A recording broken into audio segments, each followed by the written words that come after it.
You are not the only one saying that. You are not the only one saying that. So, I was getting a cup of tea. Welcome, strangers. I've given this a wee look.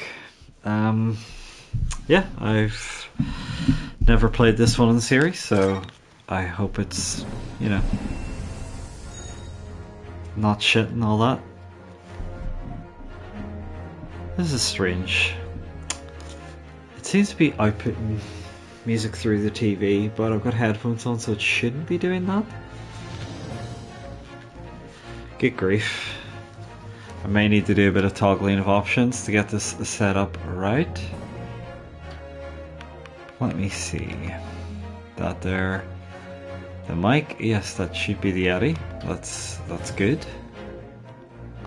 However, okay, that's just the volume levels. Give me a second. One other twiddle of the panties to do, and then I should be right. I'm sure you're dead pleased about this, everybody, but no, I was going to say something rude, but I'm going to try and keep it professional tonight. So yeah, it says output device is the USB headset, but apparently it's not actually on for that, so I don't know. I've got enough problems here, guys. Okay, well, I'm just going to take the headphones out in this case because, well, the TV's making volume and I can't figure out why, so fuck it, we're just going to have to roll with it. I do have headphones in too. The madness of life. Anyway, hopefully you can hear me properly now. 2 barks for yes or 1 bark for no. I like special content. Nice. So, I've got a bad feeling I'm gonna have to do like pretty much a ton of voice acting. So turn on this to enable story mode in place of autoplay, allowing you to progress through the game automatically without having to press any buttons. The answers to questions, presentation. So basically you want the game to play itself if you turn that on. The madness of life. Christ alive. Okay.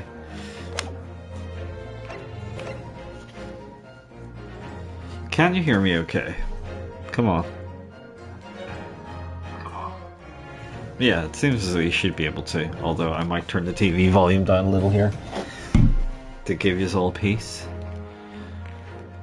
Yeah, I'm turning the TV volume down a bit. Let's see how this goes then.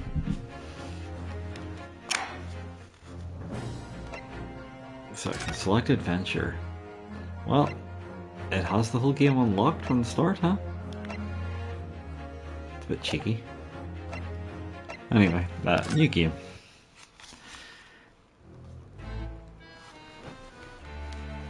I want to offer you my balls.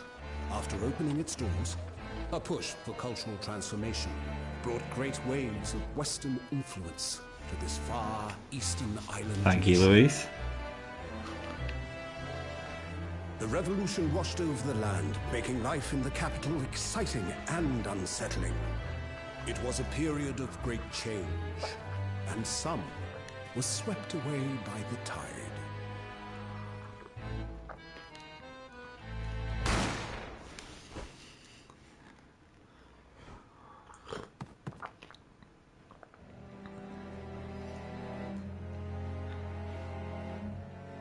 But for one man, the turbulence of that era was just the beginning of an extraordinary story.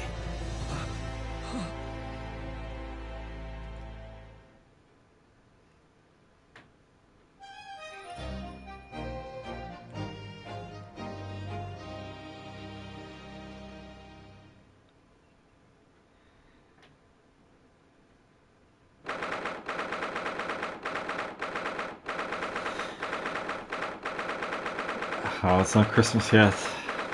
So here we are in the Supreme Court of Judicature, Defendant's Antechamber. God, I hope that was how you pronounce that. Judicature, perhaps? Judicature? I want to know. So you're going to have to give me a second.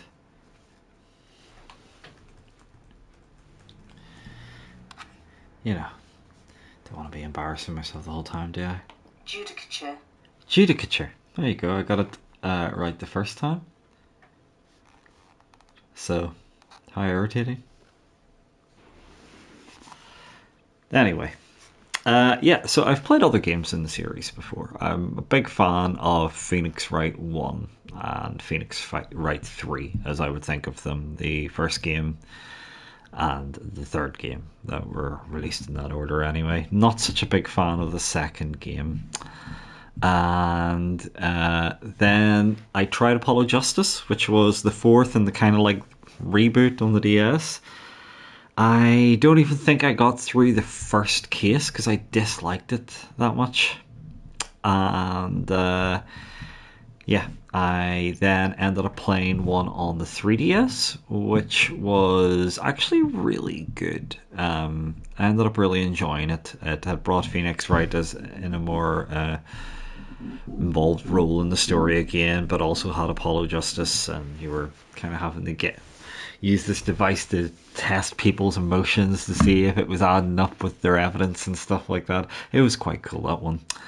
And after that, there was another one released on the DS, but I didn't, or 3DS, and I didn't even realize it. So that's my history of the series. I'm sure you're fascinated to know. And now for me to try and guess what voices to use for characters. Perhaps this was not the first or best game to go for when, returning to streaming. In fact, I reserve the right to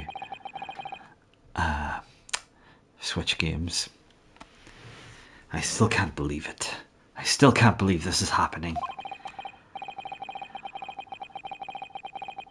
How could it be that just beyond the doors to this quiet little chamber is the highest court in Japan, waiting to decide my fate?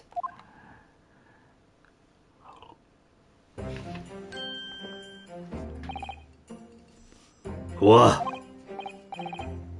Oh, no, nothing. Save your glances, murderer! Don't know why he's Scottish. Sorry? Oh my god, that is quite the name. Quite the name. That's probably Ryonosuke? Ryonosuke? Probably. Naruhodo. Yeah, probably Ryonosuke Naruhodo. I am not pronouncing that every time. He's just gonna be Ryu. I'm a second-year student at the Imperial Yume University. 3 days ago, I somehow found myself in the middle of a horrifying incident. And now here I am, awaiting my trial. That's enough. Okay, so this is another person, right? What accent? I think we're just going to go for English. Standard posh English. He's not obliged to listen to such abuse, officer. And here are ye! I'm this man's lawyer. I'll be defending him today. Lawyer? Yes. And until the judge has given his verdict on the case, no one has the right to treat him as a criminal. So you will hold your tongue. Ugh, technicalities. Look at you. You haven't even graduated yet. These accents aren't offensive at all, by the way. And yet, I seem to know better than you how a court officer should behave. Right, Ryonosuke? Oh, yes, of course. Sorry.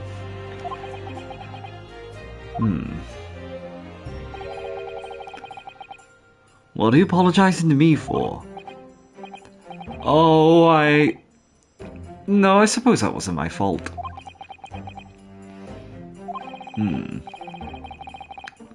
But really, Kazuma, I never meant to drag you into this, I'm sorry. Oh, sorry, he's just named... Oh, fuck my ass. I should really be reading the name of who's reading what, shouldn't I?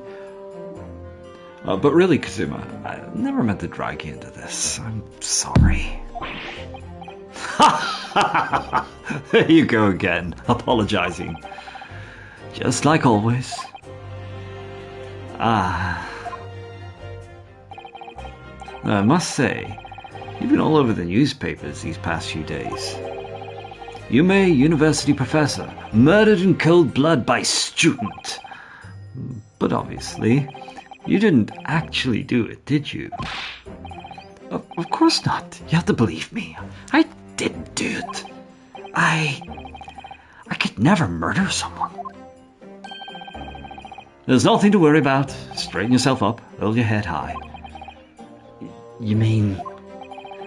I believe you. I know you're innocent, Ryunosuke. God, that name. Why does it have to be Ryunosuke? Can we not, like, get a wee, nickname here? Kazuma Suki, my best friend. Also in his second year at Yume University. But he's far more clever than I. A star student, in fact.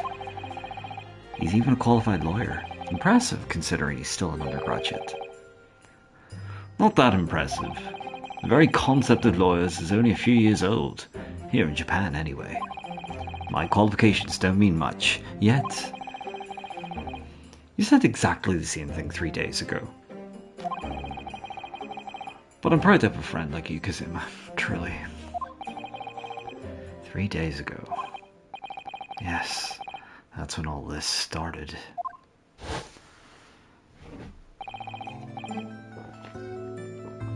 Congratulations, Kazuma. It looks like you're going to get study abroad at last. I know, I've been dreaming forever of this day.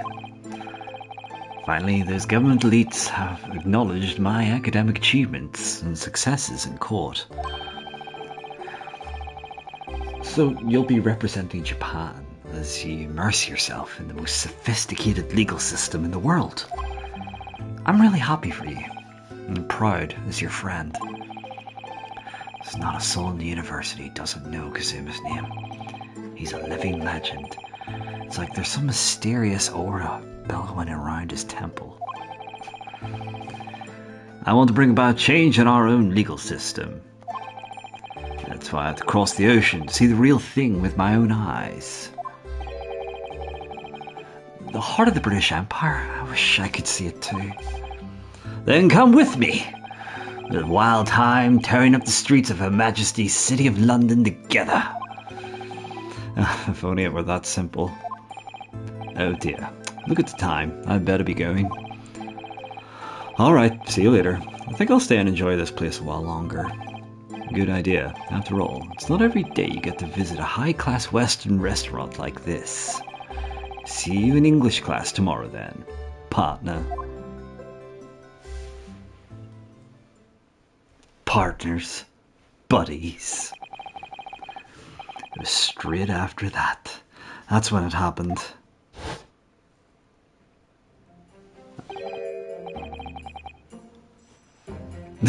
I'm with you, Andy. So who is this character? Asugi, may I have a word? I'll have to switch a voice for him. Oh my god, what does this guy even talk like? Professor, I didn't know you were coming. Okay, what voice does this man have? I'm not South African. Good to see you, dude. I hope you're well. I have missed your streams. But in missing your streams, it's, I guess, allowed me to be more productive, kind of. Sort of. A wee bit. Kinda. Not really. A Barry Burton voice seems a lot more acceptable than an Indian voice. Well, this case has personal significance to me. But never mind that for now, Sogi. You should go immediately to the judge's chambers. To His Excellency's chambers? Why? He was looking for you before. You advocating for the defense in this trial was a sudden decision. And it seems there may be some confusion about procedures today as a result. Who is this man? I feel as though I've seen him at a university before. I see. I'll go at once then. I'm not doing a girl voice. I shall accompany you. No, I'm not doing that the whole time. Right then, Ryunosuke. I'll see you at the courtroom. Yes, thanks, Kazuma. No girl voice.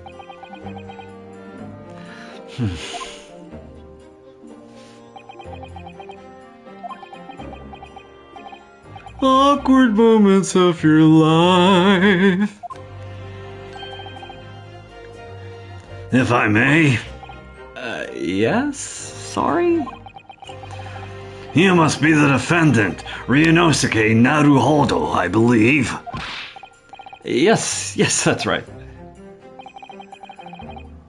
My name is Yujin Mikotoba. That's so pronounceable. I'm a professor, that's my favorite word. I'm a professor of forensic medicine at Yume University. Ah, Professor Mikotoba. I've heard the name from Kazuma before. As I recall, he's been pushing to get the government to agree to Kazuma studying abroad. Asogi told me about you. You and he are best friends, I understand. As such, I feel you should know. Know what? Well, as you've no doubt heard, Asogi has been granted permission to go and study in Great Britain. However, if he should fail to defend you in today's trial, I'm afraid that permission will be revoked and never granted again. What? As I suspected, you were unaware of this. I had a feeling Asogi may have chosen not to tell you. Is it great to defend me, knowing that if he fails, his dreams will be shattered?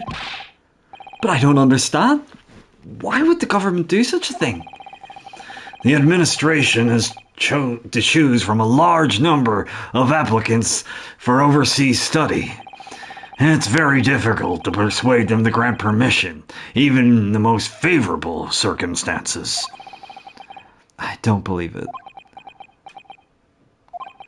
But I didn't do it. I swear it. I'm not a murderer.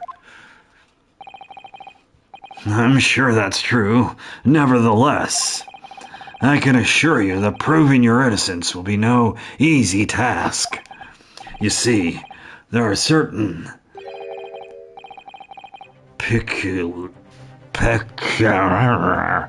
peculiarities about today's trial.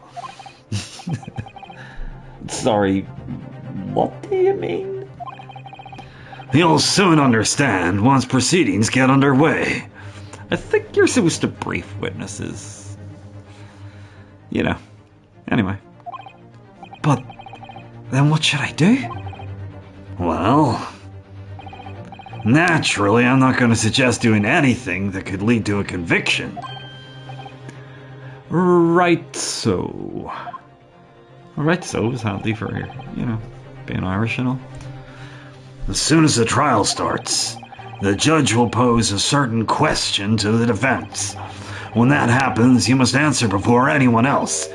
You must say, "I do." I do? But what will the question be? Surely not. Do you accept the accusations brought before you? Of course not. Defendant! Court is about to begin. Proceed to the courtroom at once. Definitely not an offensive accent. It would seem our serendipitous discussions are to be cut short. So allow me to summarize.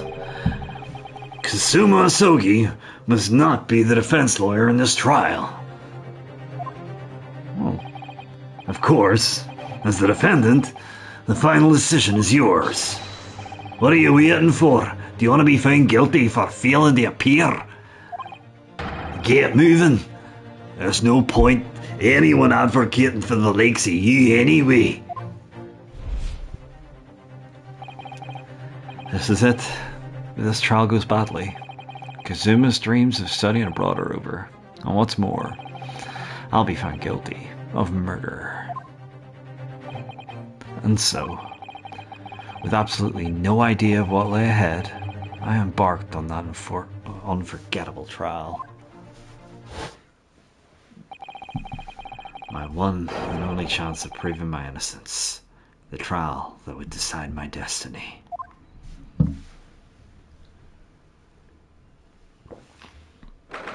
Oh, my throat's fucked already. Fantastic. November 22nd, 9 a.m. Supreme Court of Judicature. Courtroom 2. That was judicature. Didn't I just literally Google that like 2 minutes ago when it was judicature? I don't like the word judicature. So this is a courtroom.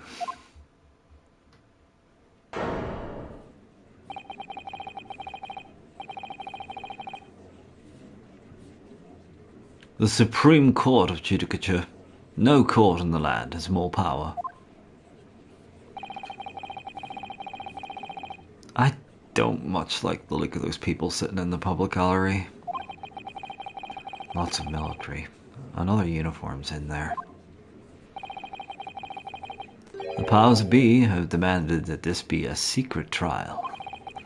A secret trial? A trial that's closed to the ordinary members of the public. Only military and government officials may attend. What? But why? It'll become clear in time, but for now... You need to concentrate, Yunosuke. It's about to begin.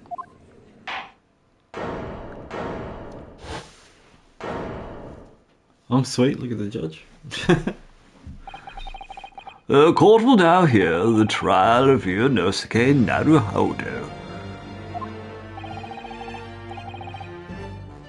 Your prosecution is ready, Your Excellency.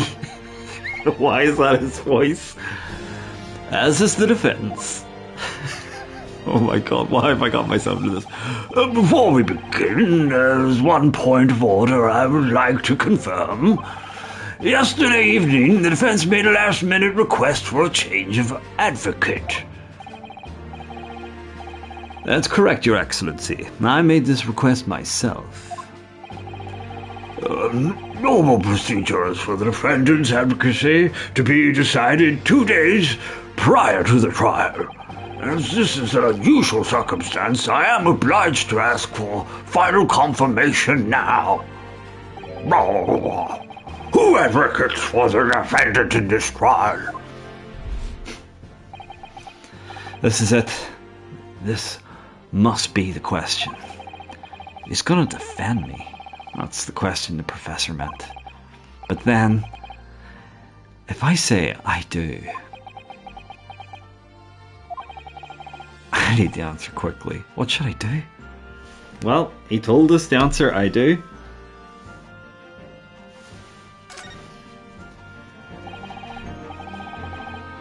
Your Excellency, no confirmation is needed. As I'm standing here beside the defendant... What?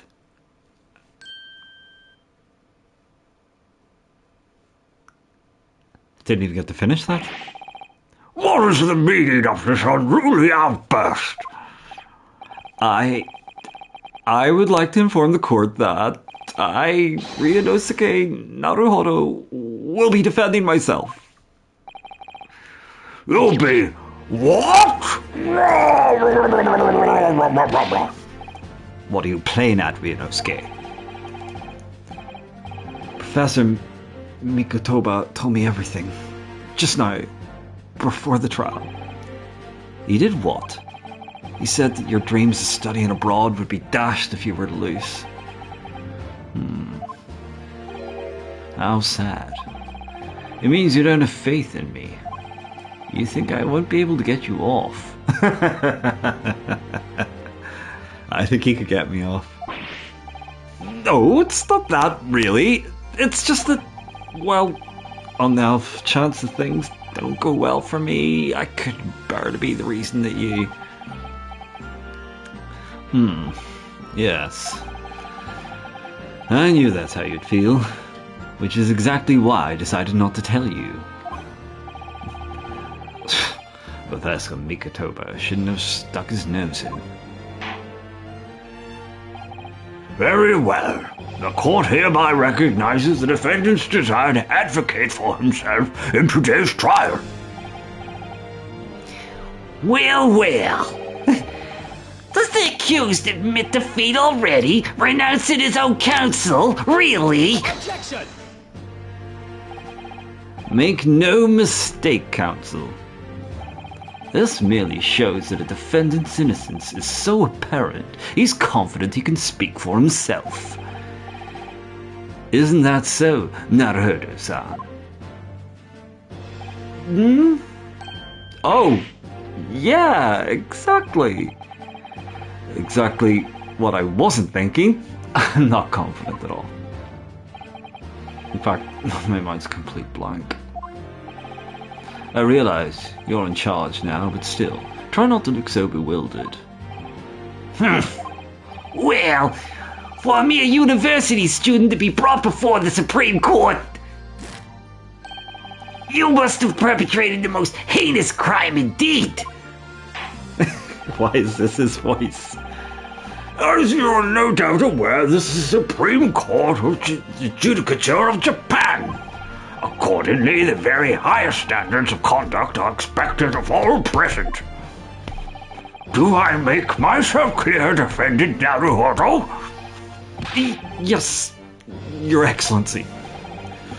It is therefore my duty to assess your competence for the task you've undertaken. My competence? What does that mean? He's questioning your ability to do the job. Well, he can't be questioning it more than I am. So let's start with the very simplest of questions. Oh, yeah. Kindly state before the court the name of the victim in this case. Well, that's easy enough. I've heard his name more times than I'd care to remember. But, weird. Oh, I'm so nervous I can't even remember that. What was the game? Ryunosuke. Let me guess. Your mind's going blank. You know me so well. All the relevant information for the case can be found in the court record. This is a video game. But I can't even find that. It's simple. You can access the court record with a press of R1 button on the PlayStation controller. If you ever find you've forgotten something, just consult that. It's all in there.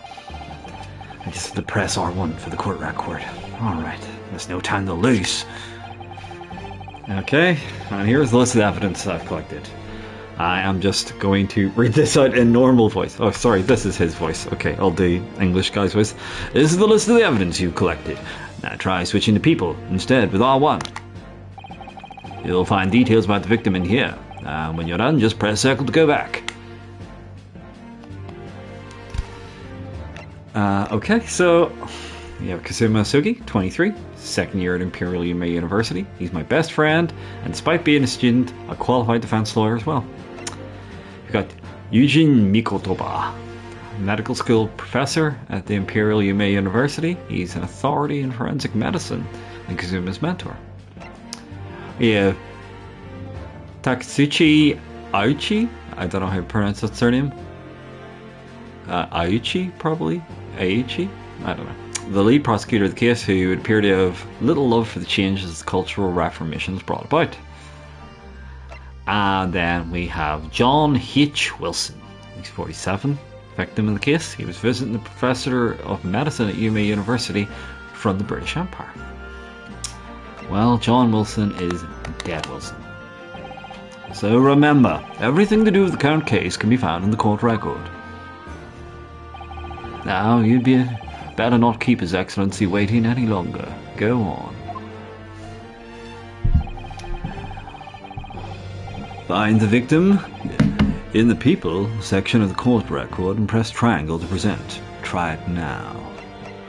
Don't know why I had to say that last bit so seductively. Yes! Yes. The victim's name was Dr. John H. Wilson. Well, at least you can remember the name of an esteemed member of your own university. Dr. Wilson was a visiting professor from England, invited to UMA University 3 years ago. Indeed, which is the reason why this case has such profound implications. The British Empire is at present our country's most valuable foreign ally. As most of you will be aware, we have just signed a new treaty together after lengthy negotiations. There can't be anyone who hasn't heard of the Anglo-Japanese Treaty of Friendship and Navigation. And yet, despite these delicate circumstances, the blood of the Englishman has been spilt in our soil. You two are both undergraduates at the Imperial Yuma University, are you not? Murdering a professor from the very institution that provides your education. Have you no honor? But I didn't do it. This case is coming under great scrutiny from our allies on the other side of the world. The court therefore wishes a speedy resolution to this matter. In other words, our feeble government is scared of upsetting England's policymakers. And you're a convenient and expendable scapegoat to blame for this crime. So that's why this trial has these unusual peculiarities, is it? Exactly. Our government needs to convict someone as quickly as possible. All because the victim was an Englishman. Yes, Dr. Wilson was an Englishman. But nationalities and treaties won't make any difference for me here. Fact is, I was there at the scene of the crime. Dun dun da da da. Oh dear, look at the time. I'd better be going. Alright, I'll see you later. I think I'll stay and enjoy this place a little longer. Good idea. After all, it's not every day you get to visit a high-class Western restaurant like this. See you in English class tomorrow, then, partner. I might have to get water. The British Empire. Whoa, it's incredible to think. Wait. I've seen that man at university. I'm sure he's visiting professor from Great Britain. I don't know his name, but still. I should go and say hello. So I went over to the professor's table and introduced myself to Dr. Wilson.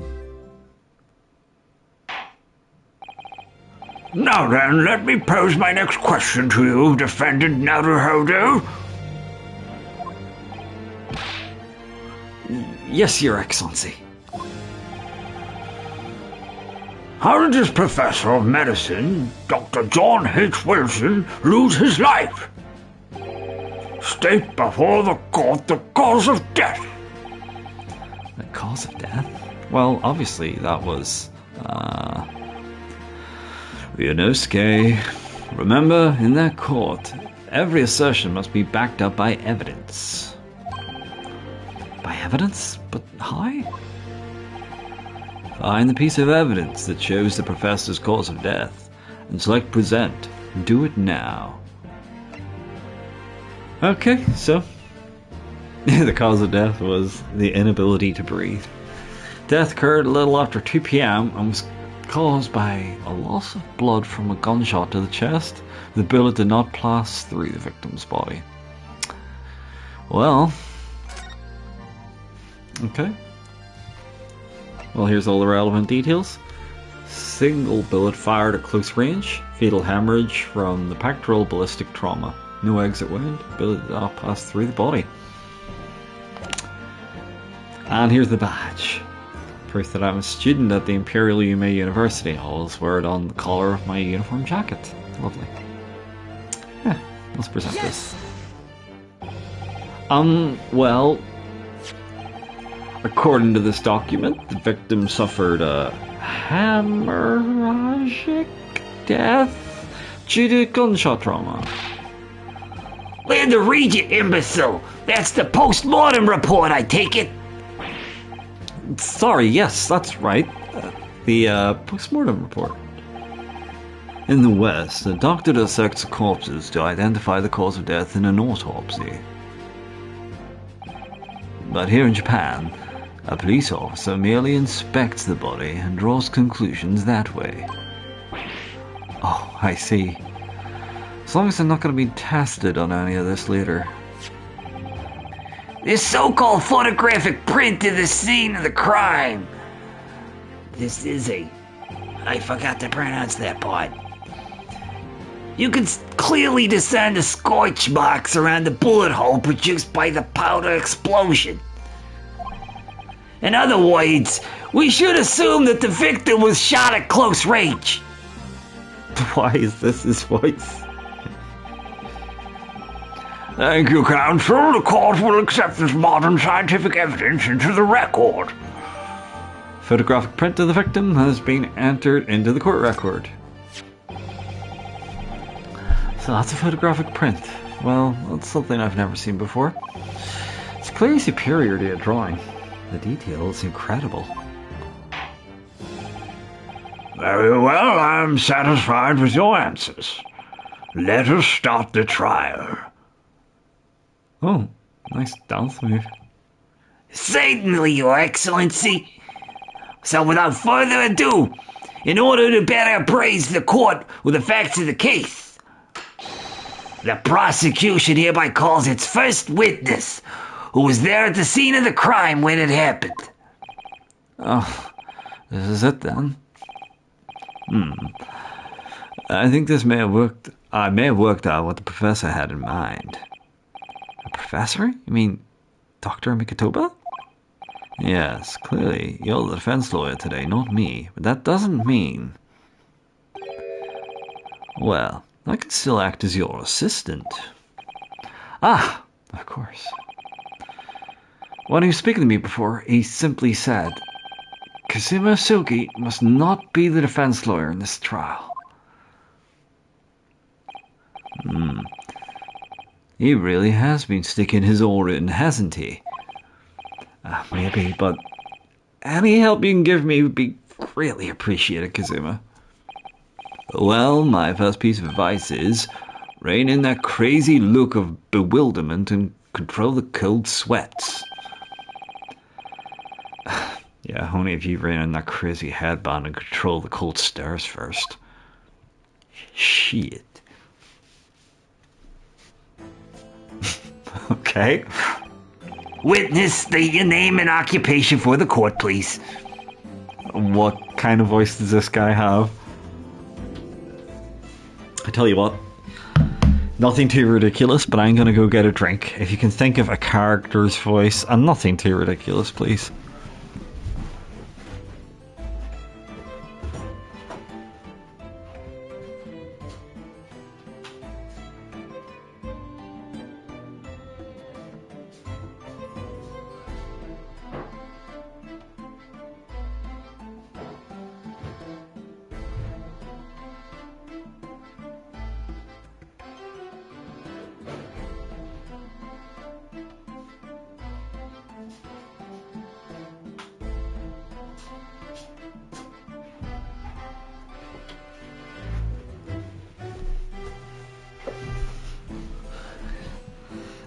Michael Keane, Paul Stanley, Alfred which Alfred?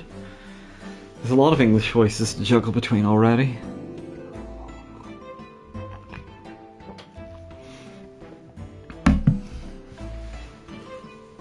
I'm not sure. I tried to settle on a Balthier-esque voice for our pal. And yeah, at least the other voices are nice and ridiculous. Of course, my name is Satoru Hosonaga. I'm the head waiter at a Western-style restaurant called La Carnival. I don't even know what that voice is. Yeah, I feel the same. Are you alright? You seem to be coughing up some,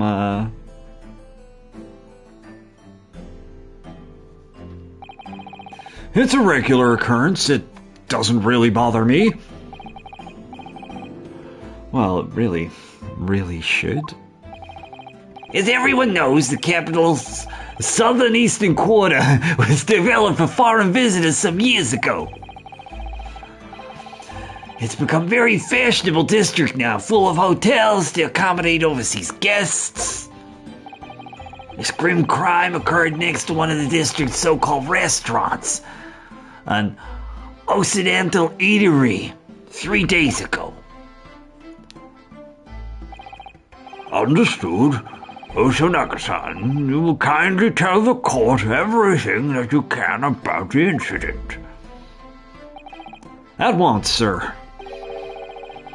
And no petty interjections from the aspiring lawyer boy, please. Oh, perspiring maybe, but aspiring?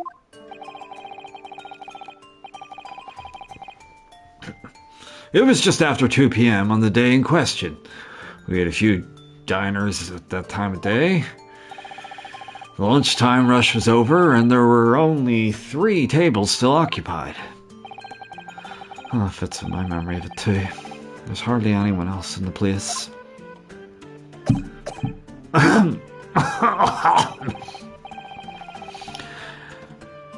It was when I was in the kitchen putting away crockery and cutlery. A gunshot rang out, so I hurried out to the dining area to see what had happened. I found the victim, an English gentleman, slumped in his chair. And standing immediately beside him, gun in hand, was the accused university student. Yes! Hold on. Let me just clarify something here. I did pick up a gun that I found lying on the floor beside the professor. I didn't shoot him.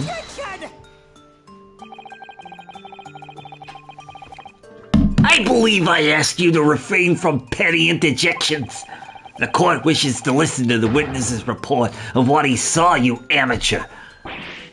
But The next time you interrupt at an inappropriate time, you'll be penalized, defendant Naruhodo. don't worry, Yunosuke. You'll have your chance to fight back. But now, we must just quietly listen to the witness.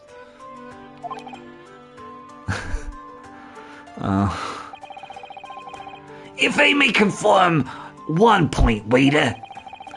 Standing beside the victim with a gun in his hand was the same man we see here in court today. No, this guy's gross. Yes, without question. I see. And apart from the accused, was there anyone else standing beside the victim?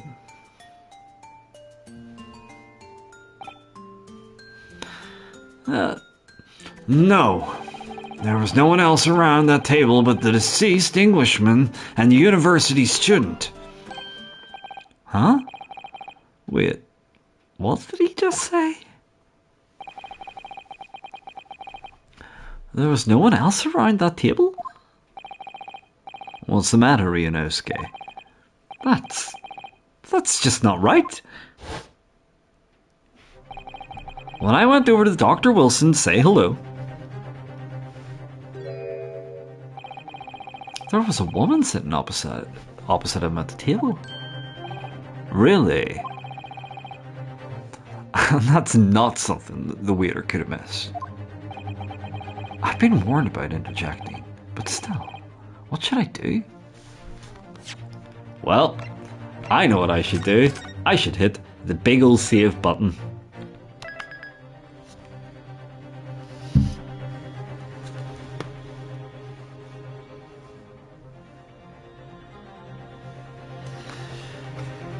Okay. Well, you know what? I'm gonna interject. No, he did say don't. Wait and see.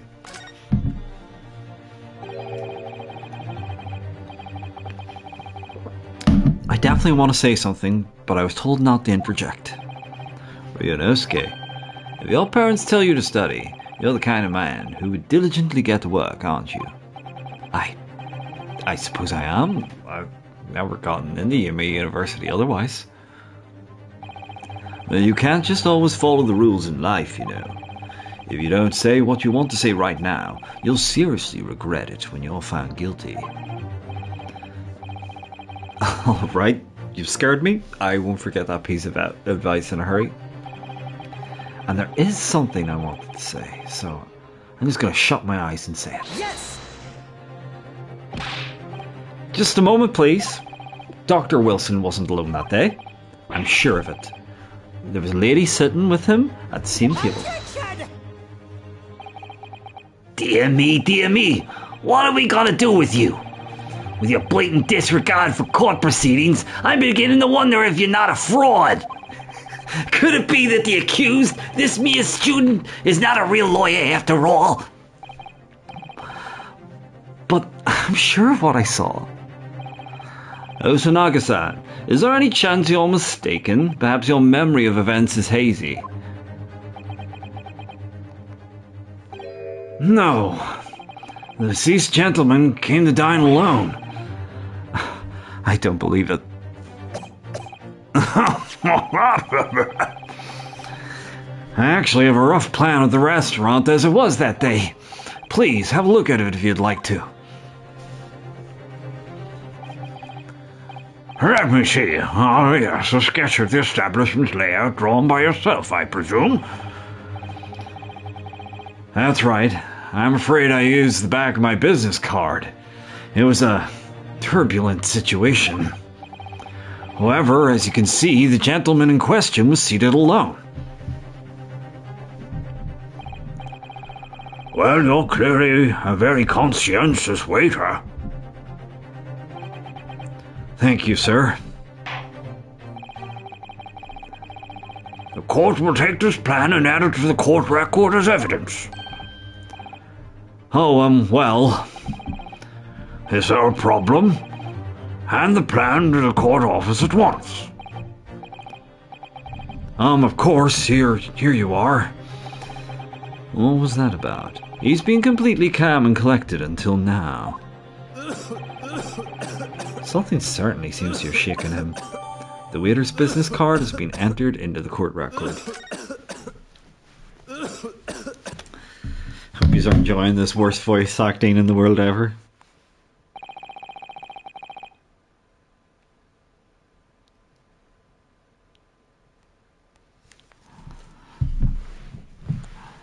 So the court has now heard the precis of the case. I haven't heard presses before, so that's interesting. Yes, at the moment a gunshot was heard in the restaurant. The only person in close proximity to the victim was the defendant on trial today. It was the same way of looking at a black and white case, yeah? Defendant Naruhodo. Yes, Your Excellency?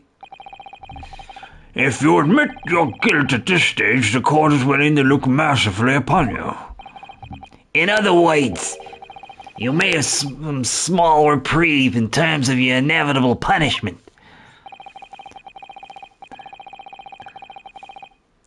I called this waiter as an unsworn witness in order to explain the details of the case to the court.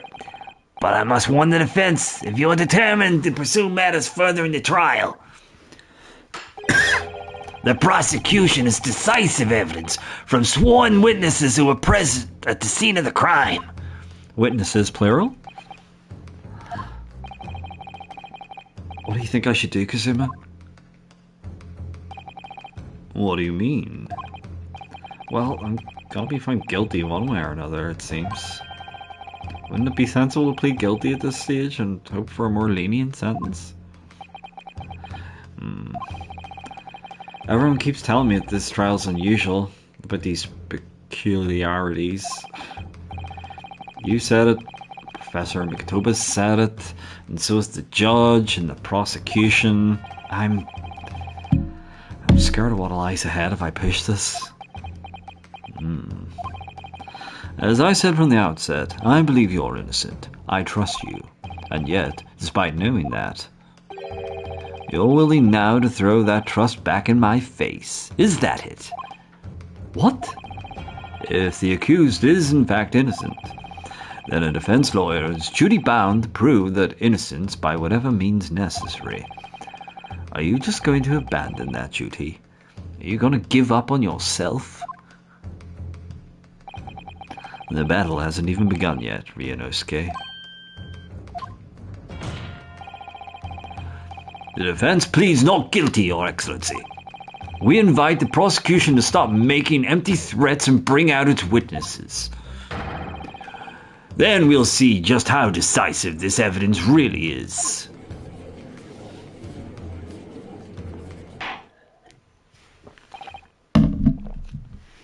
Indeed. Our prosecution, Ouchie. Please continue with proceedings. Well, you were warned. Young can be so reckless. You know, Betty called me a saint, but I can be a devil when I want to be. In a few short moments from now, that dumbstruck young mouth of yours will be silenced forever. The prosecution calls its next witnesses. Very well, officer. Bring forth the witnesses at once. Brexit. Oh dear God. Witnesses, kindly state your names and occupations for the court. Yes, sir. Great Nippon Imperial Army Sergeant Isa no, sir. Reporting for duty, sir. Native, I find employ as a purveyor of fine articles of antiquity from the efflorescence of our nation, Nippon, and conduct my trade from Rasute, a humble premises in the second district, Kyoryo, Kurakuta, to service. An antique dealer and a soldier? What an unusual pairing. Both of these gentlemen were present at the restaurant on the day in question. They must be the diners at the table the waiter had mentioned. I habitually take tea time to miss exquisite aroma at the establishment in question, always post noon, and not infrequently converse with interested parties regarding the curios with which I make my business. I can't understand the word that old man is saying. He's an antique dealer, and it sounds like he's a regular at Le Carnival. He seeks out potential customers who may have an interest in antiques and tries to sell his wares to them. He obviously targets Le Carnival because it's a high-class restaurant with rich clientele. Right, I see. Although, to be honest, that sergeant looks more like he'd be a seller rather than a buyer. Now, you both witnessed the precise moment of this most atrocious incident. Is that correct? Affirmative. The enemy unit was seen attacking the foreigner in what can only be described as an act of war, sir. It was that black uniformed rogue, infantryman over there, who unloaded his firearm, sir. This man's as impossible to understand as the other. But I'm almost sure I heard a strange noise during that last thing he said. So, this is the decisive evidence the prosecution was threatening. A soldier is claiming that he actually saw the precise moment you shot the victim dead. Yeah. Well, are you starting to feel uncomfortable? If I'm honest, I was feeling uncomfortable from the start. Now the court will hear from your formal testimony, please. You will state everything you saw at the precise moment the incident occurred. Sir, yes, sir. Standing by, ready to report, sir. Unsavory memories of a most acerbic afternoon. This is gonna absolutely murder my throat. What the witnesses saw. I was ingesting regular beefsteak at the restaurant, was having a tactical discussion with the old man. Myself, I was extolling the virtues of a particularly fine golden curio to the military gentleman. In that precise moment, a firearm was discharged. I observed the enemy's actions with my own eyes. The black-uniformed varsity cadet fired on the English civilian, and from the back, the cowardly little weasel. I was on my hands and knees investigating the whereabouts of my mysteriously absconded precious curio. Well, so you, Sergeant No, sir, actually witnessed a vital moment. You saw the split second when the defendant fired the weapon at the victim? Yes, sir. Affirmative, sir. That wicked university cadet, sir. The cruel and unforgivable enemy.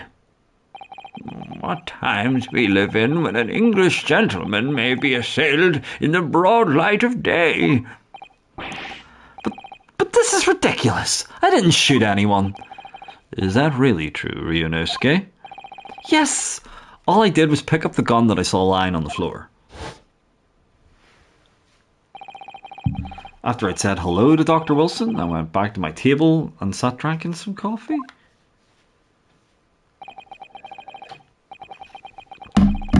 Then when I finished, I got up from my seat to leave the restaurant, when I noticed an English-made gun next to the chair where the professor was sitting. I thought perhaps the professor had dropped it, so I bent down, and just as I was picking it up, well, you heard. Well, if that's the truth, there was obviously a criminal on the scene somewhere. And somewhere, in these two witnesses' testimonies, there's a clue as to who that criminal was. Is there? Or there is? Ryunosuke, you must exercise your right to cross-examine the witnesses. Cross-examine. Do it now. As we have heard, Your Excellency, there's no more room for doubting the testimony of these witnesses. The defendant is clearly guilty. It is time to bring this despicable student to justice. Certainly, the testimony the court has just heard eliminates any vestige of doubt. Therefore, it is my grave duty to declare the verdict of...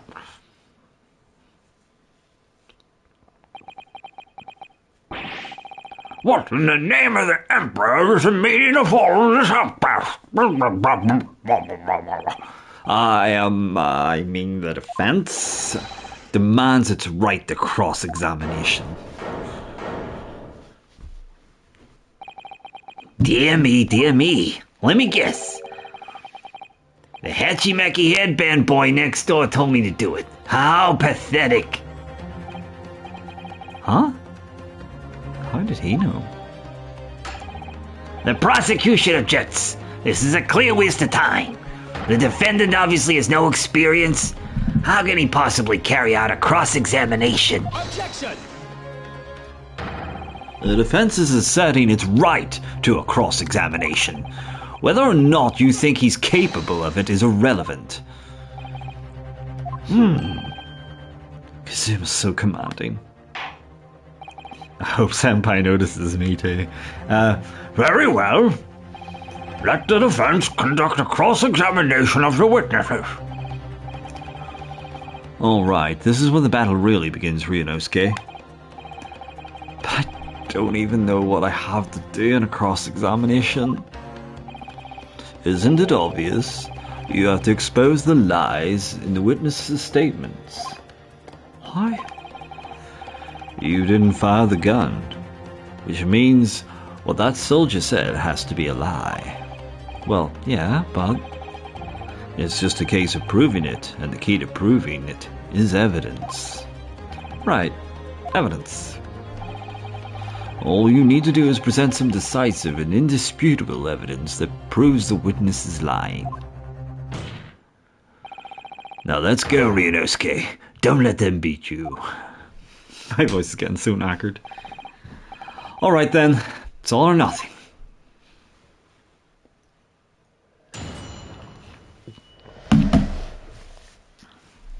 What the witnesses saw. So, best thing to do in these games is always to press stuff.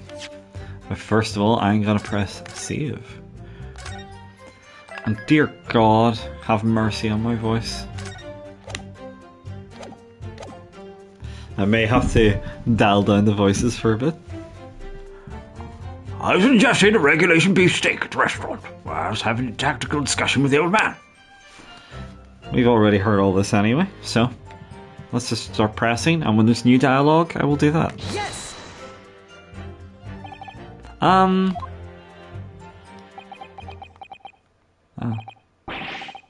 Why aren't you saying anything?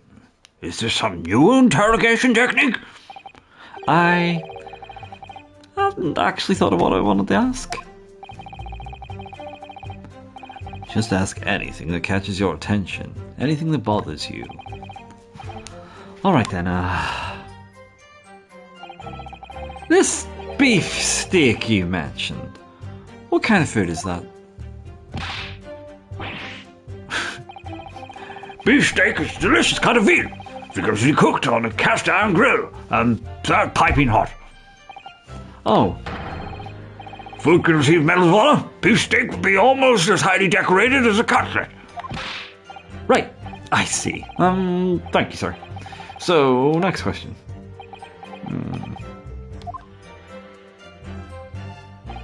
This cutlet you mentioned, what kind of food is that? I'm not doing the tension. Cutlet is a delicious cut of veal, tossed in breadcrumbs, deep fried in cooking oil. Accept your guilty verdict. 12 year crimes, and when you're released from prison, try it! Yes, sir. I will, sir. On the double, sir. Sorry to interrupt, but how about trying to stick to questions that are relevant to the case? Oh, sorry. I'll do my best. So, next question. Is it just me, or do you keep hearing a sort of wah crying noise? Negative! Well, at least we've learned that he's a big beef lover. Affirmative. It's not easy knowing what questions to ask. Myself, I was extolling the virtues of particularly Oh, I've already read that shit. That precise moment, firearms. He observed the enemies, so... Okay. So, I think this is where it's going to go wrong, right here. I'm going to drop a quick save. But I'm pretty sure the problem is he says that he was shot through the back, and that's literally bullshit. Because we've already seen the evidence here, right?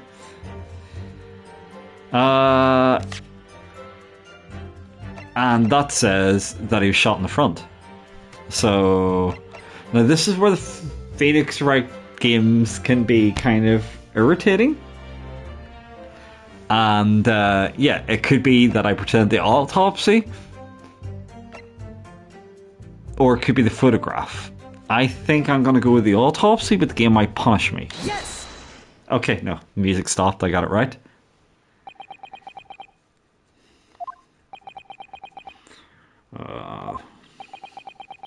Tension. What? What are you playing at, cadet? What is the meaning of this subordination? Thrusting a spot of papers in my mustache? Inconsistency, sir. I mean, yes. There's a clear inconsistency here. What nonsense! What can this document possibly tell us that we don't already know? Well, obviously, that, I know what I want to say, but the words just won't come out of my mouth. I think this proves beyond any doubt, Your Excellency, that there is no place for an amateur student here in this grand courtroom. This is so frustrating. Oh, please. Surely this doesn't require an explanation. It couldn't be more plain. To spell it out would be an insult to the court. Kazuma, what? What are you talking about? It's apparent from a single glance at the post-mortem report presented by the defense that there's a clear discrepancy here with the sergeant's statement. What? Sergeant Iesonosa. Yes, sir. What, sir? The statement you just made was this. The black uniformed varsity candidate fired on the English civilian, and from the back, the cowardly little weasel. Yes, sir. Affirmative, sir. I witnessed the crime with my own military-grade eyes, sir. Yes! But no, that just can't be. And why not, cadet? Because...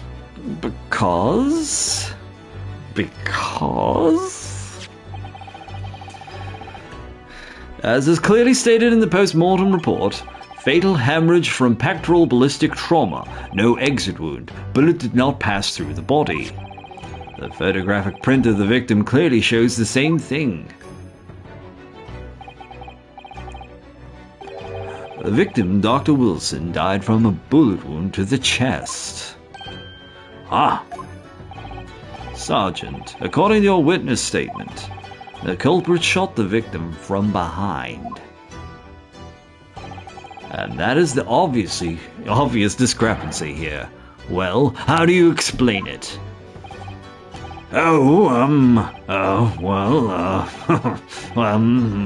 He's got a baby on his back. What was that? Something just popped up from behind his back, but he pushed it down again. Certainly, there is clear discrepancy with the facts here. Would you not agree, Sergeant No, sir? Yes, sir. This juncture, that would appear to be indisputable.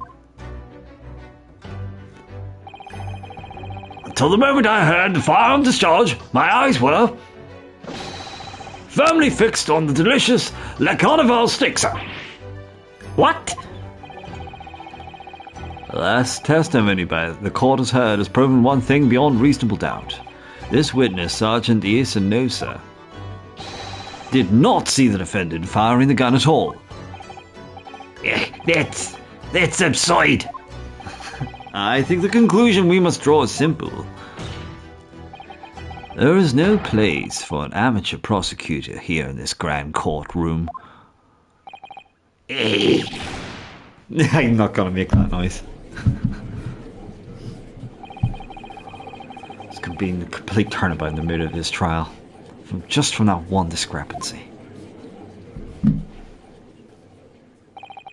So this is what being an ace attorney is all about. But I definitely saw him. That university cadet there. He was pointing a firearm directly at the victim's back. Yes! But I never fired the gun. All I did was pick it up off the floor. And you, old man, you didn't see the moment the victim was shot either.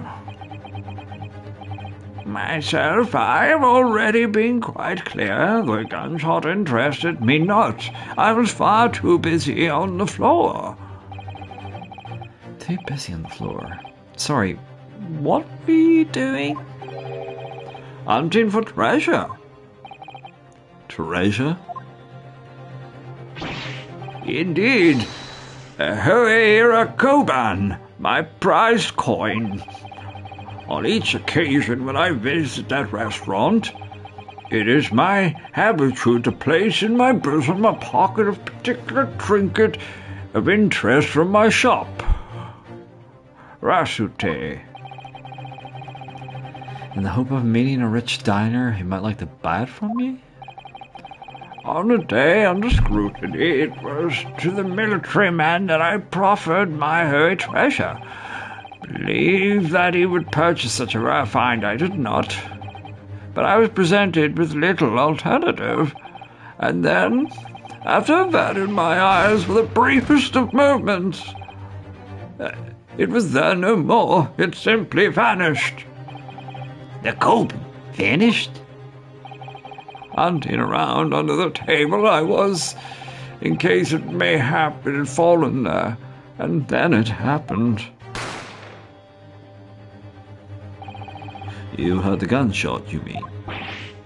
Indeed I did. I heeded it not, for I was only concerned with finding my absconded hairy treasure. Nothing could distract me. Out of interest, did you find the coin in the end?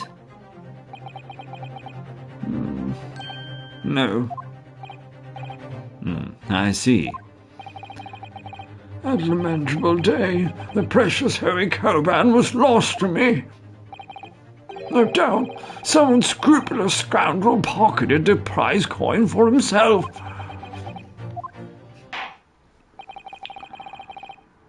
As I'm sure everyone present is aware, this case demands a swift and decisive resolution. Our government has promised to send a full report to Great Britain by telegraph this very afternoon. Nevertheless, the witness testimony the court has just heard was inconclusive, no matter how subservient our government feels it must be to the British. It would be unforgivable to deliver a verdict on this trial right now. Well, what is your position, Prosecutor Ochi? Worry not, Your Excellency. The defendant may have fled a tiger from the front gate, but he will find a wolf at the back. My witnesses have further testimony to make. Explain. Upon hearing the next statements, it will become abundantly clear that there was only one person who could possibly have committed this despicable crime. The equally despicable defendant, Ryunosuke Naruhodo. That's so unpronounceable. What? He really seems to have a despicable opinion of you, doesn't he? Very well, the court invites the witness to testify again. He will thoroughly explain the reasoning behind the prosecution's allegation. Is that clear? As clear as Crico glass, Your Excellency. Yes, sir. At once, sir. Waiting signal to testify, sir. Excuse me, but there's something or someone peeking out over your shoulder, I think. Affirmative. There's a newest member of the Nosa family to rise up through the ranks, sir. Name, Aido. It would seem those straps are a sign of the sergeant being too strapped to afford a nanny. Aido. Chin-chan. Father is about to quell the enemy. What's to learn, my boy?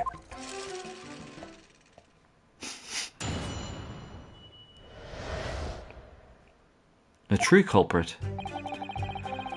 Even what I saw was the precise moment the firearm was discharged. It was almost the same thing. Yes, pointing his gun at the foreign man, he was, that young lad in the back. That much I myself did see. Furthermore, visual search of the premises at the time confirmed that there were only personnel present. Indeed, alone he was, the Englishman, dining all by himself. Therefore, no one other than the black Uniform cadet, good dispatch Englishman. Over and out.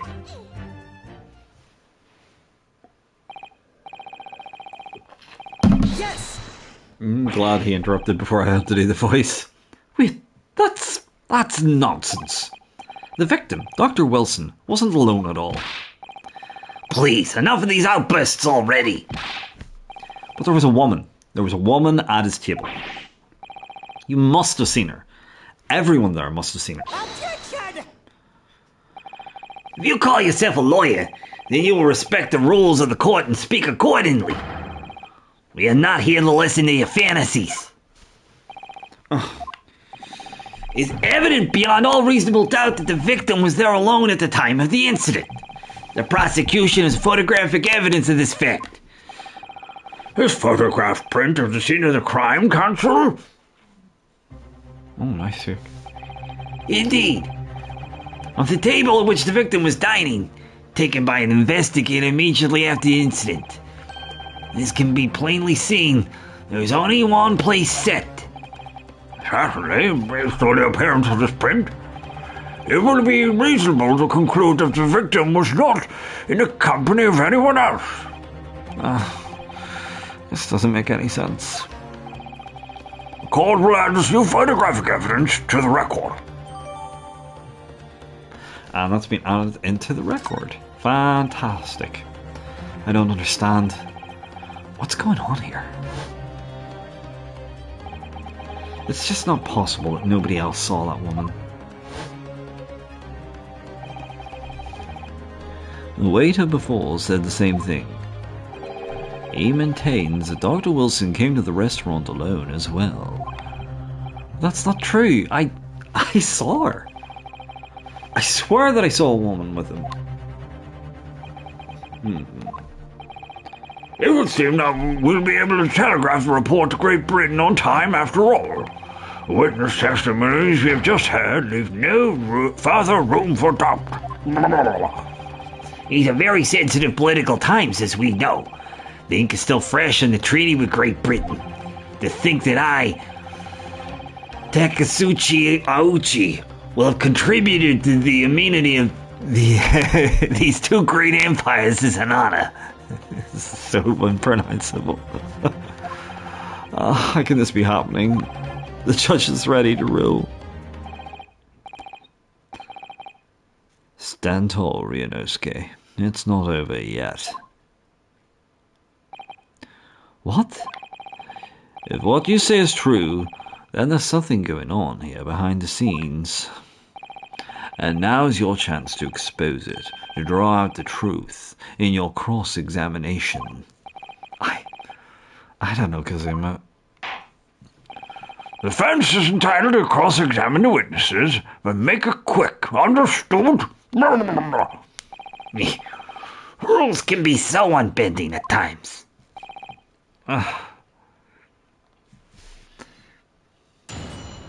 Okay. Well.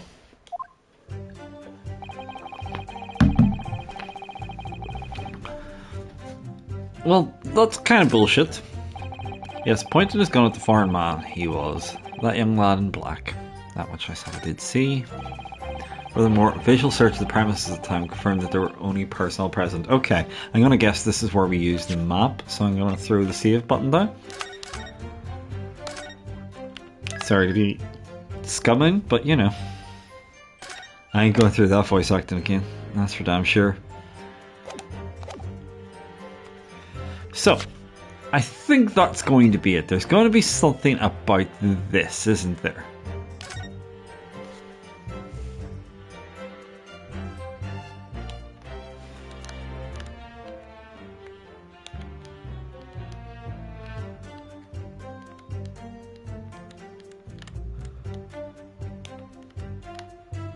The fact that I can put the magnifying glass over makes me wonder.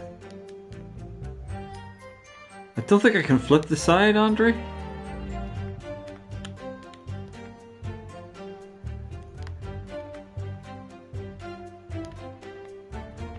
So this is kitchen entrance.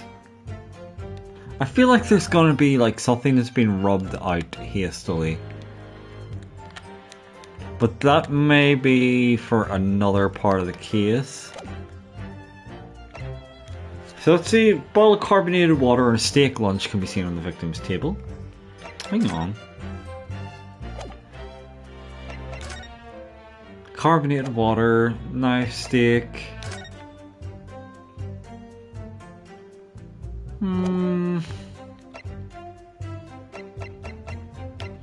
I think it has to be this, but I don't know. So this could be one of these points where I have to press.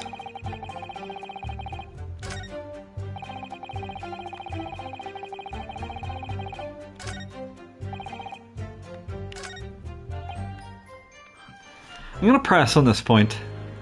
Yes! You must have noticed someone else at Dr. Wilson's table. There was a lady there. Objection!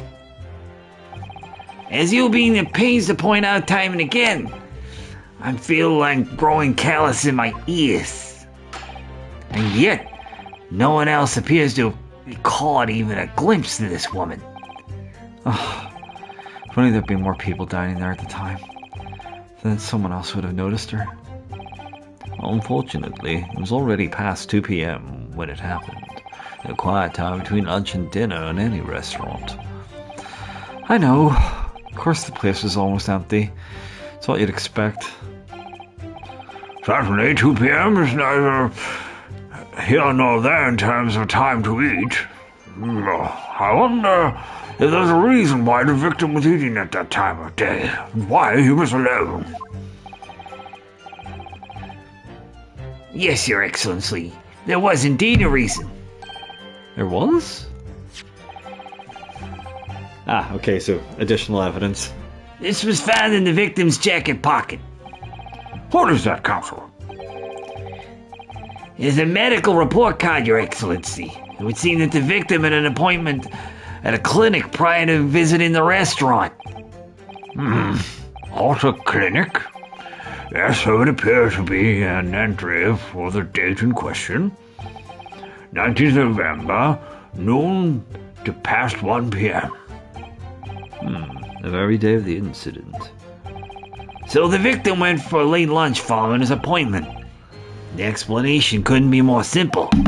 The prosecution felt no need to submit this evidence before, as it really has no bearing on the case. I wonder. What do you think, Ryunosuke? Well, it's hard to see how it could be related, really. Remember, you can request for it to be entered into the court record as evidence if you think it could be useful. And should I ask for it to be submitted as evidence? Of course. Yes! If I may, I'd like to ask for that medical report card to be submitted as evidence, Your Excellency. On what grounds? Grounds. The court has already heard the conclusive witness testimony. Additional evidence would be extraneous. Not to mention that the victim's movements prior to his arrival at the restaurant have no concern. Concern. Whether or not they're of concern is up for us to decide. We have a right to explore all possible avenues. I beg your pardon. You have no authority to refuse a perfectly valid request for the submission of evidence. Very well, the court will grant the defense's request.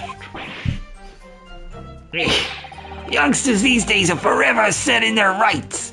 It's a most disturbing trend. Officer, kindly add the victim's medical report card to the court record. And that's been added. And that's what we're going to look at. What we read right now is new clues. We have to explore things from every possible angle, even if they don't seem relevant at first. Right, I hear you. You can conspire to prolong this trial as much as you like, but it's the day after the festival already for you. Oh, perhaps you've forgotten that these witness testimonies leave no room for doubt. Feel free to reiterate for the accused. Kurakuda-san. Kurakuda-san. Indeed, Levnia, I've already read that. I'm not going to read that again. Oh, blah, blah, blah. So, I want to look at that evidence, which is a medical report card. Can we have a goosey at it? No, we can't examine the medical report card.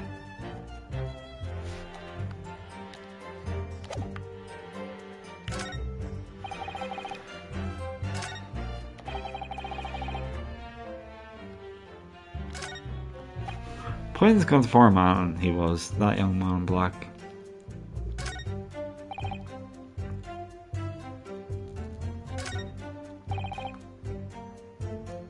So I think this is what we have to press here then. Yes! So you actually saw that with your own eyes, did you? The victim, Dr. Wilson, dining alone. That I did. Forgive me for the position I place you in. So the testimonies of the old man, the soldier, and the waiter all agree on that point. Isn't that interesting? Let us not forget the incontestable evidence we have to support the statements as well.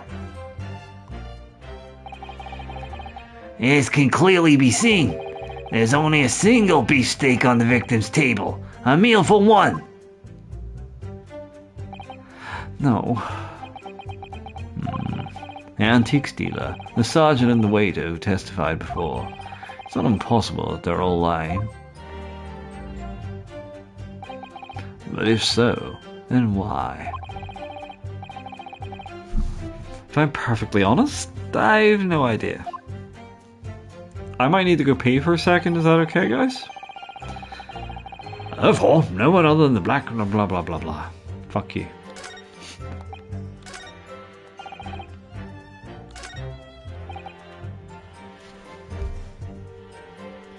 I do want to object.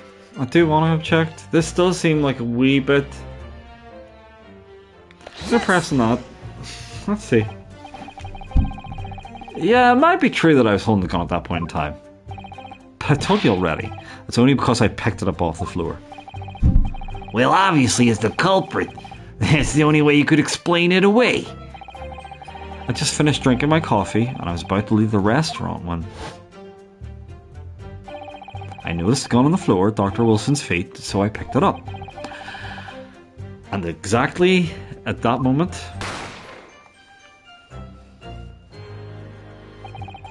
gunshot rang out in my ears. Full of events beyond our control, life is. Sorry? What do you mean?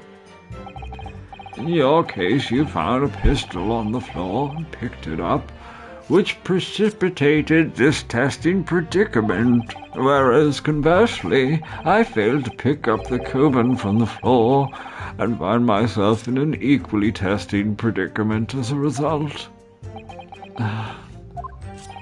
Anyway, the fact remains, myself, I did see you, with pistol in hand, standing over the foreigner. Pistol grip pomp. This is where it's bullshit. So there's something about this that's absolute wankaduck. I don't know what wankaduck means, but it's absolute wankaduck. Ha ha ha. Ho ho ho, who's this? So there's something here to be found, is there?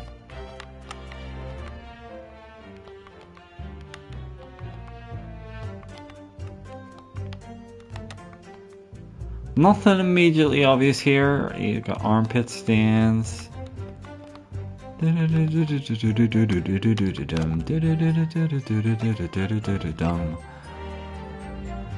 I feel like...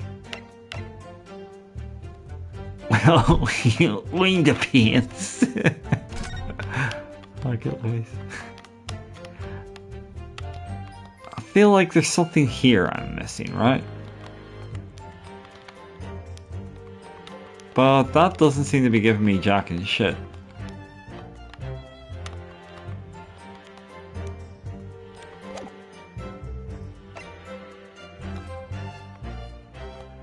Except there, it's not actually telling us anything.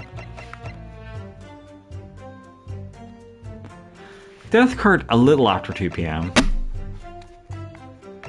That appointment was for 1 p.m.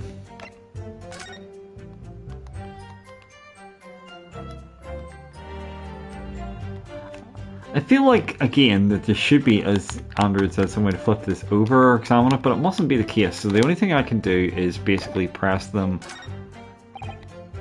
I'll see if this here is just going to repeat the dialogue or not. Yes. Objection. Okay, so this is looping then.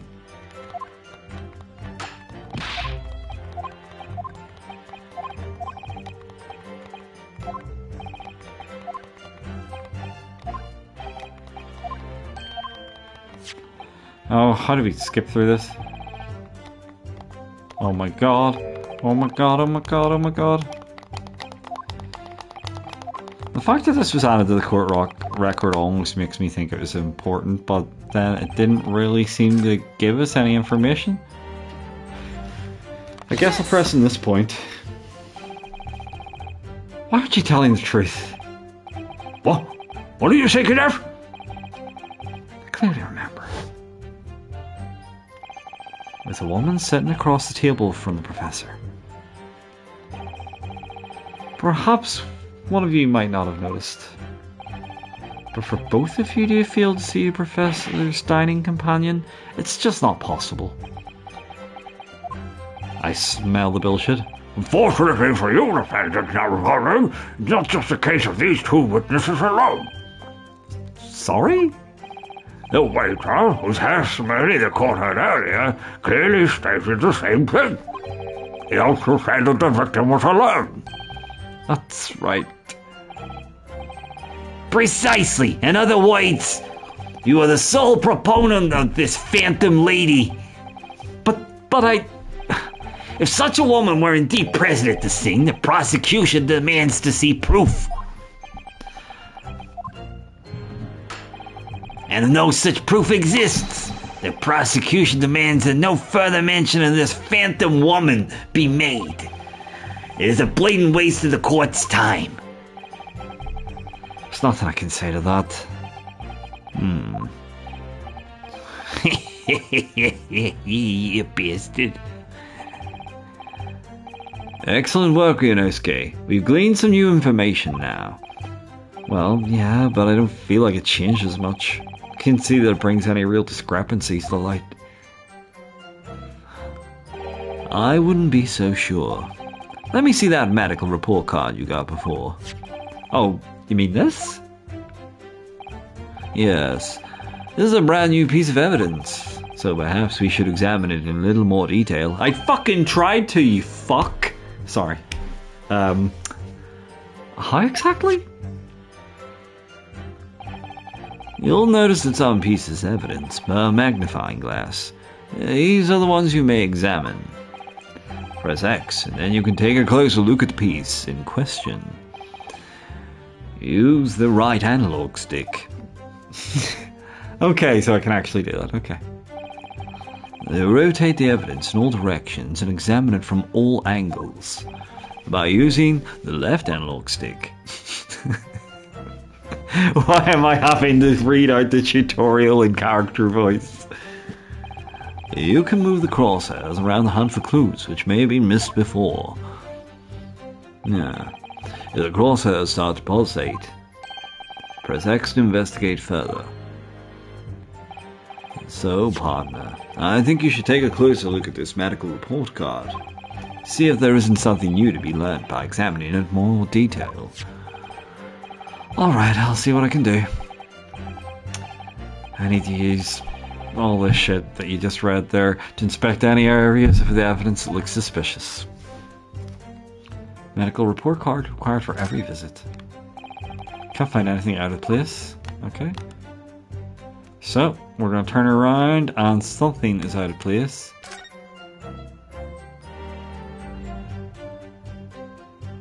Writing's very blurry, huh?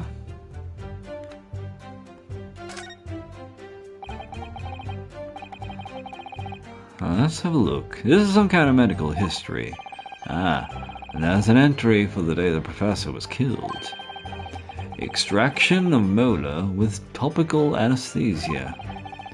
Extraction of molar? You mean he had a tooth taken out? It would seem so. Just before the incident, he'd had a bad tooth removed. Then he wouldn't be eating steak. Perhaps they'd used laughing gas. And it's the most modern practice in the West for pain relief. Yeah, I've heard of this anesthesia. Well, it's hard to believe there's anything that can actually stop you feeling pain. Ah, there's a cautionary note from the medical practitioner as well. Strictly no food or drink besides water for 3 hours post-procedure until anesthetic effects have passed. Really? Sounds like information worth bearing in mind. So, that's been added to the record. With this new information, the meaning of that one particular statement totally changes. So I think it's time we listen to the testimony again, don't you? Definitely.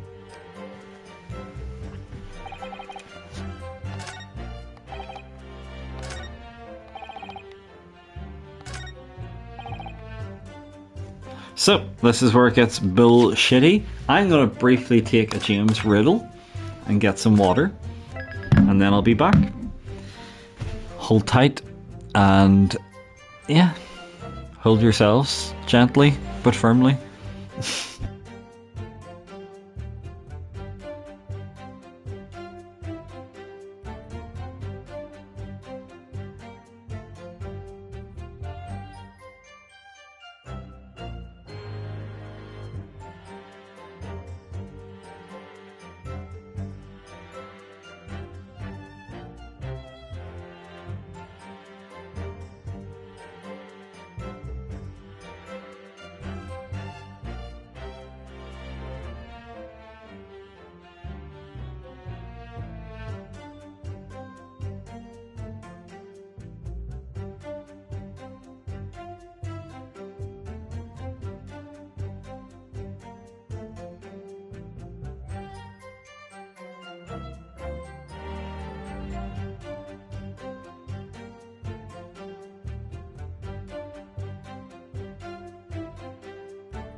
Okay, pubes and pubettes, it's time.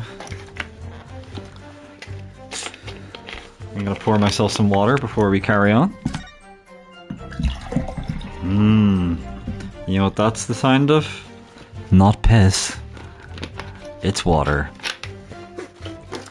Unlike the previous water, it's sparkling. This is all information you really wanted. The hot information you wanted. So, fucking bullshit, you cunt. Pardon my language.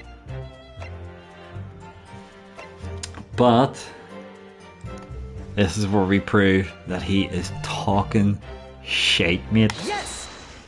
And the music stopped, so I'm right. Well, I think, What are you whittering, lad? You call yourself a lawyer? I wish I could, but first and foremost here, I'm the accused. Ryunosuke. Everyone stumbles on their words occasionally. Under the circumstances, I wouldn't worry about it. Thanks, Kazuma. I could see it quite clearly in the cross-examination you just carried out. When you raised your hand straight up like that, so purposefully, you knew exactly what it was you wanted to say. Huh? It'll feel like you have to choose your words carefully. Just say what you're thinking. Alright. Thanks for the advice.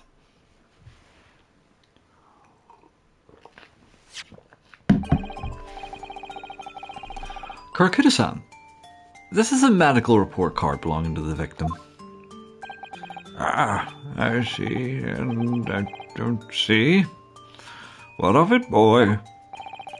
Comparing what is written on this report card with your witness statement, something clearly doesn't add up.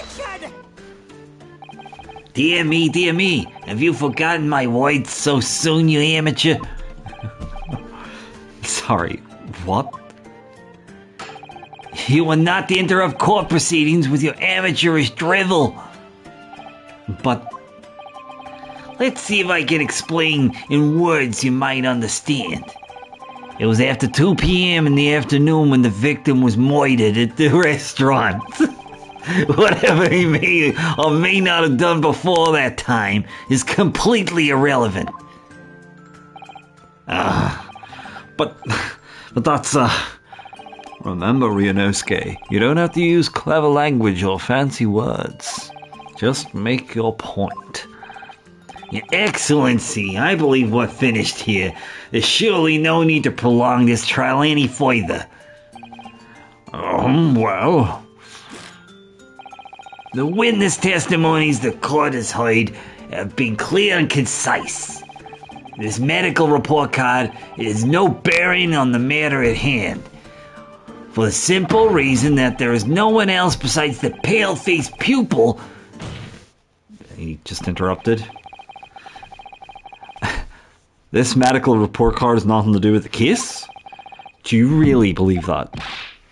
What? That must have petrified me, boy. Of course I believe it. How could it possibly be relevant? Perhaps because Hada Clinic, which issued the report card, is a dental clinic? A dental clinic? Is that supposed to mean something to me? Perhaps if I told you that the victim just had a tooth extracted? What's this now?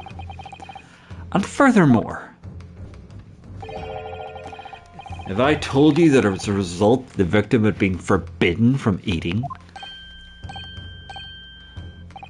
Oh shit. Yeah, just what are you trying to say, cadet? He had orders not to eat, so what? It's all written up here. No food or drink other than water for 3 hours post-procedure while anesthesia wears off. What? No, that can't. Kurakuda-san. What, boy, what? So you just heard. When he was killed, sometime shortly after 2 p.m., the victim couldn't have been eating anything at all. No. Additionally... There's more? You have assured the court with unwavering self-confidence that the victim was dining alone. But that cannot possibly be the case. Oh. Because the victim, as we now know, just had one of his teeth extracted, which was still experiencing the effects of the anesthetic. Oh shit! Expertly done, partner. Sorry, I'm not gonna do that. I can't do like shocked crowd noise. What is this nonsense, you little upstart? You whoremaster? These are baseless accusations. Just look at this photographic evidence. You can clearly see the plate of the food at the victim's table. Use your head. That's the very discrepancy we're talking about, or can't you follow the logic? How dare you? I think it's fair to say that the tables in this restaurant, or in this restaurant case, have turned. It only took me 3 times to say that correctly. Wouldn't you agree, Ryunosuke? Huh? Yes, most definitely. So having just undergone some dental surgery, the victim was unable to eat. Which leaves one very crucial conundrum. Who, in fact, was eating the pictured beefsteak? The court will hear the opinion of the defense on this new puzzle. I assume you're ready, counsel? Counsel? Oh, that means me, doesn't it? Alright, the answer to this question is going to be pivotal. This is the start of you turning this trial around. Show them what you're made of. Got it. So, the person eating the steak at the victim's table must have been... And, well, I'm gonna save because I am scum. I am scum and hear me roar.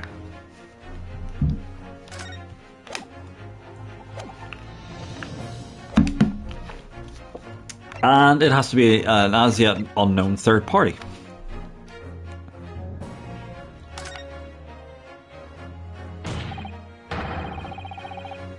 Obviously, it could only have been someone else who was sitting at the professor's table. You will not let this go, will you? There was no such poison.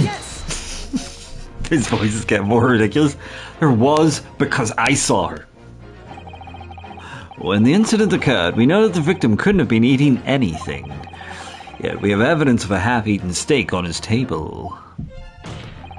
Therefore, the only logical conclusion is that there was somebody else eating it there. I got those words in the wrong order. Oi. We have strong evidence to support our assertion. It's clear that these witness testimonies are unreliable. If the court decides to push through a ruling at this stage, we will lodge a formal complaint with the Ministry of Justice and pursue a retrial relentlessly. Kazuma? Are you insane? You would take on the government? Don't worry, counsel. I have no issue with you. What do you mean? That is a good point. I have issue with them. Those 2 witnesses in the stand. What? What are you talking about? We have demonstrated with evidence that the victim was not alone. So if it now turns out the 2 of you deliberately lied when giving your testimonies, obviously you will be charged with perjury. Perjury? And since this is a murder trial, you will also be deemed complicit in the killing. Complicit in murder? No drama.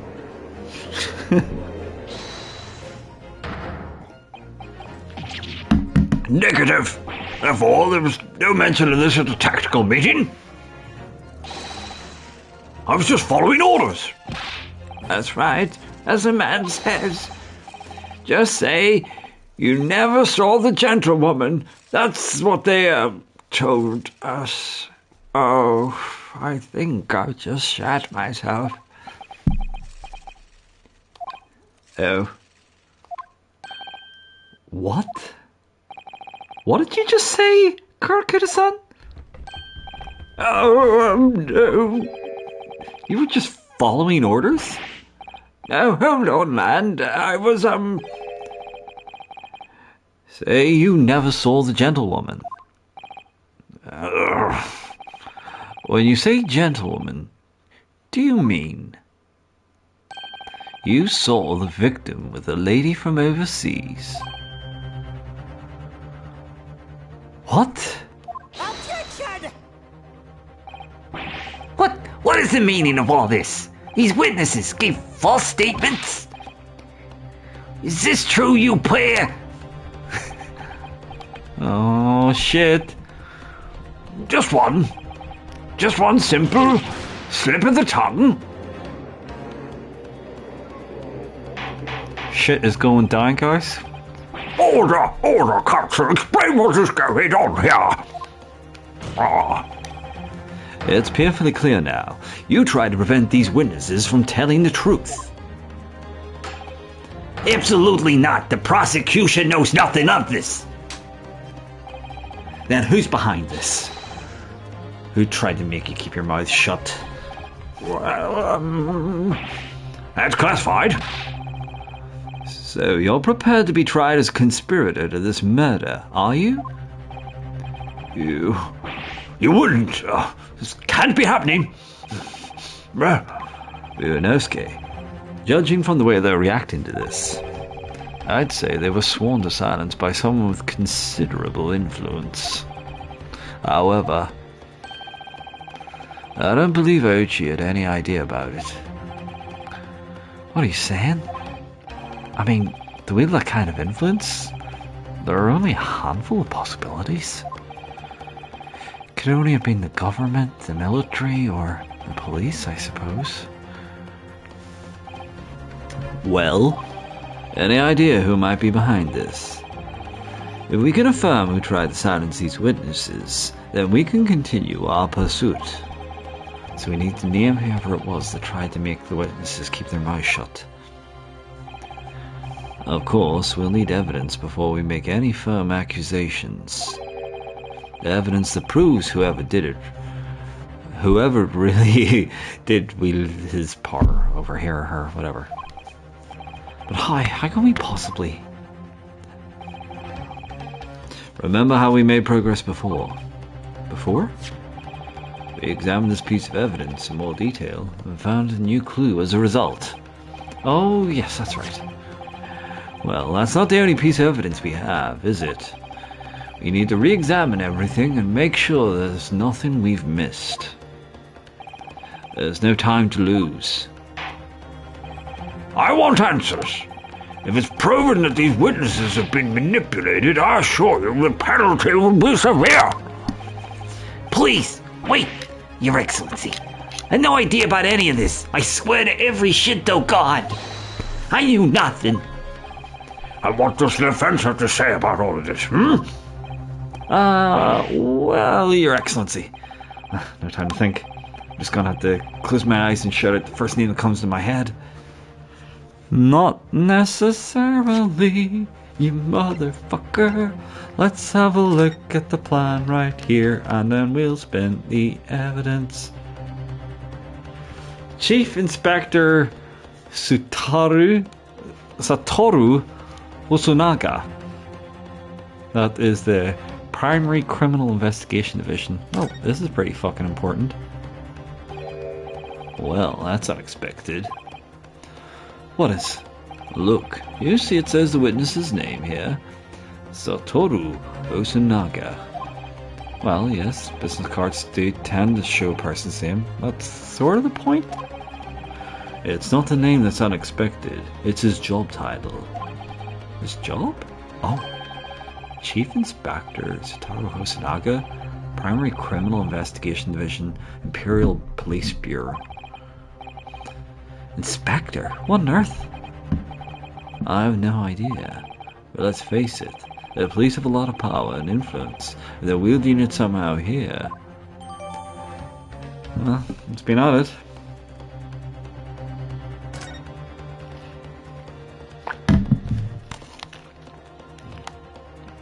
So that's the only real thing to that, okay.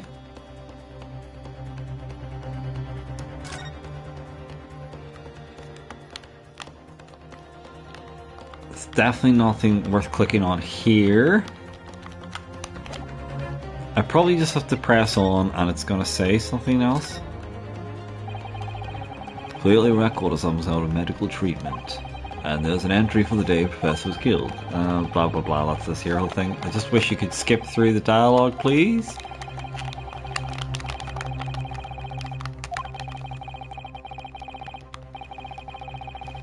Lost of year. Back to the dark days.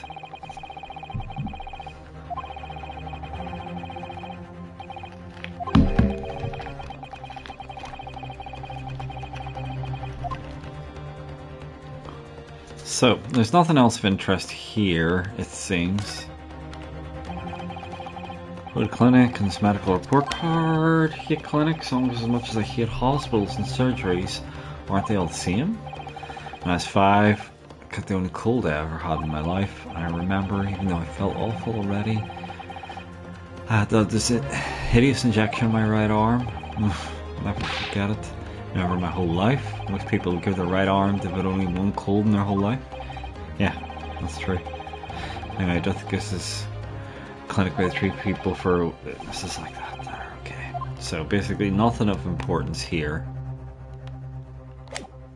So I think I'll just let the conversation carry on for now. Because that's the same shit here. And it's gonna ask something.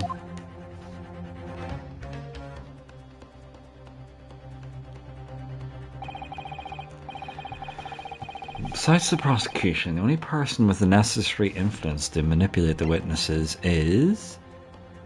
Well, it has to be him. Because he isn't really just a waiter.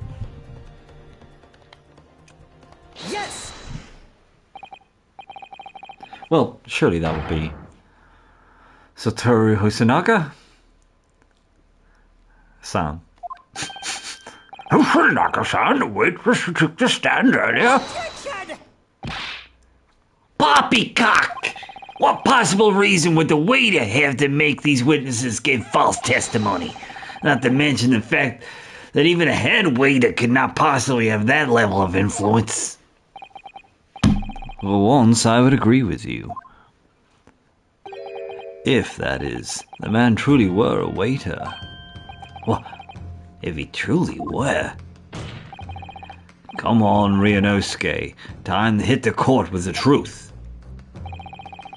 The truth about Hosonaga-san's real identity is proven by this evidence. Which is, of course, the business card. Hold up. Yes! Oh wait, no! I hit the wrong button. I hit the wrong button. I hit the wrong one. And now I'm fucked and I'm totally done. The plan of the restaurant sketched by the man in question? No, I hit the right one. Fuck you. I agree it shows a great deal of attention to detail, but I'm not sure we can prove anything. Sorry, Your Excellency. That's the back of the card. It's the back of the card that's of interest. I beg your pardon? Or perhaps I should have said the front? Yes. It's the front of the back of the card. That's where the telling detail is.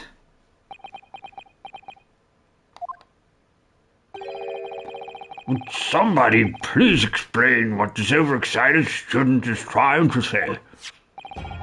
Hosonaga-san sketched the plan of the restaurant on the reverse side of his business card. The front of that business card reveals the man in question's profession, his true profession. A waiter's profession, but that's surely good. Good gracious. That's right, Your Excellency. The card reads, Chief Inspector, Primary Criminal Investigation Division, Imperial Police Bureau. What? The waiter is a police detective? I haven't heard any mention of this before. Why haven't I heard any mention of this before? The Imperial Police Bureau has immense power, absolute power as far as regular civilians are concerned. So, witnesses there and stand.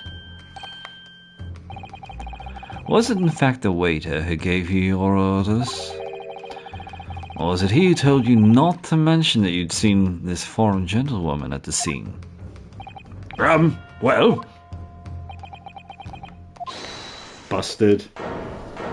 Fucking busted. Shit. Inspector Hosanaga. Oh, sorry. Inspector Hosanaga? Wrong name. It's getting quite crowded up there, isn't it? I was worried something like this may happen. The moment you asked me to submit my sketch as evidence, I realized it was a possibility.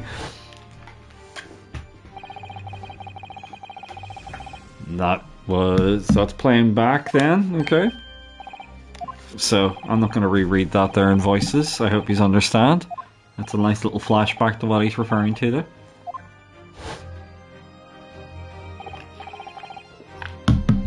Yes, I remember now. He did act strangely when the judge asked him to hand over his business card. I strive to carry out investigations flawlessly. It's my guiding principle. But I let myself be distracted when I made that sketch. It was an unusually careless mistake. So, you mean to say, you really are a detective? But why would a detective be working as a restaurant waiter? Ah, of course. Your salary must be terrible. I was working undercover. Undercover? Yes. There have been a series of incidents at the restaurant recently. In order to investigate, I decided to get a job there as a waiter, working undercover. Incidents at the restaurant? What kind of incidents?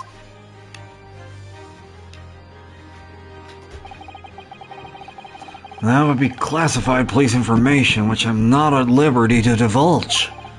However, I can state categorically that they're unrelated to this case of homicide.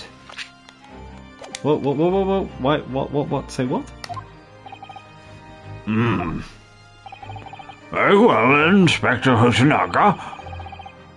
But you will elaborate on one point for the court. Of course, Your Excellency. We've just heard new information from the two witnesses beside you. And at the time of the shooting, there was in fact another person present at the victim's table. That is indeed true. Clearly, you would also have been aware of this person's presence, having served at the table in question. However, your testimony did not allude to this other diner. Therefore, I am led to assume that, in your professional capacity as a police officer, you required these witnesses to be in agreement. Would that be correct? Cough.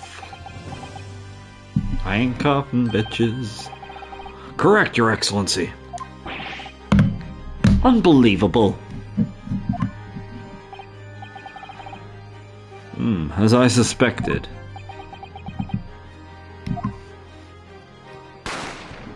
Kabang. As soon as I heard the gunshot, I ran out of the kitchen to see what happened. The victim sat slumped in his chair, and beside him, gun in hand, stood the accused student. Sitting opposite the victim at the same table was a young lady, who I guessed to be the Englishwoman. So the truth comes out. Sorry, having to plug in some headphones. Give me a second. I immediately sealed off the restaurant and reported the incident to the Bureau.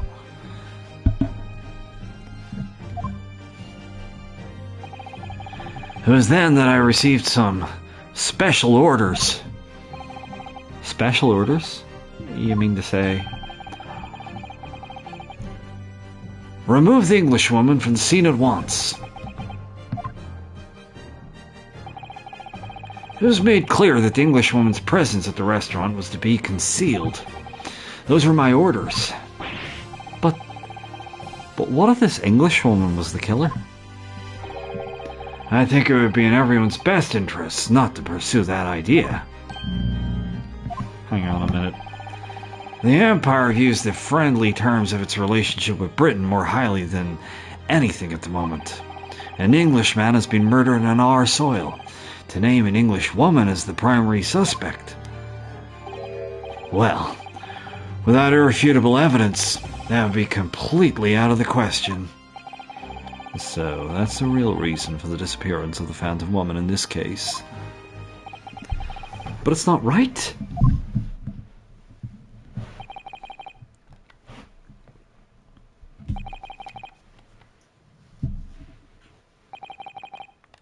Goddamn conspiracy, Mulder. Or Scully. One possibility does spring to mind. What do you mean, Kazuma? Yume University is currently hosting a number of exchange students from Great Britain, and I'm fairly certain that one of them, studying in the medical faculty's research laboratory, is a young English woman. What? Shit. You're a shrewd man. I can see why you're the chosen candidate for the overseas study tour.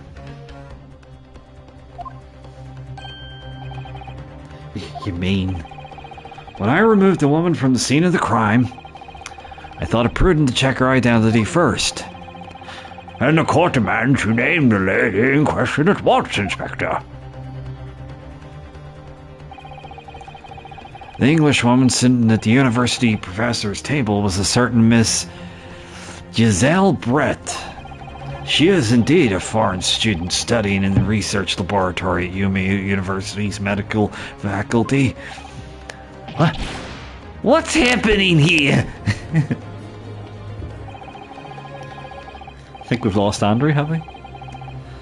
I admit that under orders from the police bureau, I erased all evidence of this lady's presence at the scene, and ordered these witnesses to make no mention of her in their testimonies. It must now be up to Your Excellency to decide how to deal with this situation.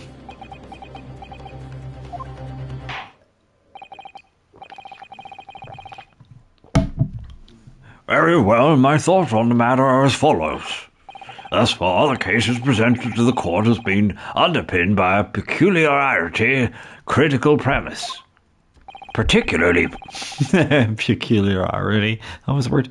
Namely, that the victim was dining alone. However, we've now discovered that this premise is false. It would appear to be a discretion of our justice system to ignore the truth and give it a ruling at this point. But Your Excellency, that would mean missing the noon deadline of a ruling in order to send a telegraphic report to Great Britain. Our own government would surely be displeased by such actions. Calm yourself, Counsel. I will not allow the government of our country already author to influence the proceedings of my courtroom. Inspector Husenlager. Yes, sir. You will locate this Giselle Brett and escort her to the courtroom with the utmost urgency. At once, Your Excellency. But that means you'll be going against the special orders you were given from the police bureau. As I said before, it is my guiding principle to carry out all investigations flawlessly. So, it won't be a problem? Many a cough. Oh shit, he's bleeding. Nothing will get in my way.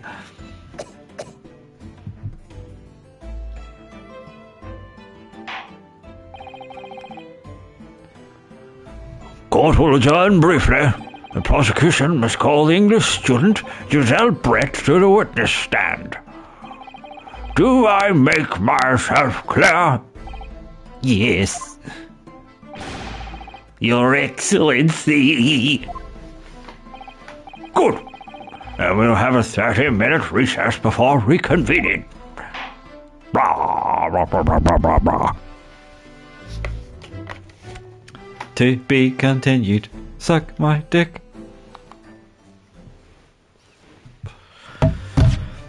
Save my current progress? You're fucking right, I will. I wish Sheila could make me a wee cup of tea. Well, I'm enjoying this so far. It's a shame that we appear to be down to 2 years. But hey, as long as you're enjoying yourself, that's the main thing. So here we are. Supreme Court of Judicature, Defendant's Antechamber 5. Excellent work, Ryunosuke. That was superb. My heart was in my mouth the entire time. It was almost unbelievable. I mean, look at you in there. You were drenched in sweat, your eyes popping, your knees knocking, and you were grinding your teeth. It was a grim sight, but before I knew it, you started finding inconsistencies in the testimonies. I think you might have a natural talent for being a lawyer. Forget it, it's terrifying. If I get through this, I don't ever want to see the inside of a courtroom again. Anyway, it looks like we've exposed your phantom lady at last. Miss Giselle Brett, a student from Great Britain. Is she? That's what I was trying to tell everyone from the start. Dr. Wilson wasn't alone. There was a young woman with him, like I've been saying all along. Yes, you have, haven't you? I might not be overly confident in the courtroom, but my powers of observation are one thing I'm sure of. Yes, I can see that. So, about this young gentlewoman. Thanks to our detective friend, she was hastily escorted away from the scene, it seems. Scene, it seems? That's great. You see that? Did you see what happened with that? No, I didn't see any of it. I was just on my way out of the restaurant myself. Then, on the floor next to Dr. Wilson's table, I noticed there was a gun lying on the floor. And it's just after I bent down and I picked it up. Kabang. I didn't have time to think about where the sound of the gunshot had come from. The waiter ran over to me, looking as white as a sheet, and he bundled me into some sort of small pantry next to the kitchen. Fast thinking by the detective, he apprehended his suspect without a moment's delay. Yes, and because I was shut in the pantry, I have no idea what happened outside the dining area.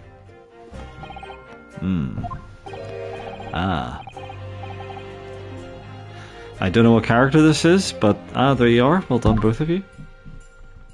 Oh, it's our Barry guy, huh? Professor Mikotoba. Well, it seems I was right. The pair of you make an outstanding team. You've exceeded my expectations, I have to say. Yes. It seems you planned this from the start. You arranged things so that I wouldn't be able to act as a lawyer in this trial. Our modern country is still in its infancy. Our justice system even more so. Which is why I firmly believe that we need to send our brightest young stars overseas to learn all they can.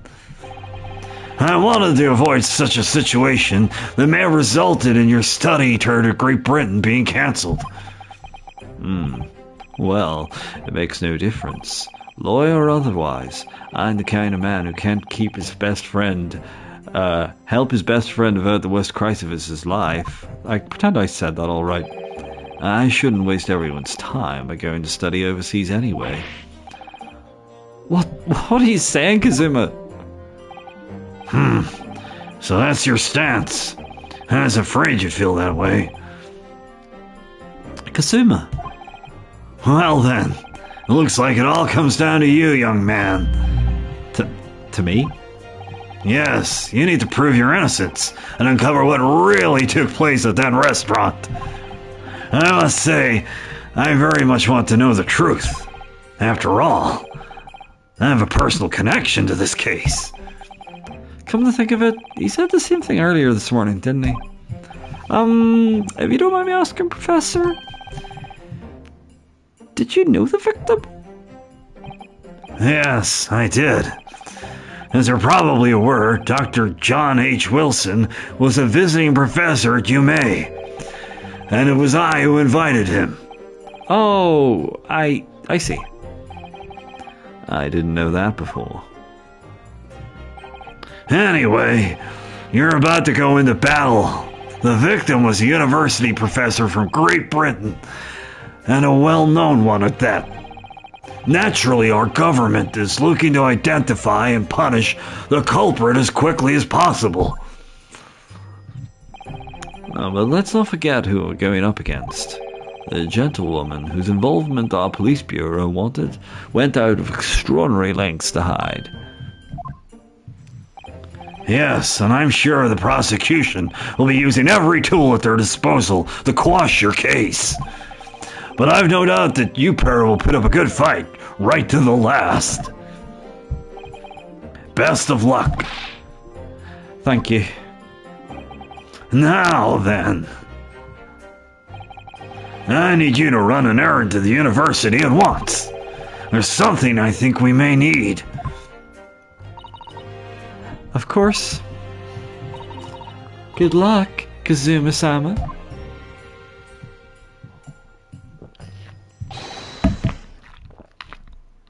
Defendant Naruhodo, court recess is over. Please make your way back inside to the courtroom at once. It's time. Let's get back to it, partner. Let's go in there and deal a decisive blow before these old fossils know what's hit them. Kazuma? What? Thank you. Really? What for? Well, if you hadn't said you believed me, then I'm fairly sure I'd already been found guilty by now. Look, I have faith in you. As a lawyer and as a friend. Coming from you, that means a lot. If I'm found guilty in this trial, he's really gonna give up on his dream of studying abroad. That's the kind of true friend he really is. So this isn't just my battle anymore. Whoever we're up against, we absolutely cannot afford to lose. Alright then. I'll save the thank yous for after the trial.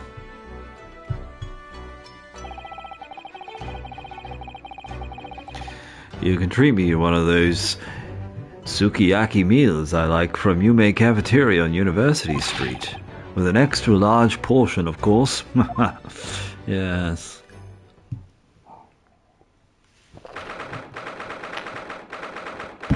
I ain't reading out the time. I ain't reading out that shit.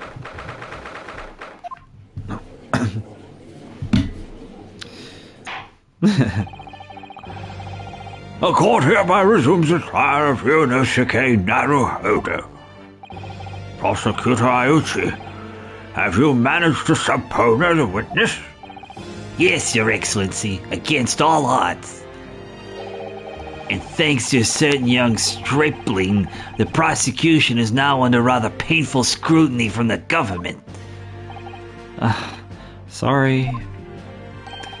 Let the government scrutinize. That's their job. It's nothing to worry about. It's highly unlikely that the good relations we forge with Great Britain will emerge from this trial unscathed. We still think it's nothing to worry about when the new treaty breaks down on our nation founders? Again, terribly sorry. Friendship between our nations is really so fragile, and the treaty isn't worth the paper it's written on. You really have nothing to worry about, Ryunosuke. What do you mean? A secret trial, anxiety over some foreign government's opinions, a bungled investigation, missing witnesses. Is this what our nation's justice system is?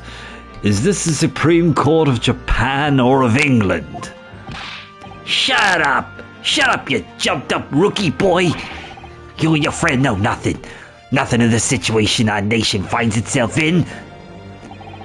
And by aligning ourselves with this great world power, we'll become strong. Diplomacy has never been more critical. Steady political maneuvering is what will secure our futures. I won't deny that I'm no expert. I'm just a student, and one who could arguably study harder too. But standing here now in our Supreme Court, there's one thing I feel very strongly. A country that fails to uphold truth in its justice system is a country with no future at all. Bitch slaps all around, motherfuckers. Sorry. Well said, Ryunosuke. Despite the wide-eyed look of terror. You little Brits! Thank you, Council. This court is the pinnacle of our nation's justice system and exists solely for the pursuance of the truth. With that in mind, this trial will now resume with the next witness taking the stand. A visiting student from Great Britain, Mr. Albrecht. Yes, Your Excellency.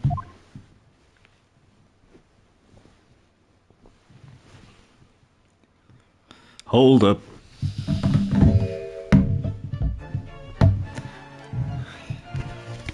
I'm very much having to wet my whistle. Well, what a delight it is to welcome such a fine gentlewoman to Japan and from such a distant land. Tea! Someone bring English tea! In England, no discussions take place without tea. I wish. Is that true? It's bullshit. No idea. So, could we possibly trouble you to state your name and occupation for the court? Of course. My name is Satoru Hosunaga. I've been working undercover as the head waiter at Le Carnival, but... Yes, we know about you already. Inspector Hosunaga, where your manners in England, it's always ladies first. Is that true? No idea. Certainly they don't come first usually. What? More importantly, a little earlier today, you said something to me. You said your powers of observation are one thing you're sure of. Oh, yeah. I think I did, didn't I? Yet your description of this amazing sight was simply a woman. Sorry, Ryunosuke, but your powers of observation aside, your powers of description are sorely lacking. Guilty. So, dear lady, once again, if we may trouble you for your name and occupation, please. Not doing a girl voice, sorry. Oh, wow.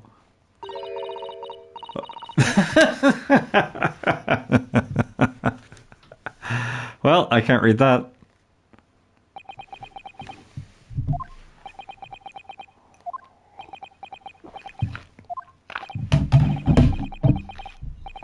I'm terribly sorry, dear lady, but what?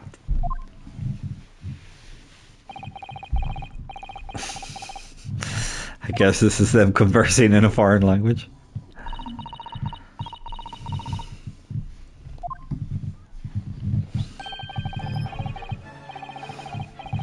The lady says her name is Giselle Brett. She comes from London, England.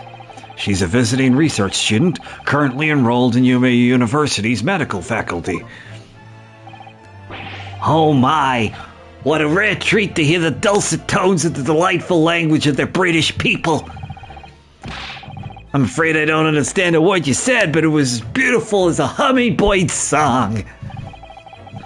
As far as I can tell, the detective is translating the words faithfully enough. Yes, I agree. You'll obviously define in England, Kazuma. Her English doesn't rattle you at all, does it? Nor you. You've clearly been paying attention in your English classes, Ryunosuke. The court thanks the beautiful lady for taking a stand. Now, we may trouble you into confirming something, Miss Brett. 3 days ago, at a restaurant called the Carnival, a grim murder took place. The court has been led to believe that you were dining there with the victim, Dr. Wilson, at the time. Is that correct?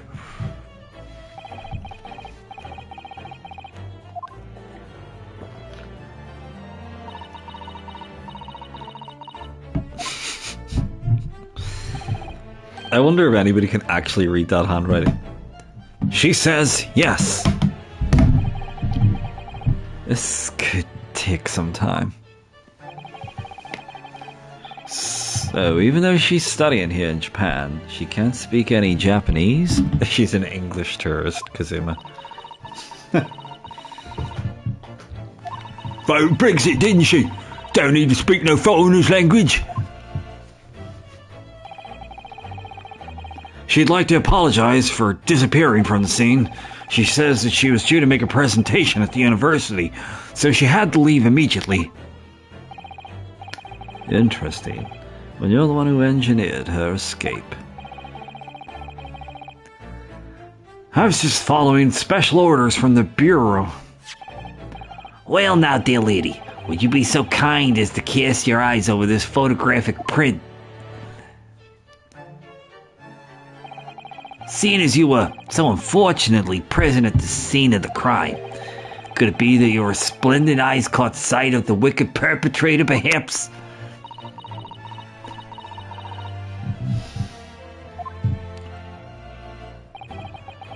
Apparently it was very frightening. A sorrowful sight. Do you mean to say? Yes, it would appear the lady did witness the crime. The very moment when the accused, standing right there in this courtroom, shot the victim in cold blood.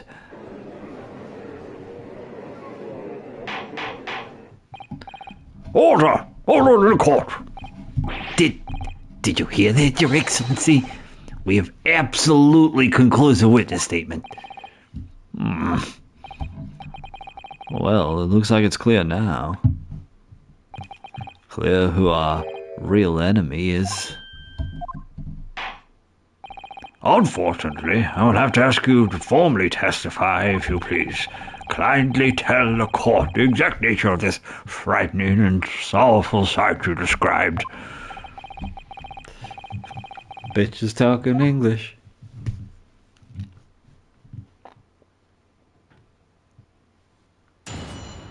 This is quite the scene, isn't it? A frightening and sorrowful sight.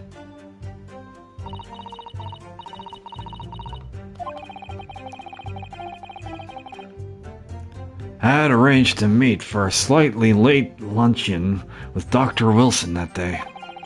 The professor was unable to eat, so I ordered for myself only a beef steak.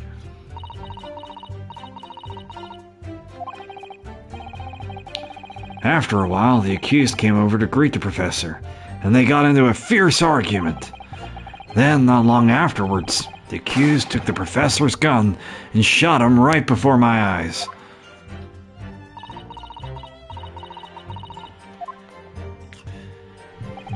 She's lying. I don't carry a gun myself, so obviously I couldn't have been the culprit.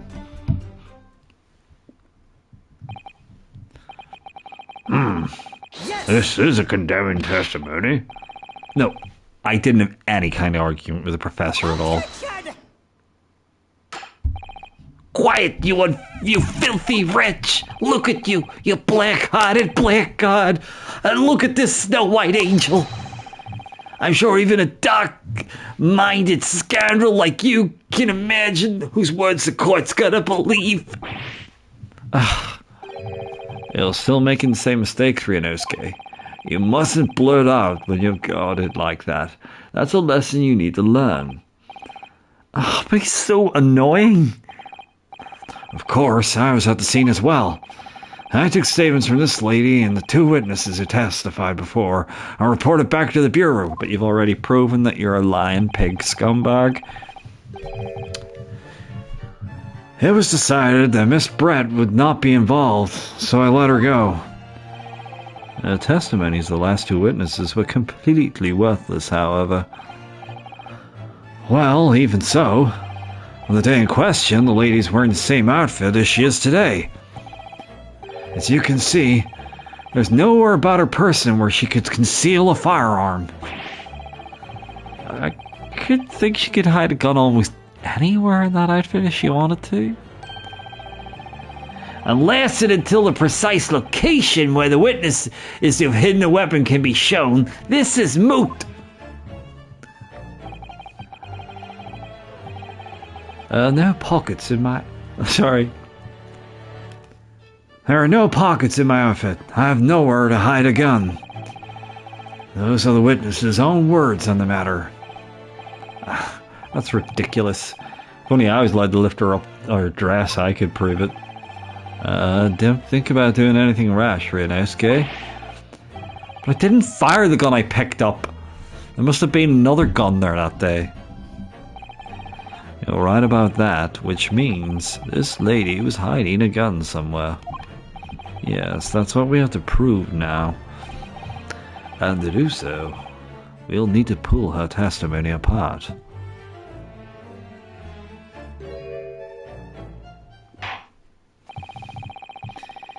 Evil woman.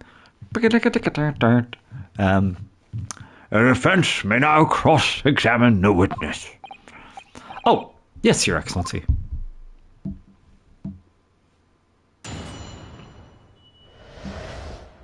A frightening and sorrowful sight.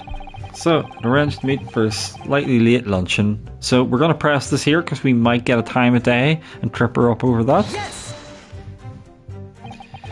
After 2 p.m, in fact. That's really quite a late lunch, isn't it? You don't keep up with the latest fashions for Britain, do you? Late luncheons are on vogue. Ain't that right?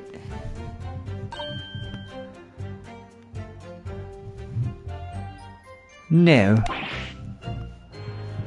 A decisive English no has quite a sting to it. The gentlewoman is currently working in the victim's research laboratory, it seems. So it was apparently a daily occurrence that they would lunch together.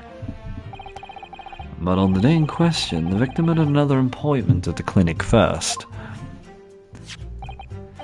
Yeah, which we can prove from the medical report card that was submitted as evidence earlier.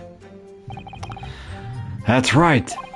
Miss Brett and the victim went to lunch following the victim's treatment, which is why it was so late. Yes, that all makes perfect sense. Such wonderful logic. What a shining example of English intelligence this fine gentlewoman is. So, you both arrived at the restaurant. What happened next?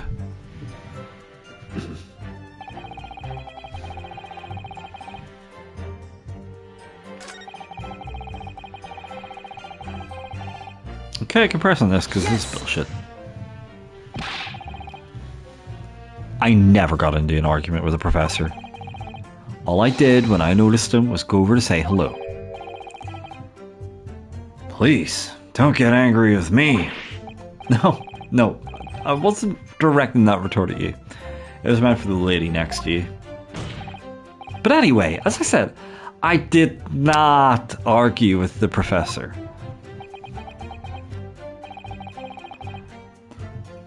I'm afraid your words are in vain. Sorry? Miss Brett does not appear to speak Japanese. No, of course not. Japanese is such a cumbersome language anyway. English is the future. We must all speak English. I wonder if the prosecution will feel that way forever. Only in the presence of a beautiful woman, Well, a beautiful woman is telling blatant lies with a completely straight face. I have to find something that will unravel her testimony, no matter how seemingly insignificant it may be. Pretend I can speak. Anyway, it seems that after the argument, the accused briefly returned to his own seat. That part ties in with what you said, doesn't it? Yeah, I still had some coffee to drink. And then the next time you got up after that was when I finished my coffee and stood up to leave.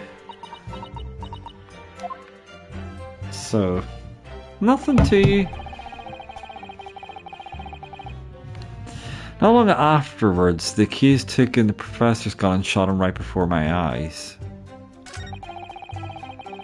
Okay, this should have been the obvious one to press, right? Yes! It's all very well saying that, but can you prove it? Absolutely. I verified it personally. You verified it? Yes, immediately after the incident, I checked to make sure the lady wasn't carrying a weapon. I distinctly remember her saying, "I'm not." That's all you did? You just asked her? Surely you carried out a physical search, Inspector. No. Why on earth not? The honorable English gentlewoman clearly stated that she did not possess a weapon. There was obviously no need for any further probing into the matter.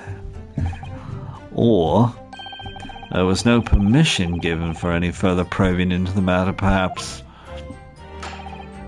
Think what you will, but if you're going to continue with this preposterous claim that the refined lady was concealing a firearm, the prosecution demands that you show support for your assertion with facts.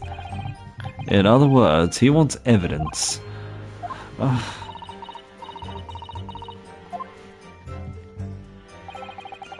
The lady wishes to point out that, of course, she wanted to stay and assist with the investigation, but she was in a hurry to give a presentation at the university, so she was compelled to leave. Not to mention the fact that your officer told you to get the woman out of there. Not get her out of there, I just urged her to leave. The lady would like to point out that she in no way meant to run away from the scene of the crime, which is why she is only too happy to cooperate and testify here in court today, of course. Unlike a certain student who refuses to admit when the game's up. You could at least have the courtesy to pay attention when I'm goading you. So she's maintaining that you got into an argument with the professor, at the end of which you shot him, which is an out and out totally unfounded lie. All these voice switches. Still, the statement is very compelling. After all, she's elegant, refined, young and beautiful gentlewoman from Great Britain. In stark contrast to you, dressed from head to toe in dull black school uniform.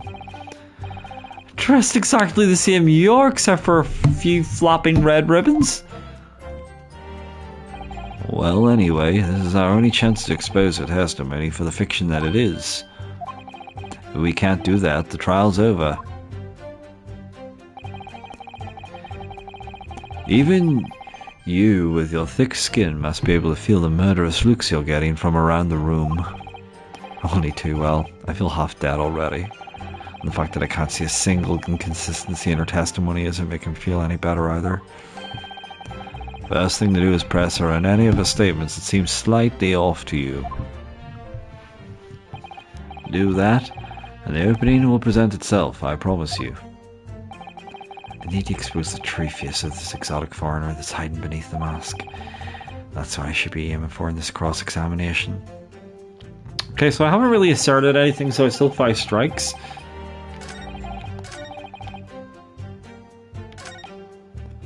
So this here might be the bullshitty thing. I'm guessing she might have a receipt or something like that.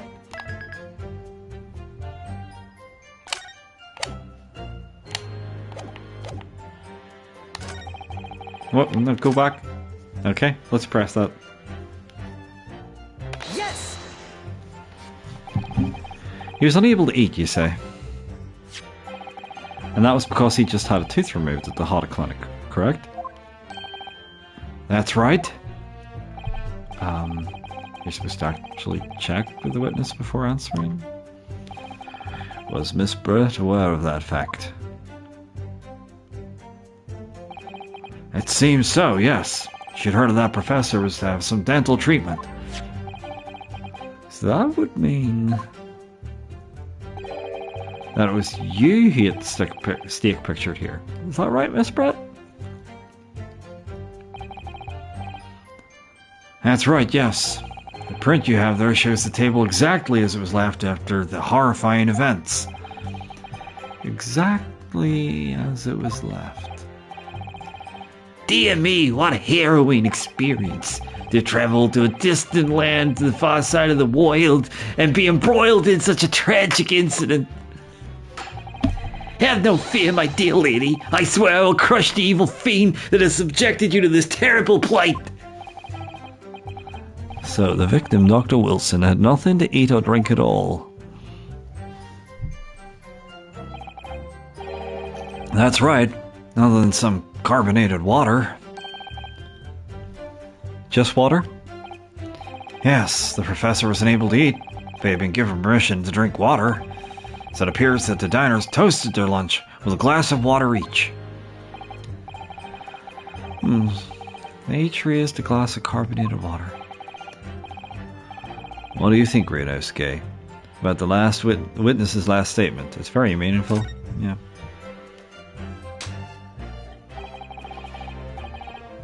A last statement of yours, Miss Brett. There's a profound bearing on this case.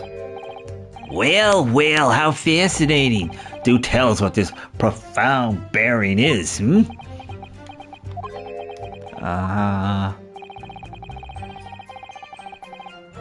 The significance of the statement will become apparent when the time is right. The defense calls for the witness's last statement to be formally added to the testimony. Well sidestepped, counsel. Very well, Miss Brett. Kindly repeat what you just said to be added to your official testimony. Gladly, she said. That's brilliant, Kazuma. I gotta remember that one. Which one? The significance will become apparent when the time is right. I could really use that phrase. I'd hope there's some useful tips you're picking up from this experience than that, Ryunosuke.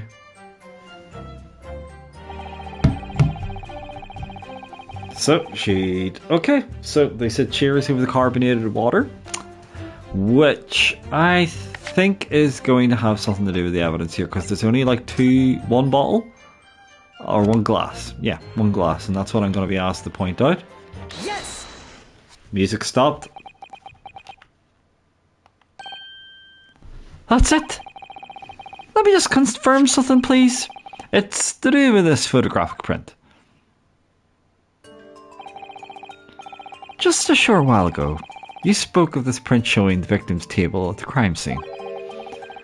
That it was exactly as it was left.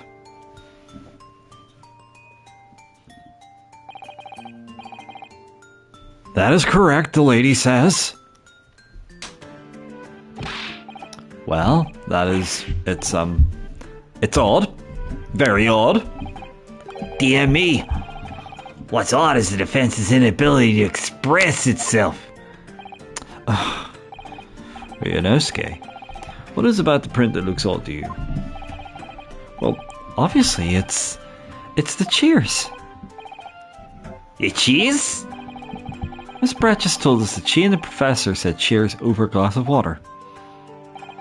But if that's true, there should be 2 glasses on the table, not 1. Ah! You're quite right, counsel. There's only one glass pictured here. We supposed to be impressed by this nitpicking over minutiae? What possible difference do the presence or absence of one glass in the case make? I'm Yoda now. Objection! Minutiae, you say? Could it be that the detective here removed the glass from the table to conceal the lady's presence? Of course not.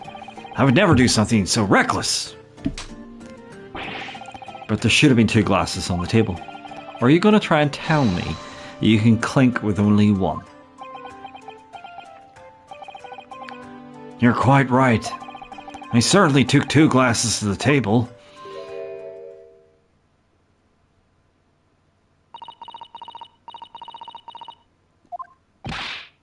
Inspector, what did the lady say? It would seem that it was Miss Brett who took the glass from the table. What? It was also terrifying, everything that happened. I panicked and thought I should try and hide the fact that I'd been there at all, she's saying. Good gracious.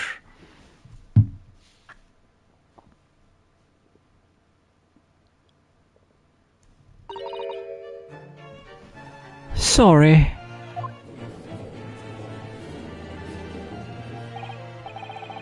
There, as I shoot the court before, this is of no consequence at all.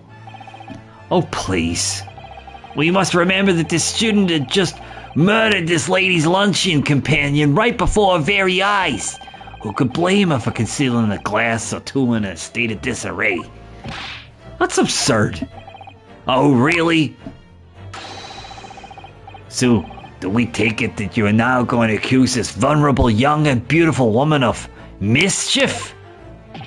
What? No. This can't be put down to mischief. I'd like to know exactly how the lady took the glass from the scene.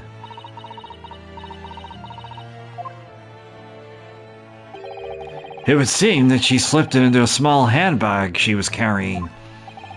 A handbag, you say? Yes, Your Excellency, a small handheld pouch commonly carried by well-to-do women in England. So the beautiful lady has very graciously explained how and why she removed the glass from the scene now. However, the fact remains that this glass has absolutely no bearing on this case. The student has been trying to confuse the court with logical reasoning, but in the end, of course, it comes to nothing. No more pretentious accusations. You've wasted enough time already. Indeed, the lady has offered satisfactory explanation as to why she removed this glass. I think henceforth we consider the matter to have no bearing on the case. Counsel for the defense, are you in agreement? Well, I don't know, really. If you want to pursue this matter further, you're going to need to show that it has some deeper significance. Yeah, you're right. So she took the glass away in her handbag, and there's deeper significance there. It's the handbag, of course, the fact that she could have had a gun in there. Wait! The lady put a glass in her handbag, you say? Yes, do try to keep up. It's already been explained to the court that all English gentlewomen carry handbags for small items. Let me see. A little while ago, Miss Brett stated the following. There are no pockets in my outfit. I have nowhere to hide a gun. Hold up. But what she forgot to mention was her handbag. In which case it could be perfectly possible to conceal a gun. All right. Well done, partner. I had a feeling you'd pick up on that too. What are you insinuating, you vile blackguard? It's really very simple. A gunshot was heard when the defendant picked up the gun from the restaurant floor. As he didn't fire that gun, we can deduce that there must have been another firearm at the scene. The true murder weapon, if you will. You can't seriously be suggesting. Inspector Hosanaka. Yes? Did you or did you not search Miss Giselle Brett's handbag on the day of the murder? No, sir, I did not. As I thought. In other words, another gun, the one was actually used to kill the professor, could have been hidden in Miss Brett's handbag. No!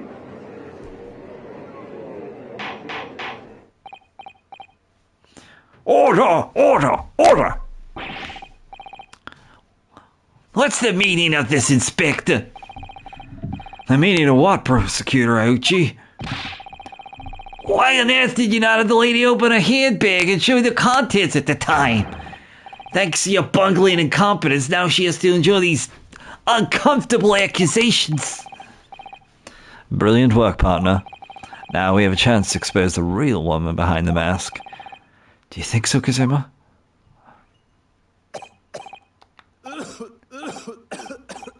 Many a cough was had that day. Well, what a sorry situation. Clearly you have no faith in the police. As I said, I did not search the lady's handbag after the shooting, simply because it was unnecessary. Unnecessary in what way? I have to thank the student lawyer, really. I have a piece of evidence here that I had completely forgotten about. This is fucking fishier than a week-old fish in a fish shop. This is a photographic print.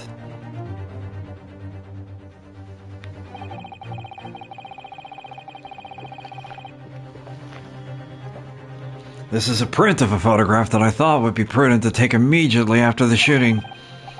As you can see, it clearly shows Miss Brett's handbag. Well, I never. You can see right through what's inside.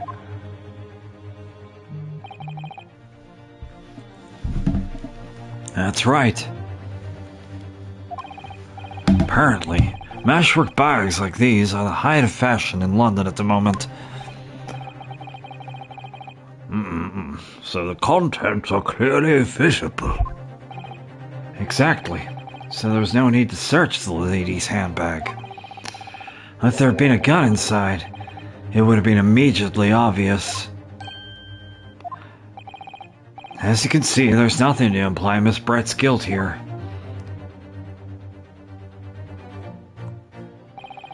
Thank you for helping to prove that, Naruhodo-san.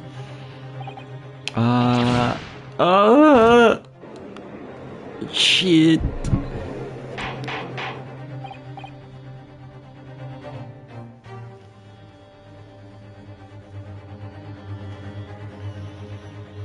Louise, are you back?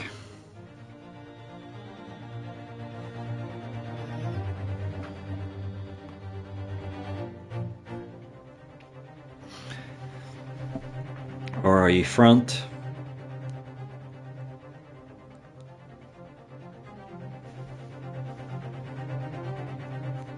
So I'm just going to take a wee second to reply to Manuela here. I'm going to mute the mic and then I'll carry on. In fact, if you can give me 2 minutes, I'm going to also take a wee toilet break too. So I'll be back as soon as possible. Give me 2 minutes. In the meantime, I don't know. Scratch your balls?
Guess who's back?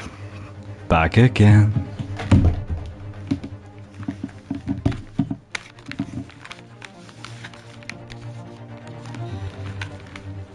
Guess who else can't put his headphones on? Anyway. So we had an order. Inspector Hosinaga, you will submit that print as evidence at once. Certainly, Your Excellency. So, we got the handbag photo. Something bullshitty about this. I think you've had long enough to cross-examine the witness, counsel. The court has now been shown considerable evidence.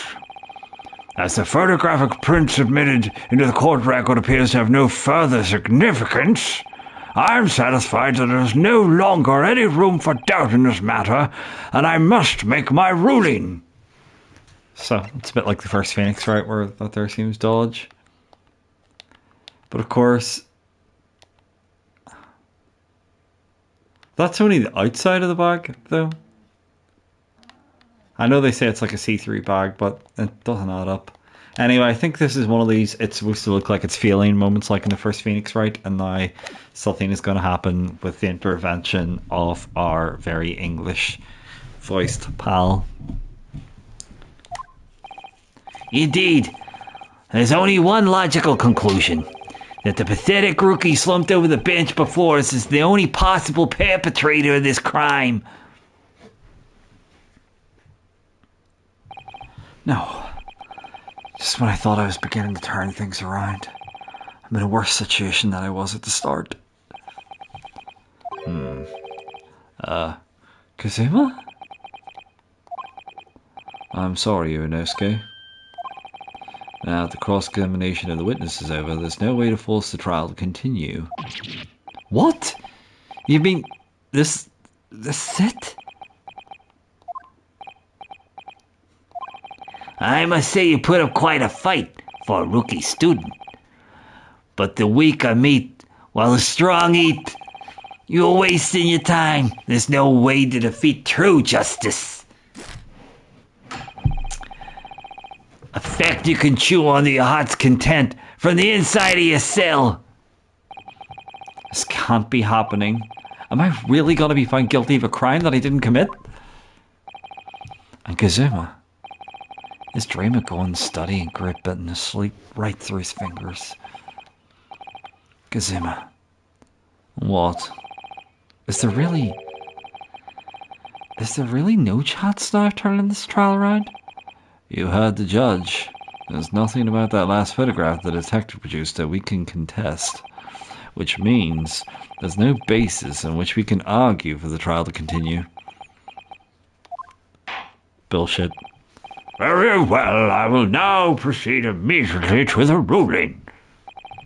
It seems we'll be able to report to the British government in time after all. That smug little... Ryunosuke Naruhodo, having considered all of the evidence... Damn right. Wait, Your Excellency. Ryunosuke? I don't think you can rule on this case yet. This amateurish is getting tedious. When His Excellency deems that the trial's over, he gives his ruling. That is the most basic protocol of the courtroom. Yes! Your Excellency, just a moment ago you said this. As the photographic print just submitted appears to have no further significance, there's no longer any room for doubt in this matter, and I must make my ruling. Now, that means if there was a problem with the evidence, some significant detail, then ruling on the case at this time would be out of the question. Is it blatant straw clutching? Look at this photographic print. All it shows is the handbag the gentlewoman who's carrying on the day in question. There could be no problem with this evidence. You'd better know what you're doing, Ryunosuke. I understand your objection, counsel. Certainly, the new evidence submitted by detectives is not undergoing the court scrutiny. However, I fail to see how we can glean any new information from this handbag. Heh, my thoughts exactly. Really, the prosecution has become tired of this rookie's desperate wheezes. Yes, I am desperate. This isn't a wheeze. There's something about this photograph which just doesn't seem right. If only I could put my finger on it. Very well. I'll grant the defense one final opportunity. Gonna hit the save button. The save button.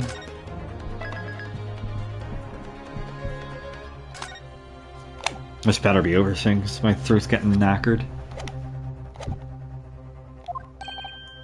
What? Be warned, if I'm unsatisfied by your response here, the trial will be over with immediate effect.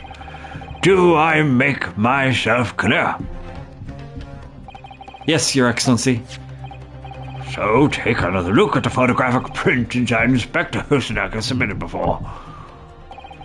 You will identify the court. Well, in this print we see the significant detail that you have alluded.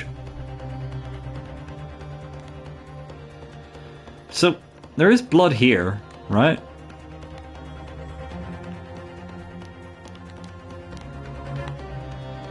I'm gonna hit the odd save you, just so I don't have to go through that dialogue again when I inevitably choose wrong. Blood on the wrist, you're with me on that then, yeah? What the fuck's with that shit? Yes! Look at this here. It's a very unusual mark on the victim's wrist. That's true. Looks almost like a burn of some description. Dear me, I was pondering what new piffle you would come out with. A boin, you say, on the victim's wrist? Clearly that's nothing whatsoever to do with the magnificent lady's handbag. Yes, that is a burn mark, you're right. Go on, Inspector. The police coroner also noticed it when he was performing the post-mortem examination. It was deemed unrelated to the cause of death, so he didn't note it in his report. What did I tell you? In any case, we have no idea when the victim suffered this boin, do we? And no possible way of knowing either. The more I look at it, the more I find myself intrigued by the curious shape of this mark. However, as Prosecutor Ouchie points out, unless a firm connection to the case can be shown, I cannot allow any further time to be spent on the precise details of this burn.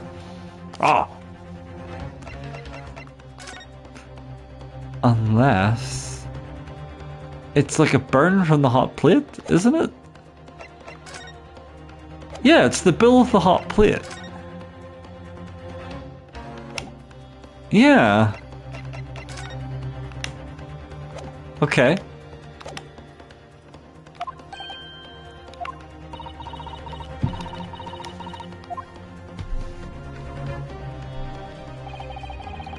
Excuse me, Your Excellency. It would seem Miss Brett has a lunch appointment with the Dean and other university staff.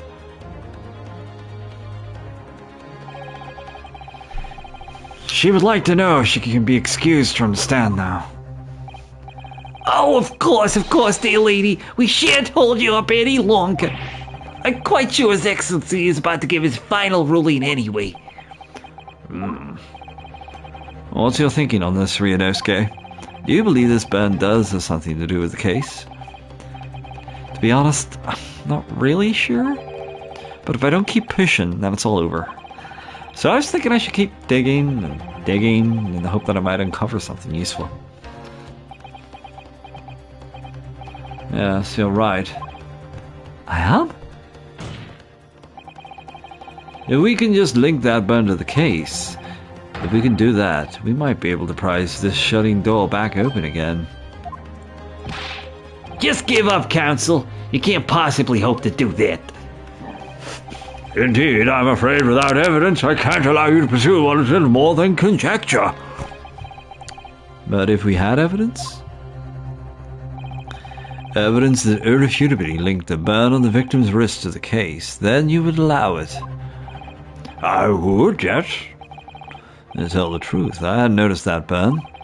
But as soon as you pointed it out, what I did notice was the color draining from Miss Brett's face. Really?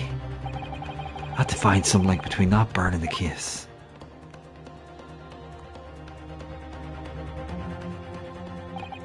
This is the moment of truth. Time to find some evidence that proves that burn really means. What that burn really means. Sorry, I'm forgetting words because I'm getting tired. So then, the defense will now present its evidence to the court. The evidence demonstrates an inextricable connection between the victim's burn and this trial. Hold up. Yes! What's this, counsel? Yet another print? Yes, Your Excellency. I believe the photographic prints are an amazing invention. When we humans look at a scene, we miss things. But in a photograph, things we may have overlooked at that time are recorded forevermore. Do hurry it up, rookie. What are you trying to say? To inconvenience this poor lady any further would really be quite inexcusable. Actually, we may need you to stay with us a little longer if you don't mind, Miss Brett. You see, it's very clearly visible in this other photograph. How did the victim come to have that unusually shaped burn on his wrist? The reason is recorded here forevermore. What? How? You can't fool me with your little bluffs, boy. If that's your game, then let's see how it plays out. Show the court exactly what you mean.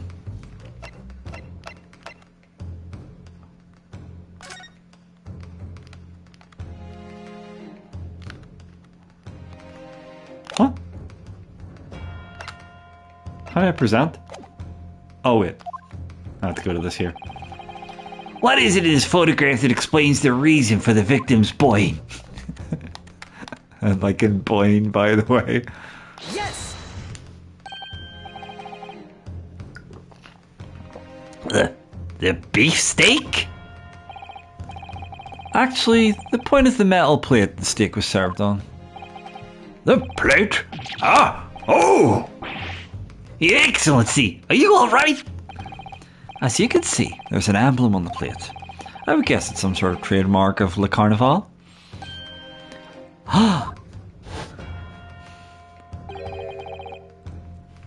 This emblem on the plate and the victim's burn are exactly the same shape. Ryunosuke, you're a genius. You're spot on. Which means the victim must have suffered this burn whilst he was present at the restaurant. Objection! But even if that is the case, we can't know if it happened on the day in question or not. Could have been the day before, or the day before that. It most likely happened at some other unrelated time. Well, Objection! Sadly, Prosecutor Aochi, the chances of that are extremely slim. Thanks. Why? The outline of the burn is clearly discernible. Such a serious injury would have caused quite a commotion in the restaurant. Wouldn't you agree, Inspector Hosonaga? I can't imagine having missed such a terrible disaster, certainly. But... I would say, looking at the picture of the wound, that it wasn't suffered very long ago. And although it's not a particularly large burn, it's extremely well defined, as the defense just pointed out. This was no mild burn, that's for sure. Can you be more specific, Inspector? Well, let's see. If the plate was around 90 degrees centigrade, a burn like that would have taken around 3 seconds. It's inconceivable that the victim wouldn't have let out a scream of pain then. I've been investigating at the restaurant for several weeks already, but I've not heard anyone scream at all. As the head waiter of the Carnival, I can testify to that without hesitation. But you're a detective, not a waiter! Yes! There you have it. Something isn't right here. As the detective said, anyone who burnt themselves on a piping hot plate for 3 whole seconds would scream in pain. There's no question of that. And yet Inspector Hosonaga never heard the professor scream, not on that day or any before it. That's right, and the strange thing is, on the day he was shot, I didn't hear him cry out either. What are you suggesting? Well, if the professor had carelessly laid his wrist on the plate for anything like 3 seconds that day. That would have been beyond careless, I think, counsel. And the rest of us in the restaurant, myself, the sergeant, and the old antiques dealer, all of us would have, without any question, heard him scream. Wouldn't you agree, Prosecutor Aichi? Huh? Well, yeah, I suppose. So the question is, why didn't a single person hear Dr. Wilson scream? I almost don't believe it. You know, Skay, you don't think. Can it really be true? I never dreamt we'd arrive at a conclusion like this, but I'm starting to think that maybe we've been led into a terrible trap.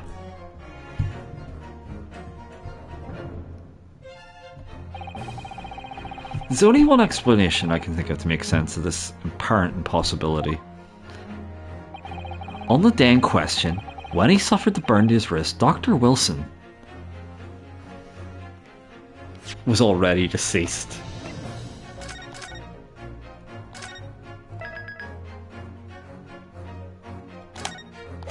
I think that's the only thing it can be. He can't have been asleep. Can't have not noticed the burn. He wouldn't be asleep, so he was already dead.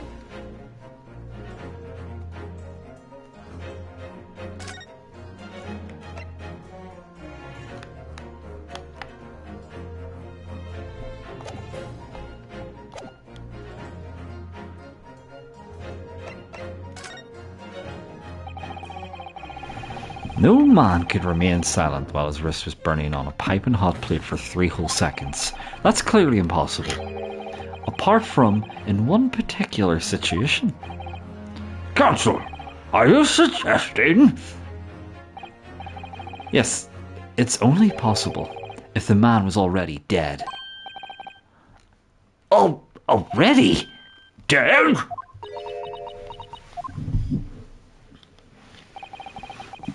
Knowing what we know now, it's the only possible explanation. When the beefsteak was brought to Dr. Wilson's table that day, the professor was already dead. It's madness! It's crazy! You big Kahlua, what are you thinking? Order, please. Counsel, please explain this absurd notion at once. The victim was killed by a gunshot. It's right. It's absolutely right, Your Excellency. This is just another ridiculous ploy by the rookie student, but clearly he has no grasp of the facts. Objection! No, Prosecutor Aichi, it's you who's no grasp of the facts. I beg your pardon. As soon as it became apparent that the victim had suffered the burn while at the restaurant, this whole case turned upside down. Or have you not grasped that yet? Oh, God. Your Excellency, the court must hear from this witness again. If it's true, as we now believe that the victim was already dead before the gunshot was heard, it's highly likely that Miss Britt knows something about it. Incredible. I certainly didn't anticipate this twist of events. I'm sorry to say, Miss Brett, that you will now have to forget your luncheon engagement. But, Your Excellency... The justice system in our country may be in its infancy, but rest assured, all reasonable doubt must be dispelled before I am prepared to pass judgment. Thank you, Your Excellency.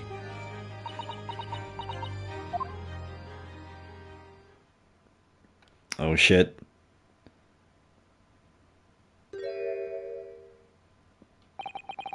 What was that smell? Yes, of course. I mean, I'd be delighted to help, especially if it helps relations between my country and yours. Miss Brett, you speak Japanese? Well, of course I do. I'm studying in your country, after all. But then why have you been speaking through an interpreter until now? My mother tongue, the Queen's English, is the most refined and elegant language in the world. As a gentlewoman, I try to avoid speaking in your vulgar tones as much as possible. C to the U to the N to the T. But it seems the men in this land possess none of the chivalrous virtues of English gentlemen.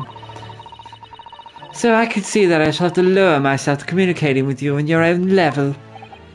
Oh, well, you are the epitome of a true English gentlewoman. We are truly honored by this lavish consideration you so graciously afford us. I see. In that case, Miss Brett, I will now ask you to testify in your own words about the events leading up to the death of the victim, Dr. Wilson.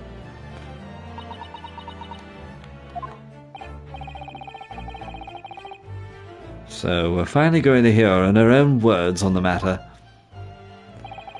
Things are getting interesting, Ryunosuke.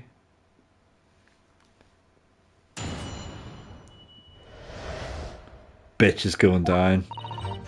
Unfortunately, I have no idea when the poor man burnt his wrist like that. On the way to broad my steak, the professor and I raised our glasses in toast. As far as I've heard, the post-mortem report showed no other possible cause of death besides the gunshot. If there's some other way a man's life can be taken without leaving a trace, please, do show me. But of course, this country's inferior investigative techniques probably wouldn't pick up on it anyway.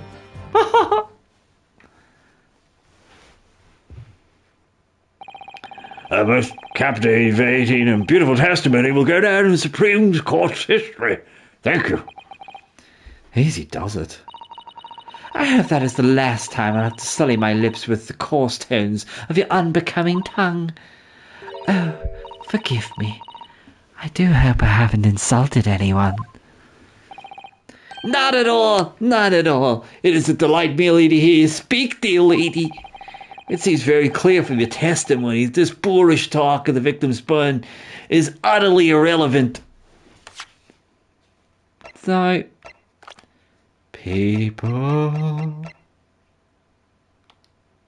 So we can't really investigate these fucks anymore.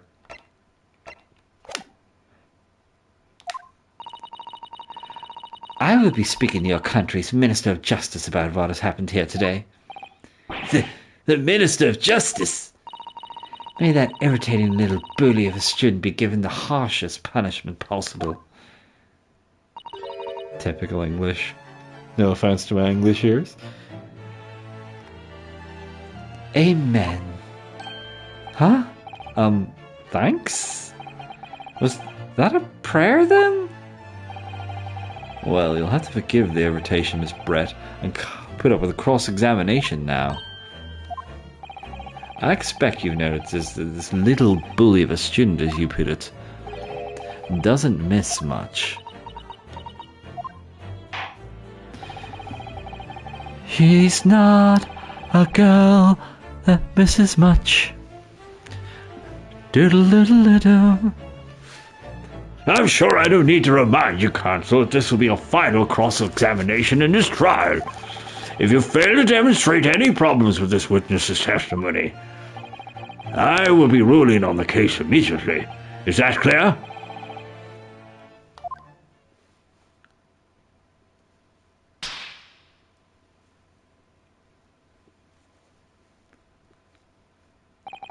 Yes, Your Excellency. Then you may proceed with the cross-examination.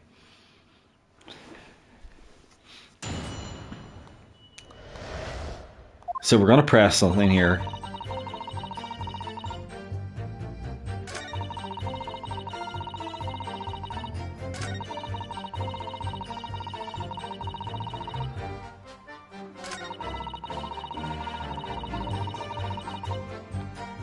Yes!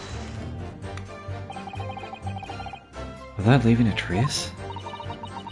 If someone is shot, or strangled, or stabbed, or thrown from a height, however a person's life is taken, there are always telltale traces on the body. Quite right, dear lady. And as our police force has thoroughly examined the body of the deceased, there can be no doubt. Isn't that right, Inspector Hosendaka? As I said, I was aiming for flawless investigation. Maybe physical traces with all those causes of death, that's true. But maybe there's some other way of killing someone that doesn't leave a mark. If heaven forbid you doubt me, young man, you're going to have to tell everyone exactly how you think the professor did lose his life. Otherwise, I'm afraid your argument falls rather flat, doesn't it? Oh no, perish the thought. Calling such a sweet young lady's innocence into question. On my honor, I, Tekatsuchi Ochi, will cut down any who dare cast such aspirations. You missed a lot, Andre. Huh. We're killing someone that leaves no trace. We need some evidence to back us up here. Yes, evidence.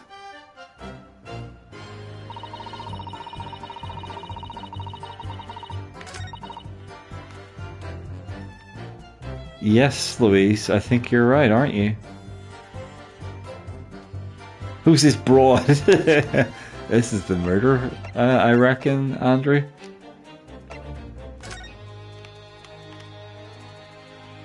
No, I can't.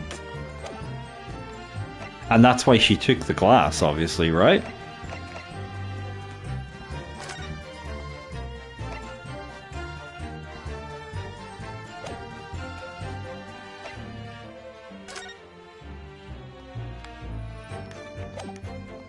So I'm gonna save before I present it, right?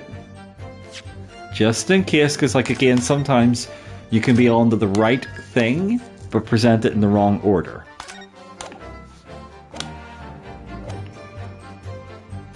We don't care.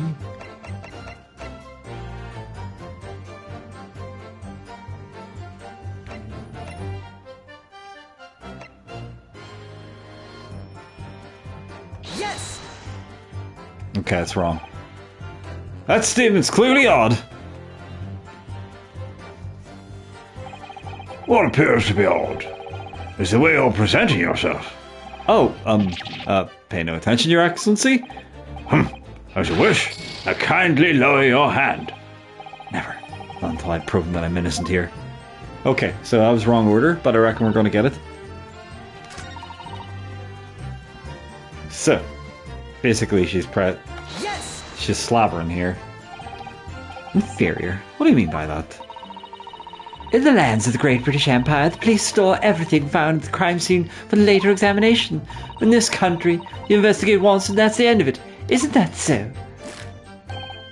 Quite right. The carnival is open for business as usual today, just days after the incident. Exactly. Which means that even if the investigation takes a different direction, vital evidence may be lost. Yeah. It doesn't even occur to your naive detectives to try and preserve the crime scene. I'm trying to be as tactful about this as I can. You understand? Killer blow! The lady is as formidable as she is beautiful. Amazing. He's actually admitting our police may be flawed. Perhaps Prosecutor H.E. is finally starting to see sense? I very much doubt that. Still, there's something about what Miss Brett just said. There was a moment before when something didn't seem quite right.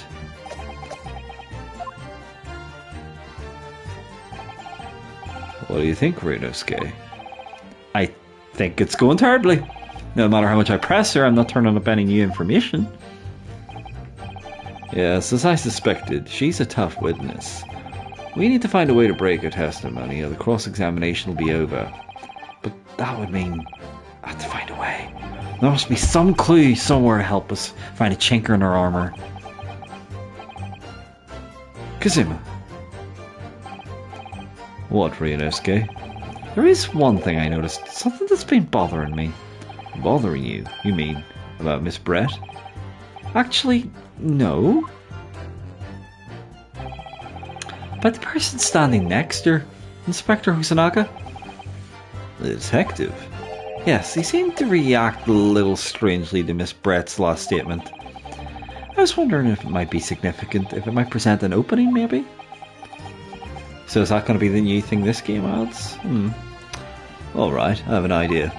Try pressing on her in that last statement one more time. If you think so, but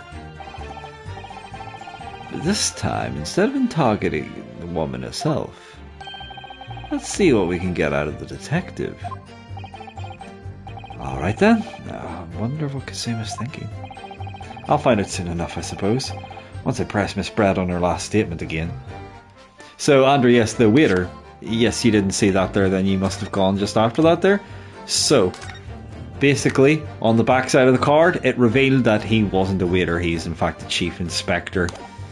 And that he had basically rushed her out and got the other two witnesses to falsify their statements. Okay, gonna press that. Lady.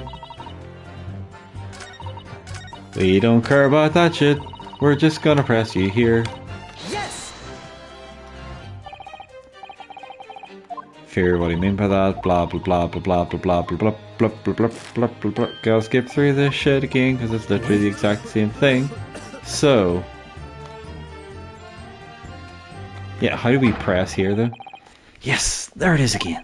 The detective's reaction is just the same as before. Why? Up until now, the detective has been in stand with Miss Brett as her interpreter. But things are very different now. With this testimony, the detective is just listening to what the Englishwoman has to say. This could be a golden opportunity. What do you mean?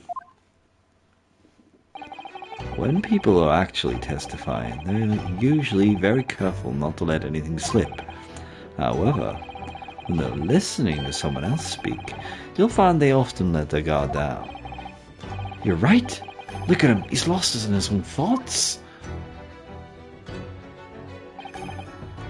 It's time to pursue the man and his train of thought.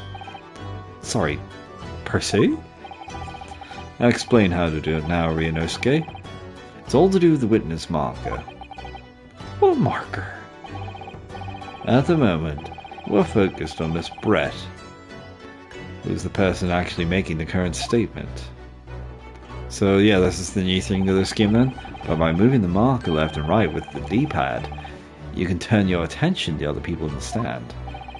While you're looking at the other witnesses, you'll be able to pursue them with X. If you can catch the person at just the right time, you might uncover new information to pursue. If you ever notice strange atmosphere amongst the people in the stand, take a good look around. Alright then, so first I should move the marker across and focus on the detective. And pursue him with X. See what it's all in his mind. Here we go. Wait. Yeah, can I do it? Thank you. Excuse me.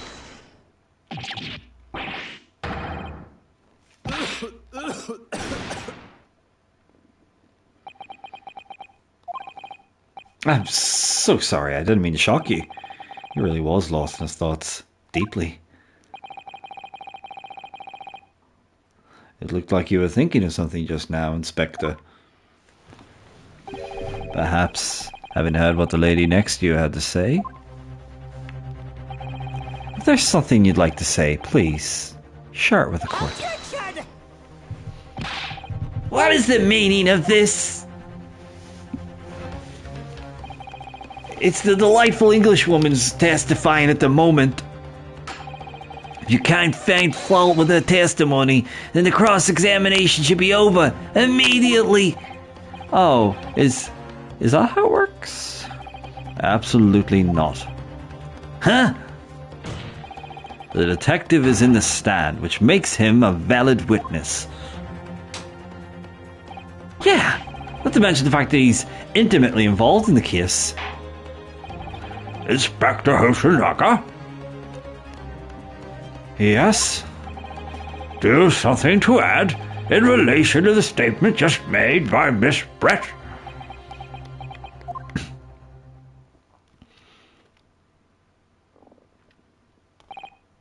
Well, yes, if you don't mind.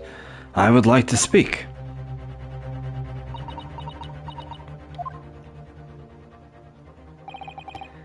The lady is right. Our country's police practices are not as modern as those used in Great Britain, which is why I, Satoru Hosonaga, always strive to make every investigation I'm involved in flawless. What do you really mean by that? I'll tell you what I mean. I won't have evidence lacking on my watch. I'm not afraid to take everything I can from the scene of crime. It's preserving evidence, you see. I don't care if they call me a crime scene thief. I'm not ashamed of what I've done. A crime scene thief? Well, it looks like the lady's remarks touched a nerve there. Take this, for example. Is that? This is the bottle of carbonated water that I took to the victim's table on the day in question. And yes, it's lost all of its fizz, having been opened 3 days ago now. But it was carbonated water. I don't care what anyone says. Yes, there's some left in the bottle. I can see it.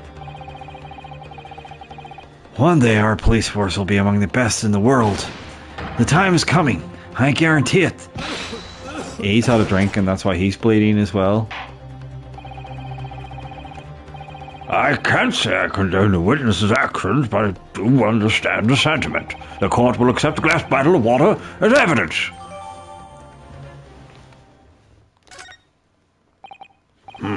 Miss Brett, can you confirm that this is indeed the bottle from which she drank on the day of the victim's death? He could well, Connor, Andrew. Slight problem, doing 6 voices at once. Yes, it was that bottle.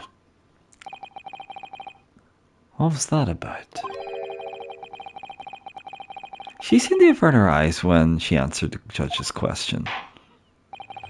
Very well, counsel, you may resume the cross-examination. And the inspector will kindly control his, fervor.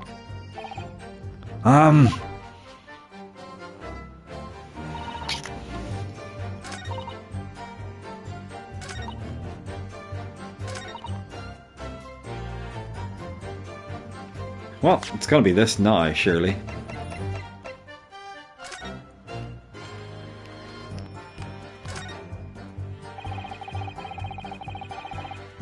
The label's written in a foreign language that I don't recognize. You know what it says, Kazuma?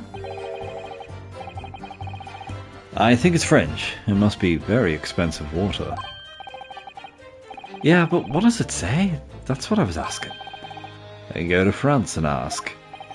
You could just say that you don't know.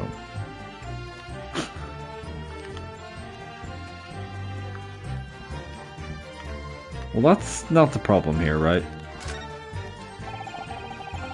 Oh, okay. Shit. Well, isn't there gonna be some sort of like fucking residue? So this carbonated water is the last drink Dr. Wilson ever had. It looks like there's little left in the bottle. Well, it's just plain water now. You know, I've been sweating so much, I'm absolutely parched. I'll just have a sip of this to keep me going. No, Runosuke, you can't do that.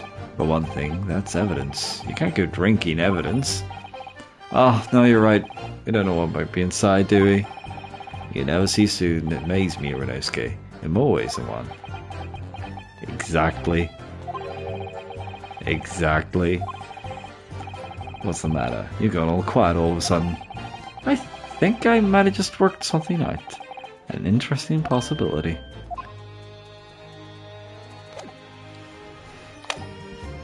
Gonna hit that table button, gonna present that evidence, hoping that I got it in the right order. So yeah, Andrew, I can't remember what his accent was. I think it was kind of close to the kind of like Barry-ish guy. But for now, he's got the current voice I'm doing. So we are going to present this as evidence. I didn't feel a thing. What is this? A bottle of water? Actually, there's one method of killing a man without leaving a trace that comes to mind. Obviously, I'm referring to poison. Poison! On the day of his death, we know that Dr. Wilson drank from this very bottle of carbonated water. Could it be that there was poison inside?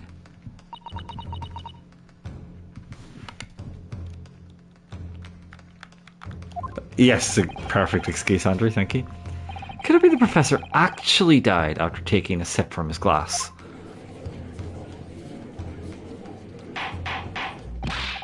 Order! Order! Order! And on that day, who was sitting at the same table as the professor and able to slip the poison into his drink? It's only one person who could have possibly done it. Giselle Brett, it was you. Objection! This is outrageous. To suggest such a thing without a scrap of evidence. You little rookie imbecile.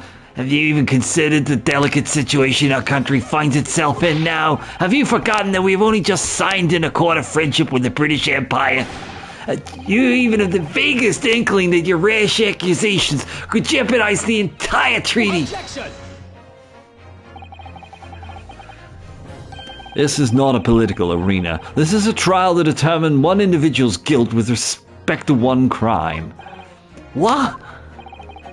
The fact that this woman is British makes no difference. We're here to determine the truth. You bastard. If I may, I will silence you forever for this.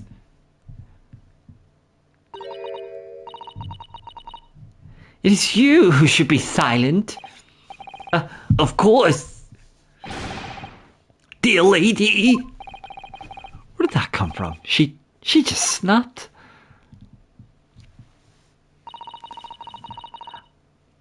I'm afraid I may have spoken unfairly before. I offer most humble apologies.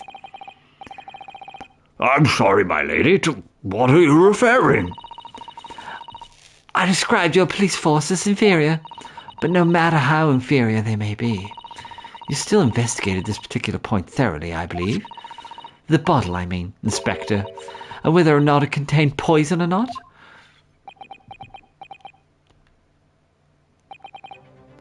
Of course. You did? Have you forgotten what my guiding principle is already? I strive for a flawless investigation every time. I don't believe it. Naturally, we tested the inside of the bottle and its contents. And? What did you find, Inspector? I order tests for every toxin that's available in this country at the present time. You can find no trace of poison of any description in the bottle of carbonated water, Your Excellency. What? Are you sure? The tests were meticulously carried out by the chief coroner himself. No. Except the other glass. I'm very grateful to all you Japanese. You successfully established my complete innocence in this horrid affair. Thank you. But But of course, dear lady, the pleasure was all ours. I was so sure. This can't be right. Everything falls in place if he was poisoned. Thank you, counsel. I think a cross-examination has clarified everything. As the prosecution have asserted, a shot to the chest from this gun is the only conceivable cause of death. Furthermore, the accused, who by his own admission was holding this weapon, is the only possible culprit. I'm done for. The court wishes to apologize for the great inconvenience this has caused you, Miss Brett. Oh no, I'm just glad the matter is resolved. Before proceeding, I must ask the counsel for the defense. Do you have any further new evidence to present to court at this point? So, Andrew, did you come in when we basically learnt that the guy had a burn from the steak plate on his wrist, and he would have shrieked in agony if it had happened when he was alive? So it has to be this. It has to be that.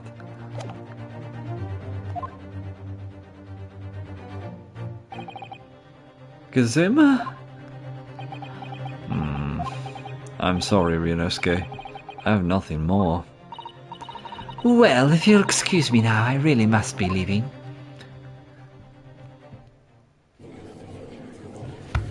Gonna be an emergency objection. Yep.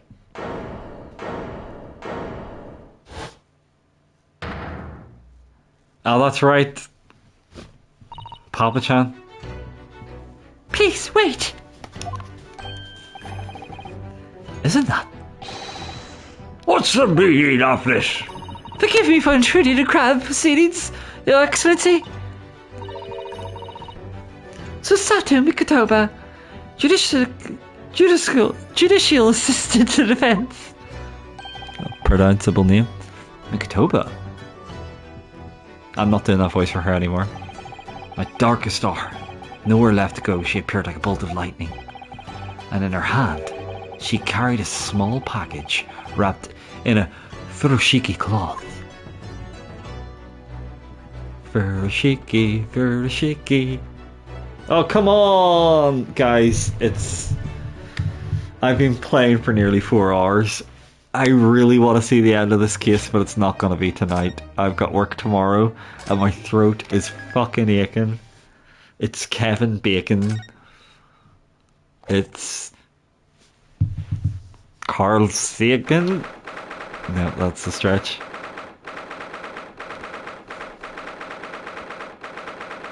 I can't play on any later. I'm really tired. My throat's aching. It's been nearly 4 hours. That's a fucking epic stream by any length. Well, I understand you're the judicial assistant to the defense, but why this sudden ingress into my courtroom? A judicial assistant, and a woman, no less. The rules state that females are not permitted in this court of law other than to testify. Yes, I fully understand. I ask only for 5 minutes of time. I have some vital evidence that I must hand over to the defense. Hey, you're too late, little Coil. The trial's already been concluded. 5 minutes. I will not allow a moment more. But, Your Excellency, I am most grateful. That's like 6 voices at once for her now. Who exactly are you? I'm sorry, there's no time. Please simply accept this for now. What is it? A report about something written in English? It's Giselle Brett's research. The English woman's? After her trial resumed earlier, I hurried back to the university. I went to Dr. Wilson's laboratory in the medical faculty and borrowed this paper. Oh yes, that's right. Miss Brett was studying under the professor, wasn't he? So, this research, whatever it is, have something to do with the case? I'm afraid I don't know.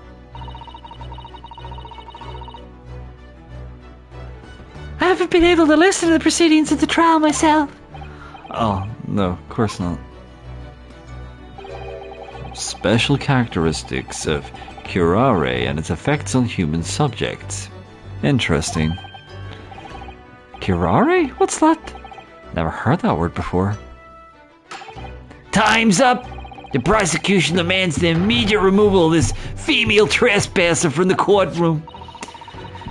There's too little time for me to read it in detail, but I summarized what I could in a note just inside the cover. If you think it could be valuable, please cast your eyes over it. This is wonderful. Thank you. Jizzy's report.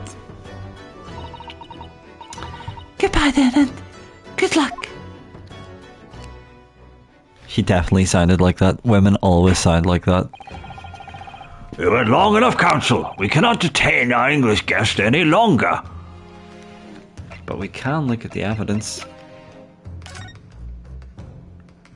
A poison made from the bark of certain trees in the jungles of South America. Hunters of the region have used it since ancient times to incapacitate their prey.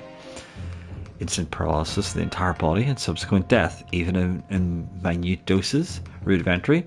The above mentioned effects occur when the poison enters the body through a wound, such as that inflicted by a blowpipe dart. Due to its ability to render the human body paralytic, it's believed that the toxin could have application as an anesthetic. However, the solution for a respiratory arrest caused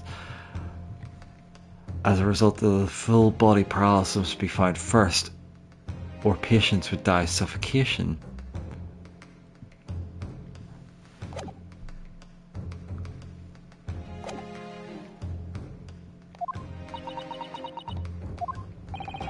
I ask the prosecution and the defense now one last time.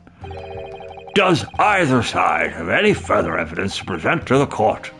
I presume not, but... The prosecution has made its case convincingly enough already. Nothing more to add, Your Excellency. Ryunosuke, we're out of options here.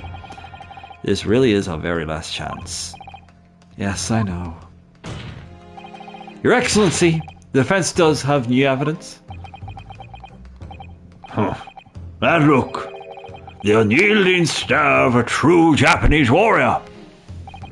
Well, Miss Brett? Yes, Your Excellency. If you wouldn't mind, perhaps you could grace us with your presence a little longer. It's a delightful invitation, but I'm afraid it's not so very long until tea time. I'll have to politely decline. Forgive me, Miss Brett, but it seems I wasn't clear. I realize it was phrased as a question, however, I must ask you to treat it as an order. I've said it many times before, but the Japanese language makes no sense. My apologies, dear lady. So, counsel, what is this new evidence that demands the court's attention? Man, it would be that. Miss Giselle Brett, we understand you're studying under Dr. Wilson at Yumei University, doing research. Research, by sheer coincidence perhaps, into a deadly poison. What? Poison? Where are you going with this, counsel? A toxin known as curare, Your Excellency. Even the slightest amount of this deadly poison entering the body leads to instant death. What? What complete and utter nonsense. Curare, you say? I never even heard of it. You wouldn't have done. What do you mean? I mean that you wouldn't have heard of curare before for one very simple reason. It doesn't exist in our country. It doesn't exist. Correct. Which means, no matter what tests the police do for toxins, they'd never identify curare. Why? Because there is no test available here that can identify the presence of this highly deadly poison. What? Order! Council, does this deadly poison truly exist? According to this report, authorized by the visiting research student from England, curare has long been used by the tribespeople of South America as a poison to lace their arrows. It seems that it's reasonably well known among European doctors and scientists. To lace the arrows? A report states that it's produced from the extract of a tree that grows deep in the Amazonian jungle, and it was first brought back to Europe at the turn of the century by explorers. It claims that animals shot by arrows laced with curare suffer instant death.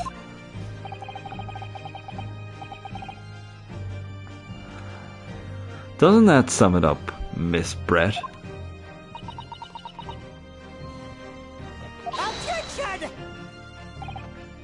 Trumpery! These suspicions are utter trumpery! To start with, the victim had been administered some of the so-called deadly poison. He would have been squirming and writhing in pain. The other diners would have surely noticed. That's true. What do you say to that, Inspector?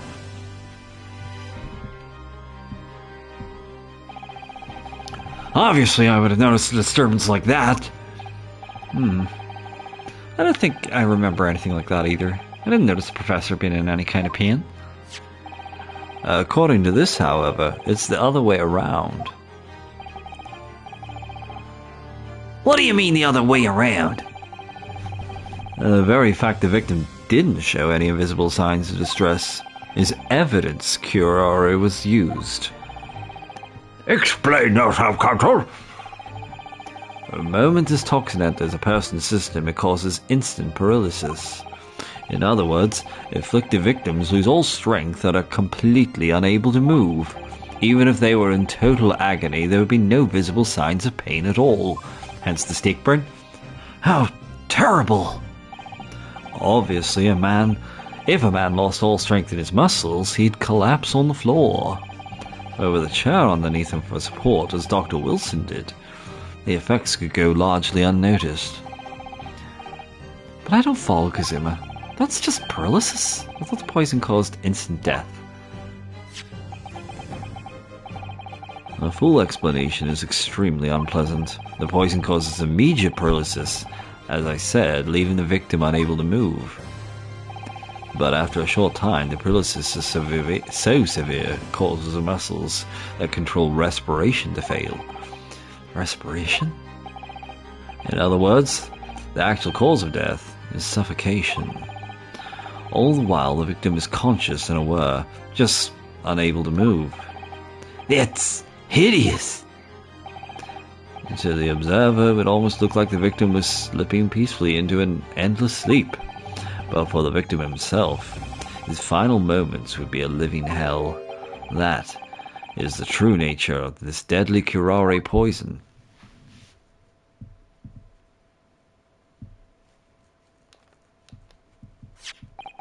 And you're suggesting that this bottle, Counsel, actually contains this terrifying poison? This is all very convenient, isn't it? A hitherto unknown poison for which there's no means of testing. What a happy tale for the defense. Ahem, if I may. All these facts, you think you're so clever. It is you who must be taught. Of course. Dear lady. Christ. So, this is how you Japanese behave, is it? What? You steal another's honest hard work and then announce the results as if you discovered them. Hey, that's a lot like English and, discovering countries and treasures. Hashtag give Greeks back their marbles. I'm appalled. What a loathsome act. Well, Miss Brett, the feeling is mutual. Whatever do you mean? Capitalizing on the unfortunate circumstance of an innocent man to frame him for a heinous crime. It really is a loathsome act. Wouldn't you agree? Enough of this. I, for one, refuse to accept the idea of some poison that doesn't even exist in the great empire of Japan as this breaking the rules. What's so funny? Oh, excuse me, Your Excellency. Yes, Miss Brett? May I borrow that bottle for a moment, please? Well, yes, I don't see why not. Sectarian Snake was pretty good.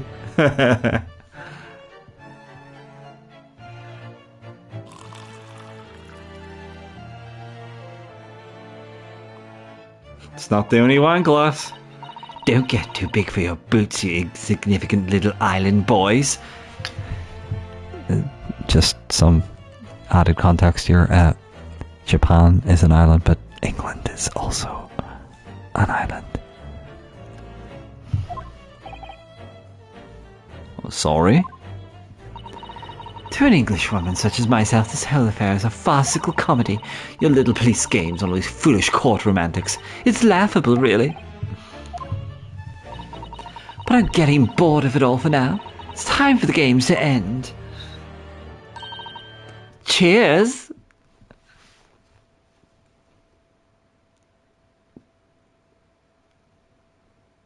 No.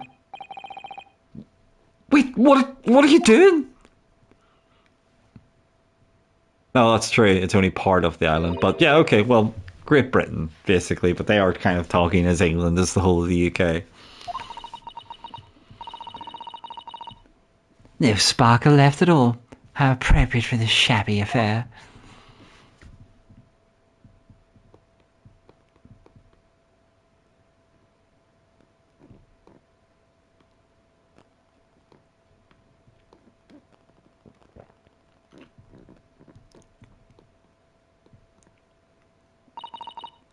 Goodness.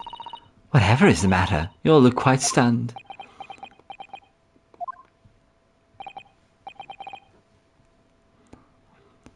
So, now curare. That bottle was clean. Is that what you're saying? You're quite incredulous, little boy. But of course, that's the simple truth. Thank you for presenting the findings of my research so concisely here in this grand venue. Most kind. Thank you, waiter. Now then, Your Excellency. Yes, Miss Brett?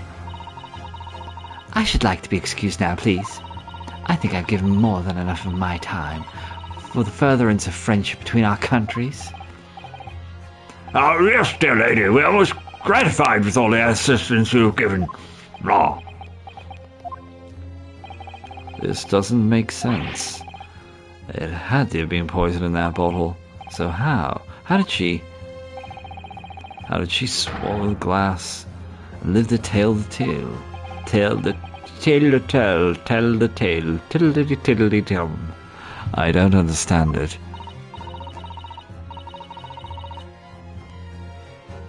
Well, I suppose if nothing else, this little Far Eastern charade will make for interesting conversation at the next party I attend in London. There has to have been poison in that bottle, doesn't there? But there can't have been, because otherwise she would have been keeled over dead. Wine glass. Come on, Ryunosuke. We have all the clues now. That bottle of water.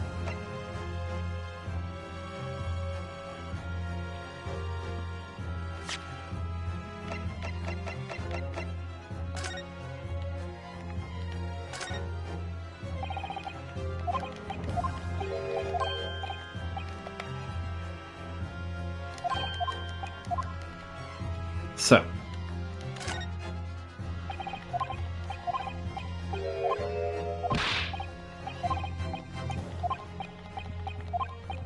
Okay, nothing new there, however.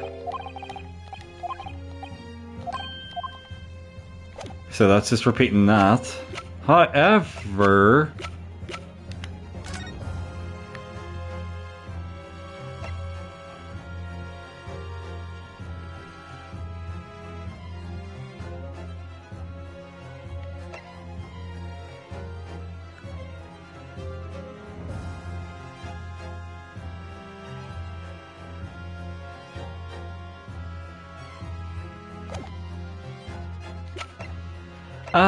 I don't know if that's gonna be it, Andrew. Because we can't look close enough in the photo.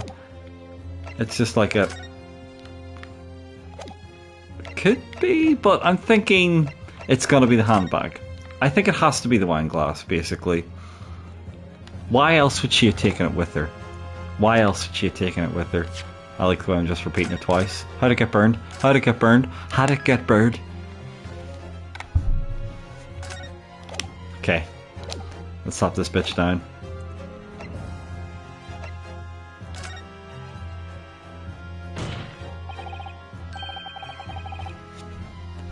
As I thought, there is no poison in that bottle.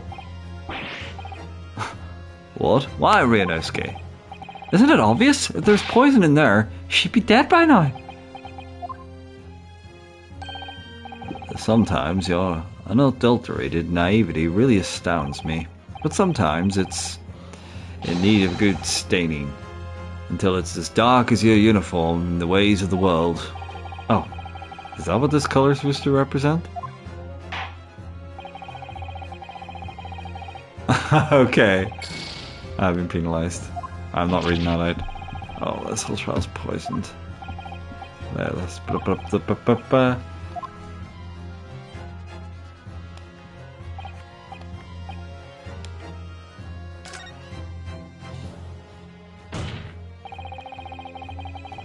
The culprit did put curare poison in Dr. Wilson's carbonated water. The defense refuses to change its position. You're serious? Fool! Are you blind? There's no possible way the bottle can contain poison. I mean, we just saw Miss Brett drinking the water from it? That's right. Which rather complicates your argument, I think. And I believe that complication can be explained. How, exactly? I need to think through all the things that don't quite add up here, one by one. I'm sure the answer is the evidence we have in the court record somewhere. It has to be. Very well. The defense truly intends to assert its claim. Then I must ask you to support the assertion with evidence. What explains how the witness was able to consume this supposedly poisoned water unscathed?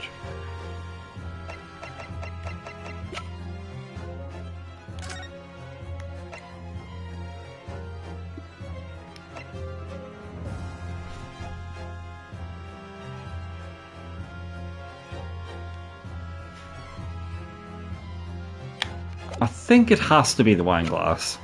Because otherwise, as you say, it's like the anesthetic.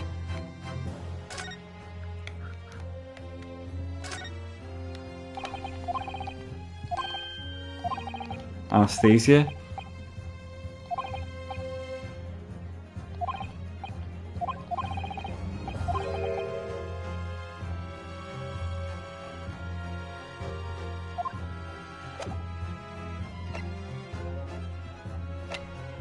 I'm gonna go with the glass first. Yes! Huh. Seems the defense, or should I say, wretched accused.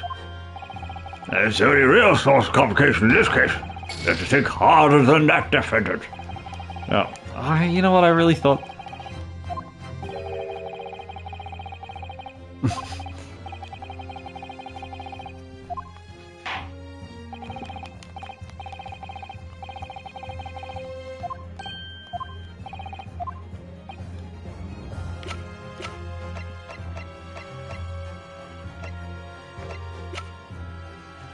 I really thought that would have been it, you know.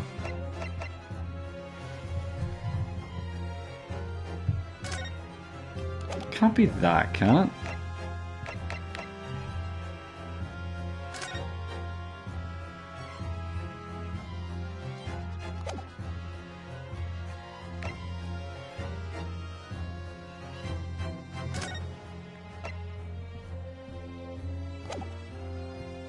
It has to be something that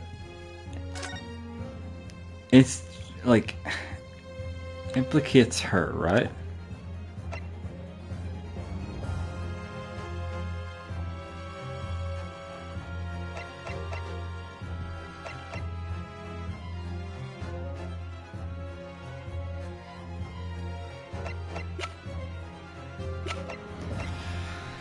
I'm gonna go with this. Yes. No. Oh shit. Getting close to a game over. Shit. Why am I being so dumb here? What is it?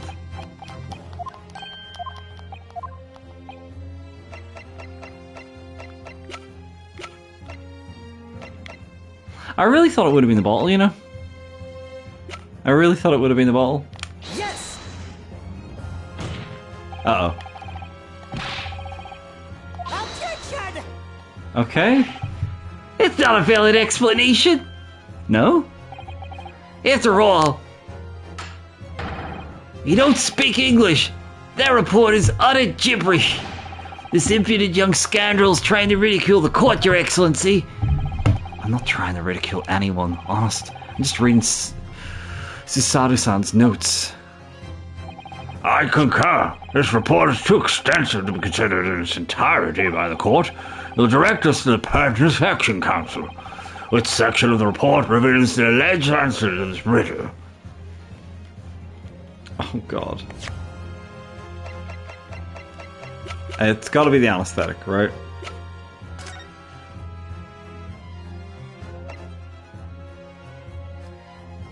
Right?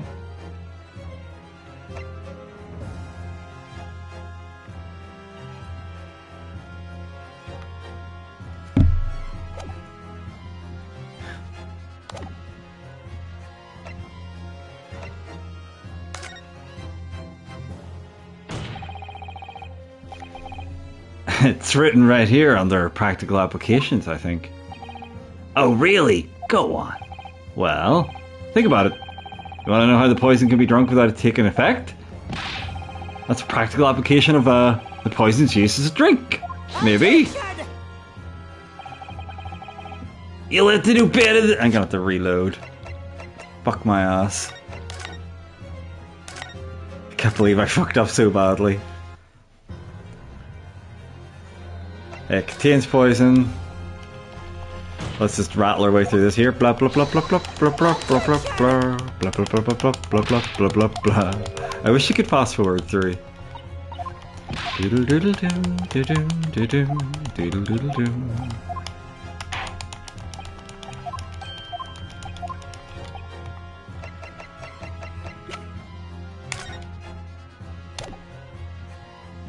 Yes.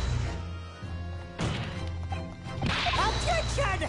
Okay, and let's rattle through this. Blombity blombity bombity bombity bombity bombity bombity bombity bombity bombity bombity bombity bomp.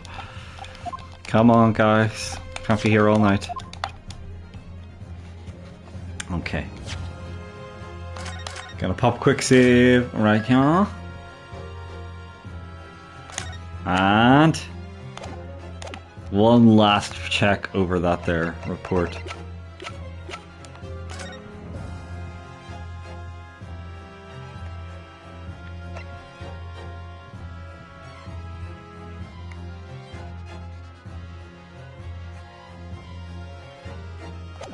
So it has to be, so it's going to have to be in special characteristics, right? We've been hearing a lot about this curare poison. That's left me curious about something. Oh? Council?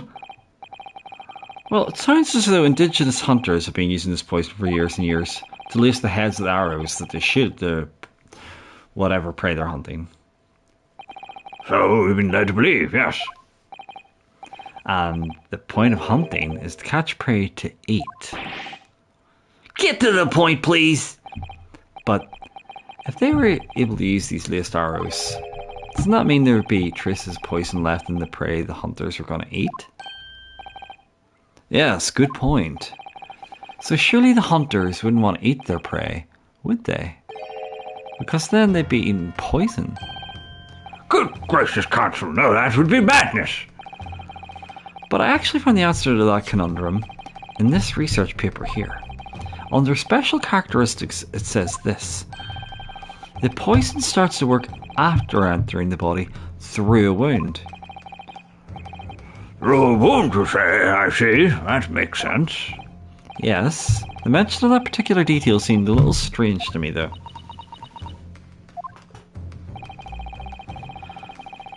But it all makes sense when you interpret what's been written like this. When curare enters the body through an open wound, it is a terrifying poisonous effect. However, when it enters the body via the mouth, it has no poisonous effects whatsoever. What? Miss Brett, you authored this research. You knew curare's special characteristics, and you knew that you could make a spectacle of drinking that water without any danger to yourself. You meddling little... What? Rapscallion! Very well, Ryunosuke. It turns out you're an even better lawyer than I thought you'd be. Really? Me? A lawyer? Objection!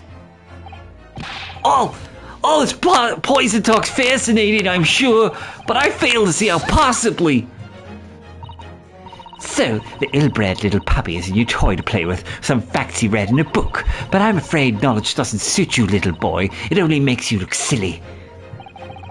What are you trying to say?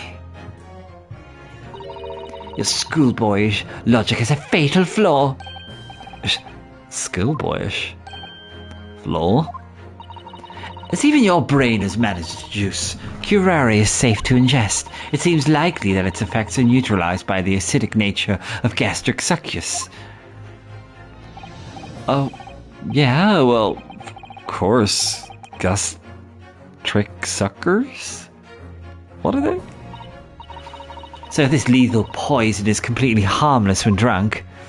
The professor wouldn't have died when he swallowed it, would he? Ah, that's right. Good gracious. That's basic science. Science that even a schoolboy should be able to understand, no? Order! Order in the court! Order! The logic holds, if the lady and the professor drank the same poison, they would be affected in the same way. are you trying to suggest? Yes, his curare poison is completely irrelevant to the case and trial. That's right. Surely even a little cockroach like you could understand something as simple as that.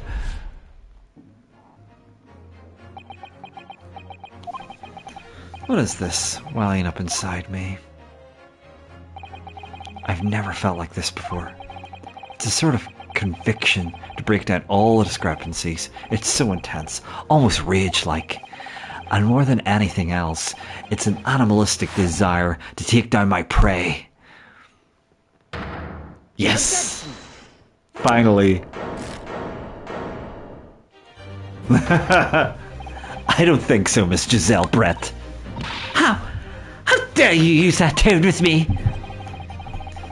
You know very well there's no fatal flaw here. You know exactly why, even though both of you and the victim swallowed the same poison, you are alive but Dr. Wilson's dead. Counsel, I'm sure I don't need to remind you. You must provide compelling evidence. So we now know that this poison is completely harmless when ingested. Why would Dr. Wilson alone have been killed by the curare? So, I think that may have to be either not the burn. So it has to have been the dental work, right? I think the wound in his mouth. Of course, he's had a tooth removed in the last few hours. He can drink. Yeah, okay, that was actually a lot more easy than I thought. Take that! As Miss Brett so readily pointed out, she drank the same water as the professor. However, there was a fundamental and fatal difference between the two downers. A fatal difference? I see an Emperor's adopted granddaughter now. The toxic effects of curare are only felt when the poison enters the body through an open wound. So, for a healthy person with no injuries, drinking it is completely harmless. But what if there was a wound inside the mouth of the person drinking the poison water? Inside? Yes, like the one you might have if you just had been to the dentist and had a tooth extracted, for example. Ah! Oh! Blah, blah, blah. Miss Brett, you've acknowledged many times in your testimony already that you were well aware of Dr. Wilson's dental appointment that day. Ah! So that's it. Use that knowledge to orchestrate this.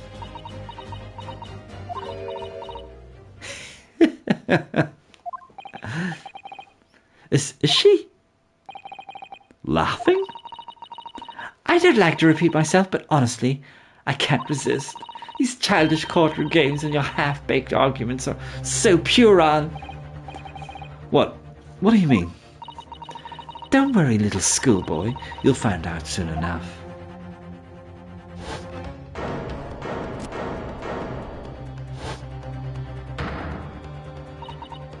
You see, when you leave vital evidence lying around, you never know what might happen to it. No! I mean, it could just slip. We got glass. Glass.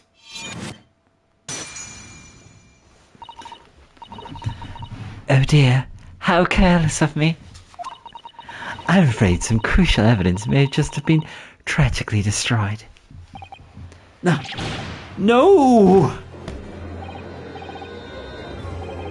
What just happened? It's the Englishwoman. She smashed a bottle in the Supreme Court.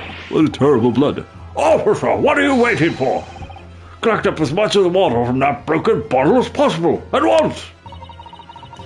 You're wasting your time.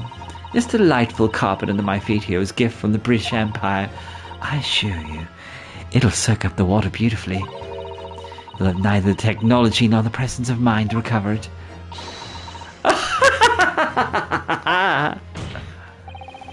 How could you? You won't get away with this. You can thump the bench and shout as much as you like, little boy. But I'm afraid we'll never know now, will we? If there really was a poison in the bottle or not. You. And let us not forget, we still have some very compelling evidence left intact. Isn't that right, counsel for the prosecution? Oh, of course. You're referring to this photographic print, I presume, dear lady. That's right, and really, looking at this photograph, it's as clear as day, isn't it? This poor professor was sitting with his back to me. So, of course, the only person who could have shot him from the front is the little schoolboy. Objection!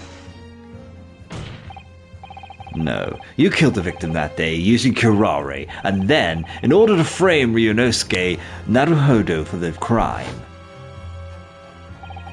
you waited until he picked up the pistol you'd arranged for him to find on the floor before you shot the professor's dead body in the chest with your own hidden gun.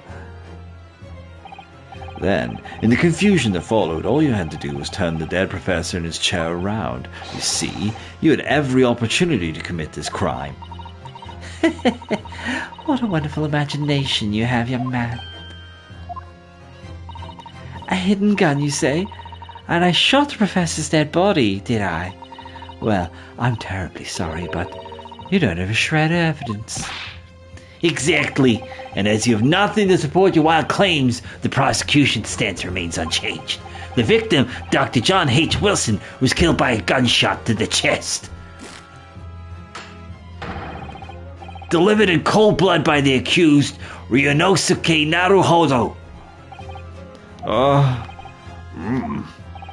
This is unbelievable. How can this be happening?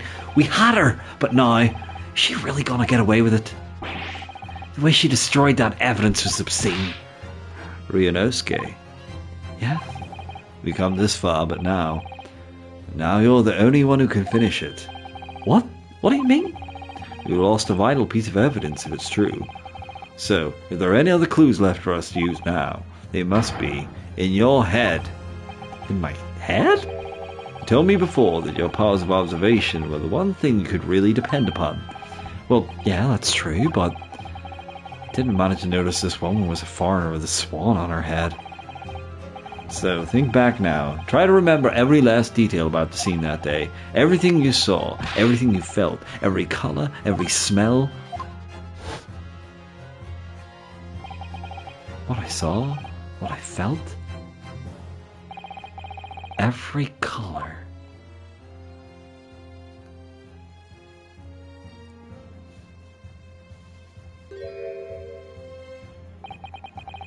Is Kazuma right? Somewhere in the vibrant memory of the same scene in my head, could there be another clue to expose the identity of Dr. Wilson's killer? There's a clue. Actually, Kazuma, I think I might have something. Thinking back over everything I saw, I think I might have uncovered another clue. Haha, you always have something up your sleeve, don't you, Ryunosuke? Come on then, let's wipe the smug smile off that Englishwoman's face with some evidence. Alright, I can't wait. It's been niggling me for a while. Something feels amiss from my memories of that day. Whatever could be the key to arriving at the truth about all of this.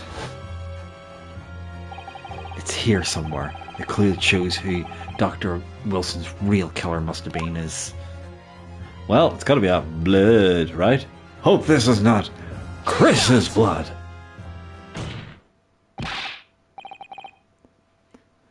Inspector Hosonaga, answer me this. Yes, what is it? He's still miles away, probably thinking about that bottle being smashed.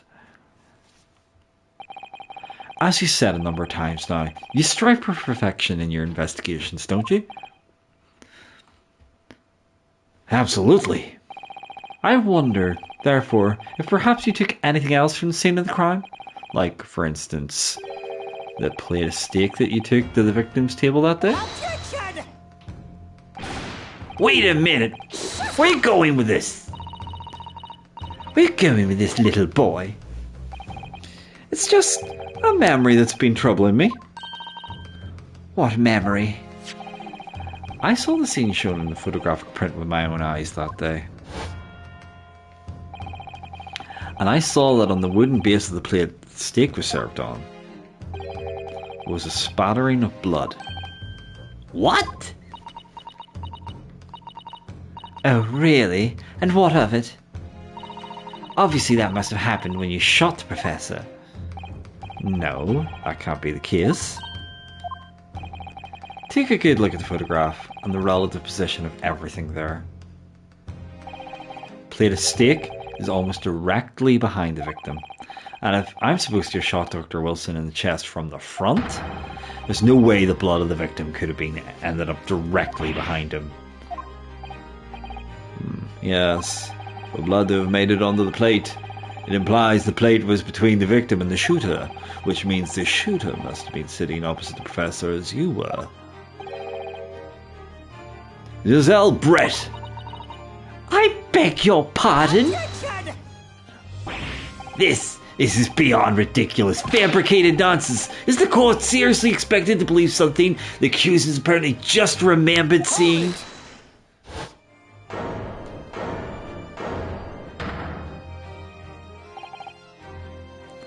This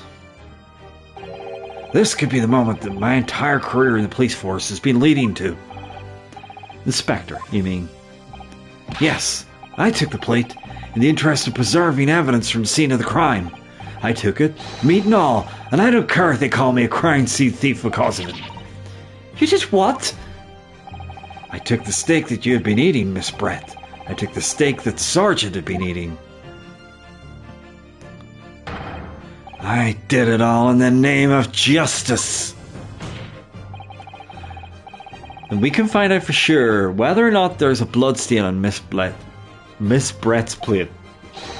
We must examine it now. Please. Like 1 o'clock is my absolute cutoff here, guys. Inspector, the court wishes to examine the plate from the victim's table immediately. Yes, sir. This is so ludicrous. Sorry for the delay. Here's what you ordered. The steak. Well, what about the blood? Is there blood on it? Of course there isn't. Quickly, Inspector, the blood man for the court! Of course. Examine the plate at your leisure.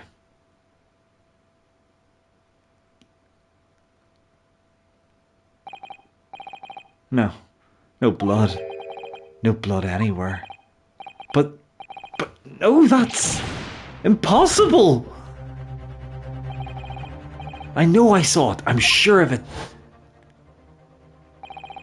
It was right there on the table behind the professor. There was blood on the side of the plate.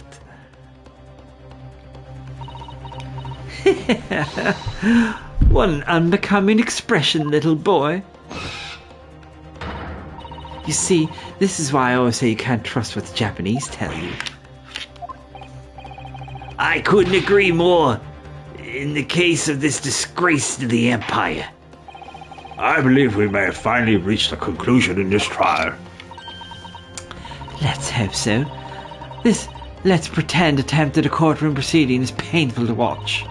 But I do promise to do my best to forget all about it when it's over. Yeah, his sorry-looking steak reveals the facts all too clearly. If the sorry-looking accused wishes to examine it again, be my guest. I can't believe. Was the plate I saw, or thought I saw, just a figment of my imagination? This is it now. I'm lost. Ryunosuke, it's not over yet. Not until the final gavel. Never stop believing in yourself. Keep looking forward no matter what. Believe in myself? Really? Yeah, I've never done that before. Maybe I should at least examine the evidence for myself. Let's fucking do that, kid.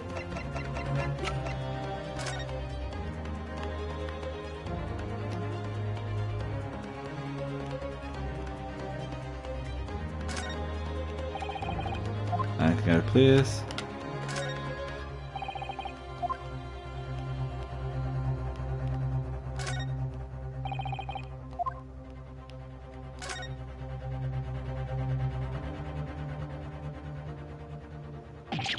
Oh, it's not the right stick? Huh? What in the world is this? I think it's a Koban coin. And the hallmark is from the Hoei era, I believe. No, I don't mean what is it? I mean, what's doing there? Wait, did you say it was a Hoei Koban? Yes, and apart from the meat juices, it looks to be in good condition. I imagine it's very valuable. This is the first time today there's been talk of a Hoei Koban. I've heard of hells before swine, but I've never heard of bullion and bullion. I can't pronounce that. I don't think he ever will again. This is extraordinary though. This means...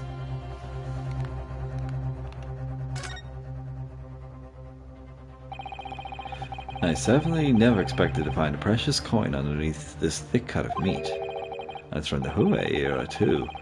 It'd make it really quite valuable. It's well marinated in the juices as well, look. What? Are you thinking of eating it? No, but the next time I order a steak at an expensive restaurant, one thing's for sure. My heart's going to be racing as I lift up the meat and peer underneath it for a prize. I think you might have the wrong end of the stick about this, Ryunosuke. Koban coin underneath this stick. There's only one logical explanation.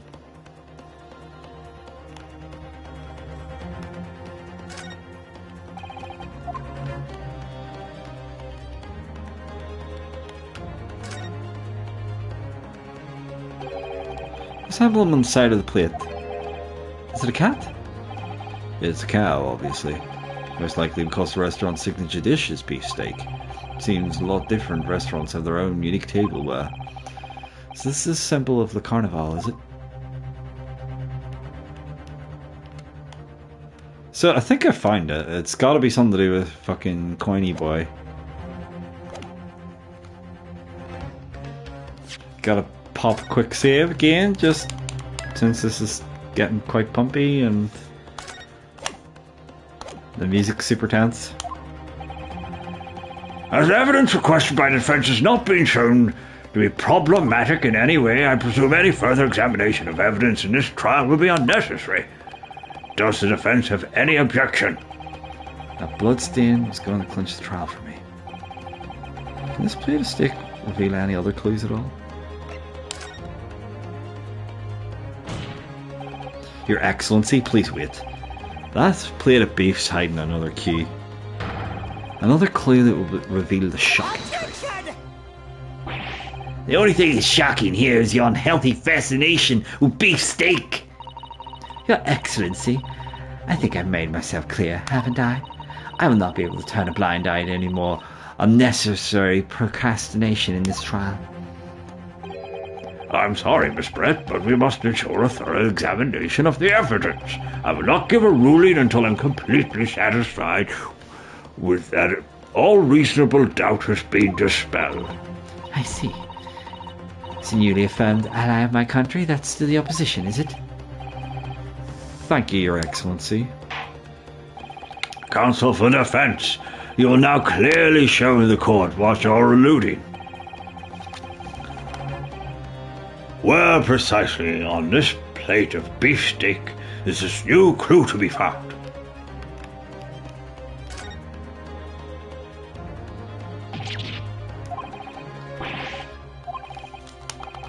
Do I have to go through this entire conversation again? Are you kidding me? No! Come on, we're running out of time.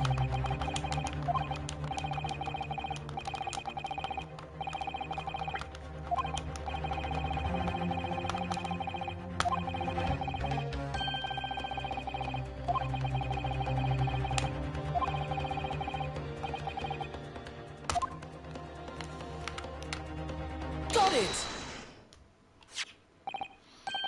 Good gracious, that's... Ah! Copian! What on earth? Ahoy, you're one at that. Miss Brett, this is in fact the beefsteak that you ordered at the restaurant on the day in question, is it? Tell me, why is there an old coin seemingly hidden underneath the meat? What a ridiculous question. How should I know? I've never seen such a thing before in my life. I don't know what that is, but I want no part of it.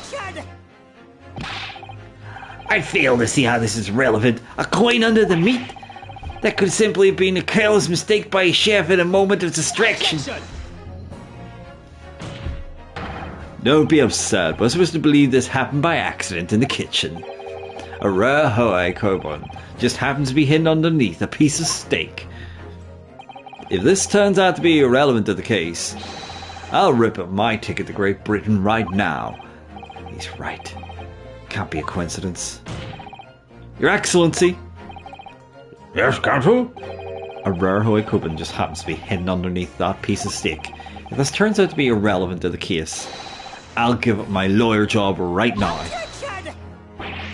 By all means, don't let us stop you. No one invited you anyway. Perhaps, little boy, you should realize that it's you who's irrelevant. Even though I'm the one on trial here? The point is, it's essential that we ask the owner of this coin if he can explain what it's doing under that steak. Oh, no? Yes, it's obvious there's only one person it could belong to. The owner of the coupon is found underneath the beefsteak is, of course, Take that! obviously it can only be the antiques dealer and the owner of Rasute, Kyoryo Kurakuta-san. Curious. In Mr. Cucumber something. Honestly, these ridiculous Japanese names are quite unfathomable. Oh, yes. The old man who testified earlier alongside a military sergeant, correct? Yes, Your Excellency. I remember him saying that he was up to something with the coin when it happened, at exactly the moment the gun was fired. A gunshot interested me not. I was far too busy on the floor. Too busy on the floor? Sorry, what were you doing? hunting for the treasure. Indeed, the Hoei Koban coin, my prize coin. And this Hoei Koban, do you mean to tell me? No, please. Why would Kurakata Sans Koban be sandwiched between the victim's beefsteak and its plate? It makes no sense. Which is why I'm asking to bring Kurakata-san back to the witness stand so we can ask him. Officer, bring both witnesses that testified earlier back in here. Without immensely. Now. Oh, we gotta hope this wraps up in 15 minutes. Can't believe we come back around to that per again. But I have a hunch, a strong hunch, that if we chase down the real significance of this Koban, you'll find that it's a key element in the case. Please, some of us have to sleep.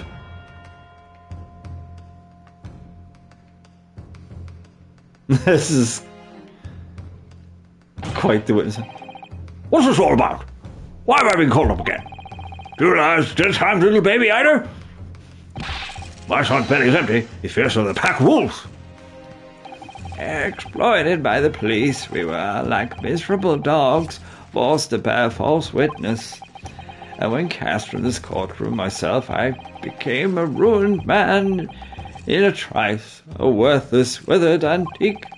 Nothing more I have to say. This unassatinous Rasute shop's owner's existence.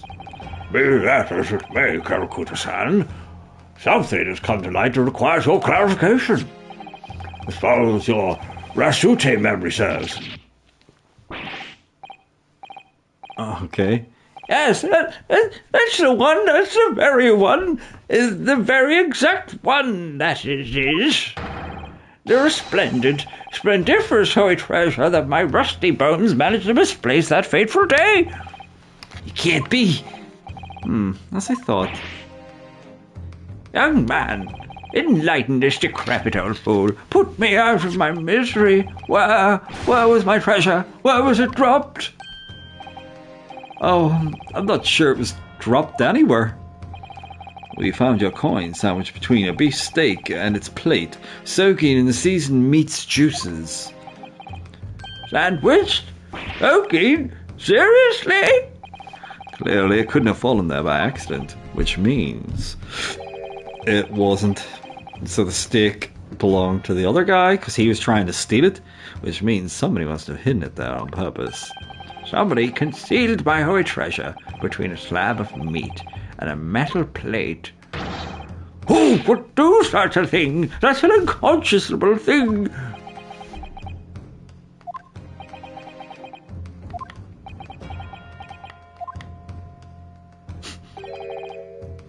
Excuse me, could I say something? Yes, of course. Proceed, Inspector Hoshigaya. Blah. I mentioned this earlier in the trial, but I was working undercover in the restaurant in order to investigate another case. Ah, yes, it's right. Secret undercover operation. Well, Carnival is a high-class Western cuisine restaurant. It attracts wealthy diners, including many foreigners. Recently, there's been a run of similarly executed thefts targeting the restaurant's rich clientele. A number of such incidents have been reported to the police bureau. Wicked crimes indeed.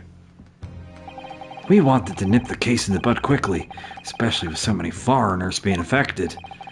So that's why you were sent undercover, is it? Yes, I took on the job of waiter at the restaurant in order to flush out the criminal.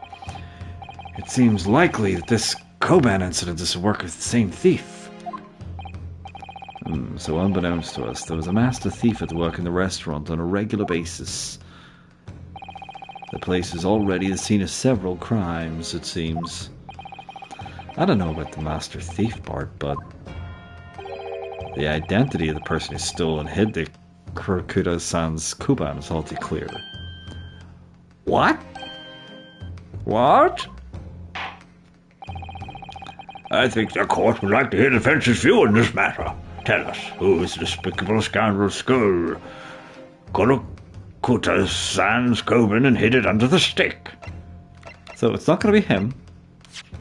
I'm going to pop a quick save. It's definitely like Captain Military Boy with the baby.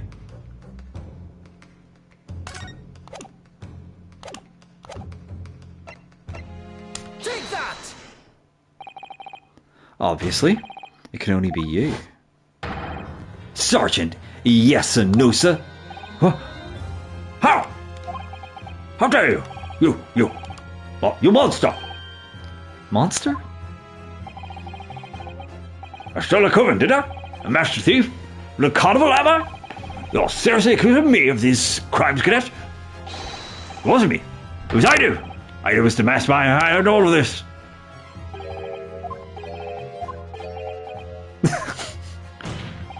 You would push the blame for your crimes onto your own son, an innocent little baby? Did you use the monster, Sergeant Nosa?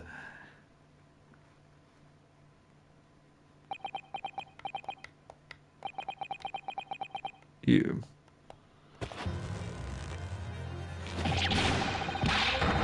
I'm not doing the screen.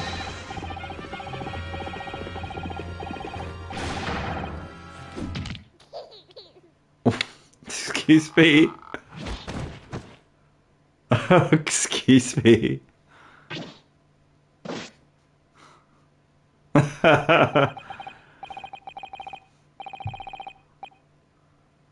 Nippon Imperial Army Sergeant Nyasa Nosa, preparing to stand down in the Supreme Court, sir.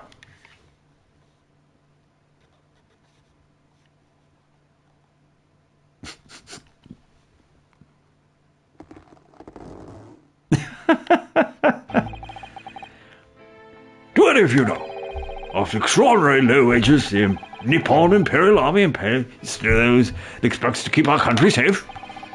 I understand a temporary increase in taxation owing to the recently ended conflicts remains in place, and I've heard it's hard for lower-ranking soldiers to make a living, yes? All I want is to put a hot meal on the table for my son. That's why you're stealing things at the restaurant. Place is heaving with money. Every 3 days I go there and do reconnaissance for a target. And I'd enjoy chomping my way through a good steak at the same time. Sounds like he doesn't bother with a knife and fork even, which is worryingly believable. And your target that day was the old man in his cabin? Yes, sir. He was an easy mark. I slipped the coin into my pocket without any trouble at all.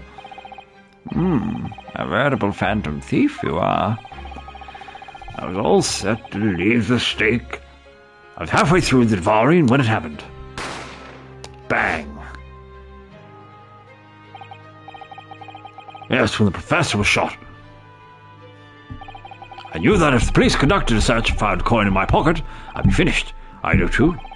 So I hid the incriminating evidence as fast as I could on the double.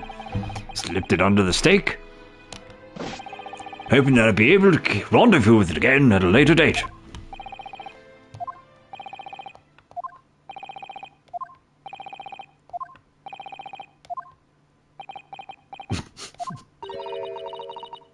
This is ridiculous. Perhaps you could carry on with this absurd prattling in your own time. Well, Miss Breath. Oh, of course, dear lady, of course. How rude of us. I'm quite sure there's no need to detain you any longer at all. May the esteemed gentlewoman please be excused, Your Excellency. Indeed. The theft of the command was clearly perpetrated by this baby-saddled sergeant. It would certainly appear to be unrelated to Dr. Wilson's murder. Of course it is. Hiding a coin under a lump of meat. The sheer nonsense of such an idea astounds me. Nonsense, is it? Oof. As for picking up your steak and biting into it without using a knife and fork, it's beyond nonsense. It's pure madness. Very well, now that all the questions concerning this witness's testimony have been answered, I see no further justification for detaining her. Miss Brett, you are free to leave. Thank you, Your Excellency. Good luck, everyone. and good day. Ryunosuke, what's the matter with you? This is no time for daydreaming. Oh, no, it's just something about Miss Brett's parting words there got me thinking. Can't quite work out what exactly, but something she said jarred with me. I feel like there was a contradiction in there somewhere. Something didn't quite add up. If that's the case, don't just stand there thinking. Make your voice heard. Sorry? You can think later, but if you don't call it out now, it will be too late. The trial will be over. Hold it! Wait, Miss Brett. What is it now? I'm afraid. Just one last time. There's something I'd like to ask you. I'd like you to explain the contradiction in your parting words from just a few moments ago. What are you talking about? What contradiction? What new student nonsense is this? Well, what parting words are you talking about, Ryunosuke?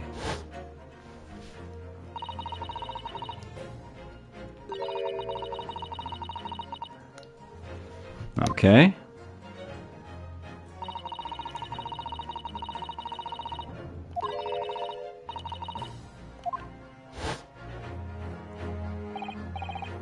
Yes, I'm right.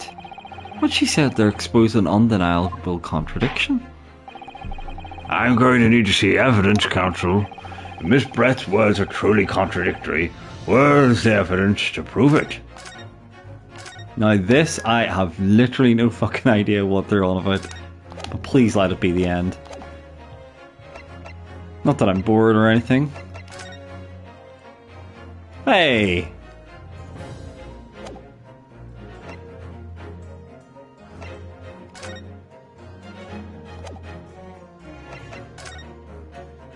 The stick's not eating there. Take that!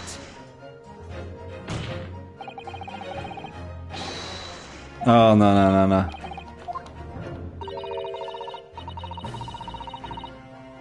This attempt to incriminate me as British as the sergeant's eating habits.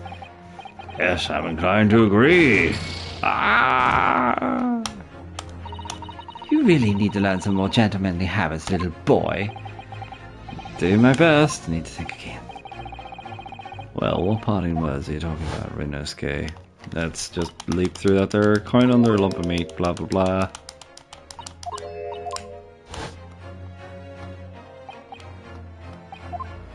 So it's the knife and fork thing, right?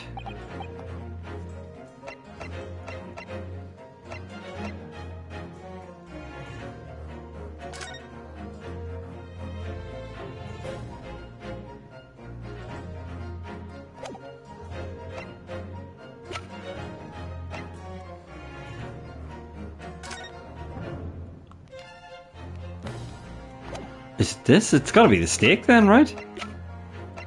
Take that! The steak that Miss Brett had been eating before the professor was killed. Yes, go on. More accurately, Your Excellency. The steak was on the victim's table just before the professor was killed. Now you're just splitting hairs. Not true. Doesn't something about the steak strike you as very unnatural? Unnatural? What on earth do you mean? It's extremely obvious. I'm talking about the shape of the edge where it's been eaten. Oh, See, you've noticed it too, Miss Brett. Noticed what exactly, Counsel? Just a few moments ago, Miss Brett claimed no Englishman could even contemplate picking up a steak and biting into it without using a knife and fork. of course she did. She's a refined English gentlewoman herself. Take a real good look at this steak, in particular the edge where it's been eaten. As you can see, there are clearly defined barbaric teeth marks there. Oh! It looks like Miss Brett has realised something. So, if the witness, as she claims, wouldn't contemplate eating anything without using a knife and fork, there shouldn't be teeth marks in the steak at all. Objection! But what's your actual point? Perhaps the delightful Miss Brett was just, Whatever you say, dear lady. As I said, I really must be leaving now. Afternoon tea with the Minister of Justice cannot possibly wait any longer. Of course, of course. This will be all over in the blink of an eye. Rest assured I'm about to put this rookie in his place. Just leave everything to... I've had enough. You irritating little spectacled samurai relic. Oh, of course, dear lady. What's the matter, Miss Brett? Have we ruffled your feathers? Clearly the witness knows what this means. She's realised the catastrophic implications these teeth marks in the stake have for her. Ryunosuke, do you know where you're going with this? Yes, now at last it's all come together. The mysterious teeth marks in a steak that had allegedly been eaten with cutlery. The reason why the blood stain I know I saw somehow seems to have disappeared. And most importantly, the evidence that proves once and for all who shot Dr. Wilson that day. I accept your teeth marks in the steak are a little unnatural, as you put it, Counsel. But what exactly are you suggesting that tells us? Everything, Your Excellency. Everything! Yes, I believe these barbaric teeth marks in the steak here amount to conclusive evidence in this case. Evidence that will prove beyond any doubt who shot Dr. Wilson.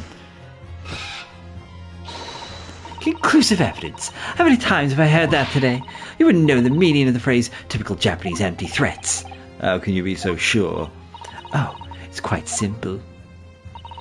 If you really had such conclusive evidence, you would have presented it to the court long ago. Actually, the evidence I'm talking about hasn't been brought before the court yet. He hasn't been? What?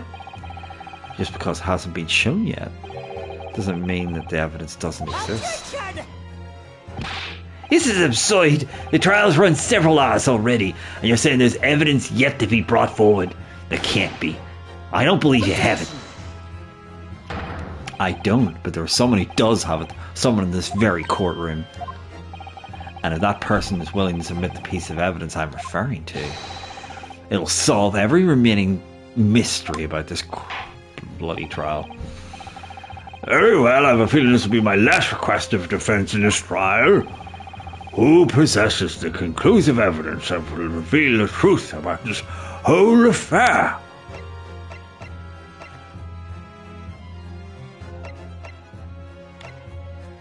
It's gotta be her, right? Like, who else can it be? I'm gonna totally hit save. And I'll just start to fucking reload if it's clearly not it. It's gotta be her. It's her teeth, right? Take that! Counsel, I'm disappointed. This is likely your last chance. I would have expected you to be taking it more seriously. Need help waking up. A penalty to help you focus your mind. Now we come this far. There's nothing more to say. Blah blah blah blah blah blah blah. Should have just loaded. That would have been quicker.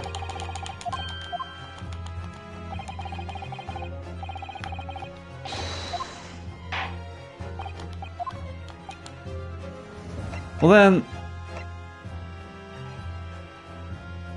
it's him?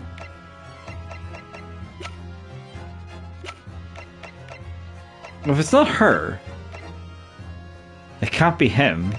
I think it has to be. Here, he's the one that's fucking coughing up blood, right? Right? Maybe? Take that!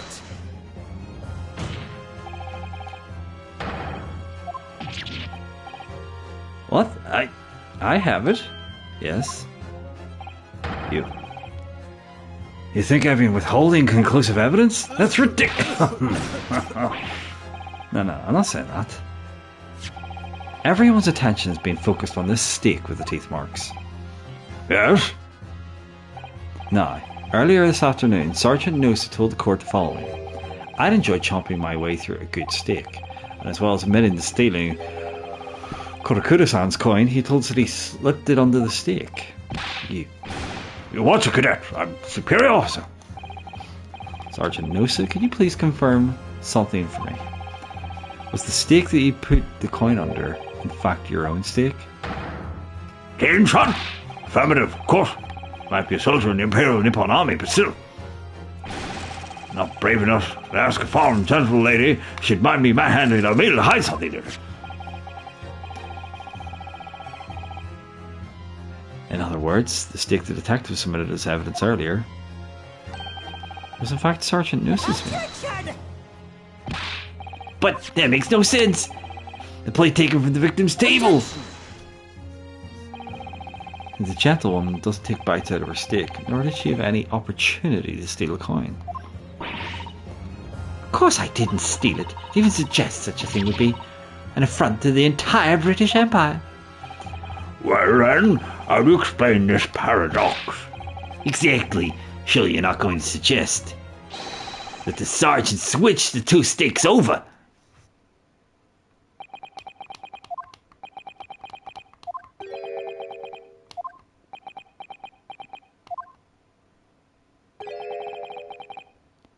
You did switch the plates?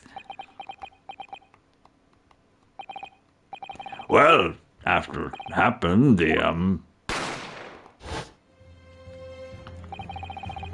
I saw the civilian be murdered right in front of my eyes like that, I panicked.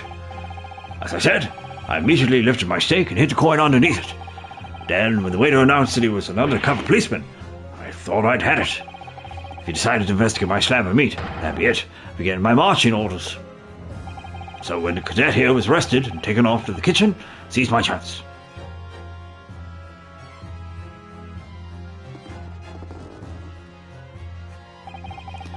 Military precision and timing. I switched my stake with the one on the foreign lady's table. What? You can't. I never saw you do such a thing. It was called Operation Lightning Bolt. There's no time for strategic planning. It was do or die, I tell you. So yes, I did what had to be done. Unbelievable. However, fear not, Prosecutor San. What now? I swear on the brass buttons of my uniform. That's all I did, sir. All you did, there's plenty, Sergeant. So, Sergeant Noose switched the plates over. It means he took Miss Brett's steak and the plate it was on back to his own table. Yes, that follows. Inspector Hosanaga? Yes. Earlier in this trial, you told court this.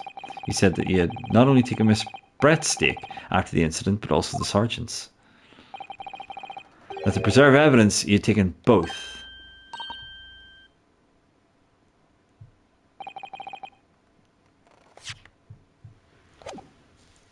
That's correct. Then please present it to the court now. The plate that was actually on the victim's table at the precise moment he was shot. What could that possibly tell us now? I mean, a cold slab of tough meat. It can't have the slightest bearing on the case. No, you're not wriggling your way out of it this time, lady. I beg your pardon? Surely you're not that forgetful. Surely you remember the reason why the steak pan promises to prove such a problem for you, no? You're the ones who decided it was a problem, not me. The reason the defense asked to see that plate was confirm something the defendant remembers seeing. Thinks he remembers seeing. I'm quite sure of what I saw, Miss Brett. On the side of the plate that was on the table directly behind Dr. Wilson, there was a clear splattering of blood from the gunshot wound to the victim's chest. I believe the defendant's memory serves him well. And now we'd have the evidence to prove it. The plate you were eating from, Miss Brett. Let us not prolong this any further. Inspector, you will show the evidence to the court. Present the beefsteak and the plate that was originally on the victim's table at the time of the incident.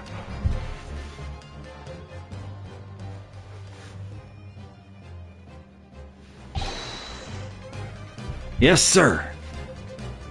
Oh, come on. It's like fucking 1:10. Are you fucking kidding my balls? Sorry for keeping you. There's the other steak in its plate. Please, feel free to examine it. I'll be examining this. The bloodstain. It's clearly visible, look. This makes everything clear. The blood you can see inside of the plate shows that at the moment the victim was shot, he was facing the table with his back to me. In other words, it's impossible for Naruhodo-san to have shot the victim. It can't be. In fact, there's only one person who could possibly have shot Dr. Wilson from the front. I'm sure everyone knows by now who that person is. Ugh. That's right, Miss Giselle Brett. It's you. Classic Phoenix Wright breakdown, hopefully.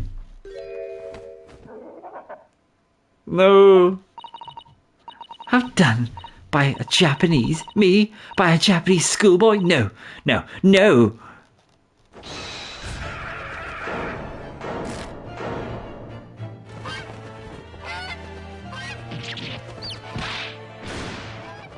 I'm not doing a screen.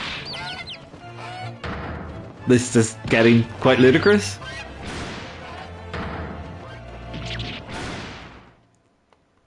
How many birds does she have on her head?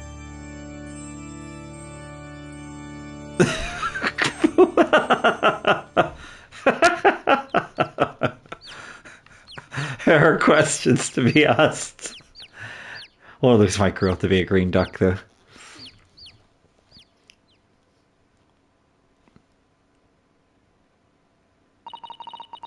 Please excuse my little outburst. I briefly lost my composure. Most unbecoming behaviour for an English gentlewoman. Forgive me. Well, Miss Brett, I think it's time you told the court what actually happened that day. The truth this time. Gladly, Your Excellency.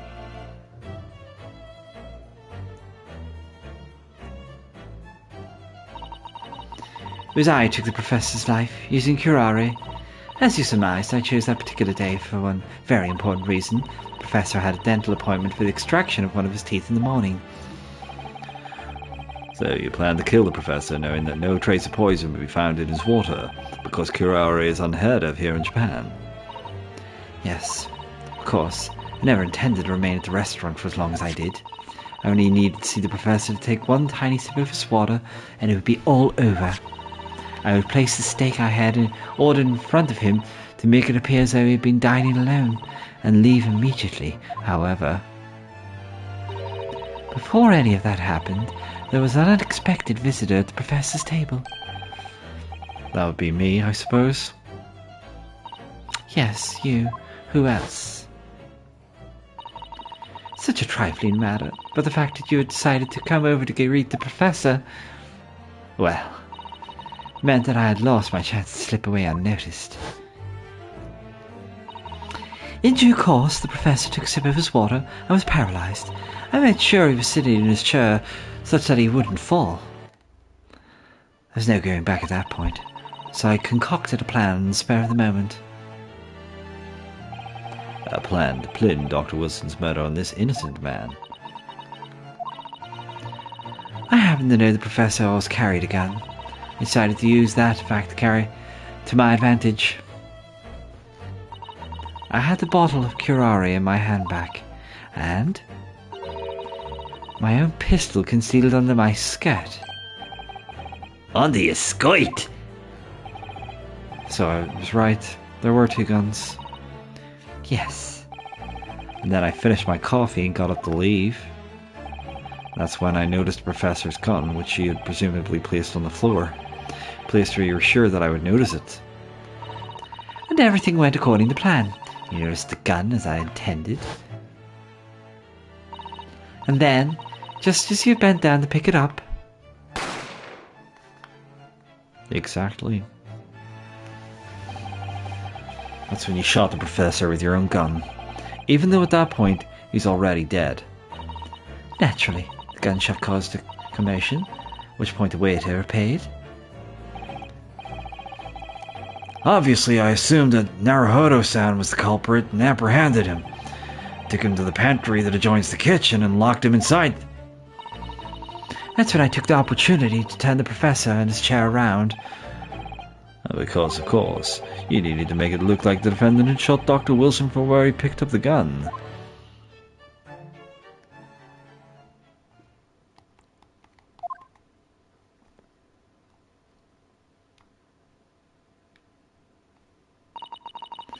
So there you have it.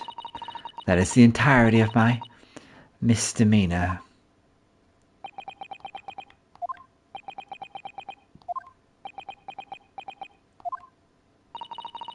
Your Excellency. Yes? I wonder. Might I speak with you in private later? I shall call on you. Thank you. Good day, then, everyone. I hope you can forgive me, Naruhodo-san.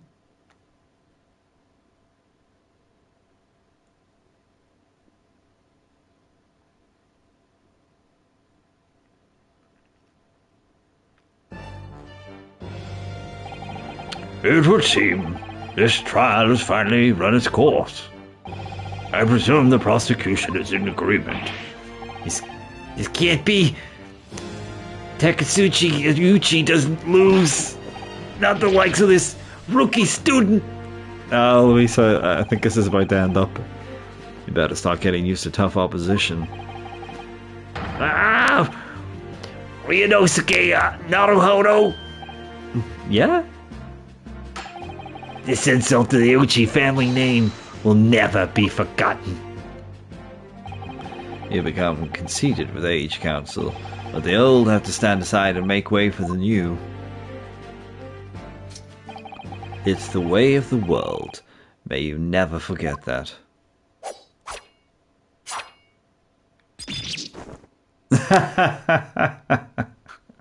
Good night, Louise. Take her easy. At least you got to see the epic conclusion. I'll be saving it shortly. 1,000 millennia may pass, and still, the Aochi clan will never measure up to the Naruhodo clan. This trial in the Supreme Court of Japan will, I believe, go down in history as the start of a new chapter in our country's judicial system. Despite being summoned as the accused, you, Ryunosuke Naruhodo, presented an excellent case. I thank you, Your Excellency. Use of evidence and deduction to unravel the truth is a modern methodology. After all, it has only been a few short decades since our country opened its doors to the wider world. But Western ideas of science are rapidly gaining acceptance here. I feel sure that science will soon bring new methods of investigation and new procedures of justice. A new future of law awaits, but what it'll look like I cannot begin to imagine. It's for young to pursue. Kazuma Sugi. Yes? After this trial, you're set to embark on a journey of discovery to the illustrious British Empire. Learn all you can. Solve everything of the wider world that you are able to. And do not forget to fulfill the mission imposed upon you. I understand, Your Excellency. What was that about? Why do you look so grave all of a sudden? Never mind. As for you, Ryunosuke Naruhodo. Oh, yeah? You, I sense, how could I put it? Unusual potential. I very much look forward to seeing how you carry that onwards. Thank you, Your Excellency.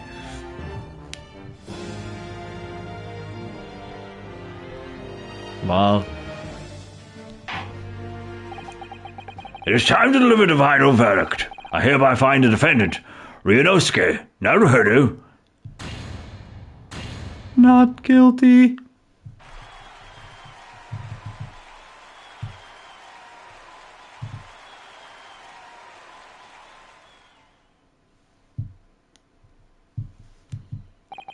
This court is now adjourned.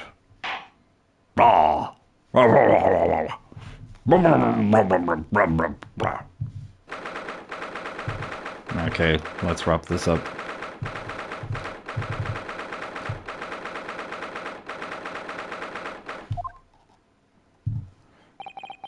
can't believe it.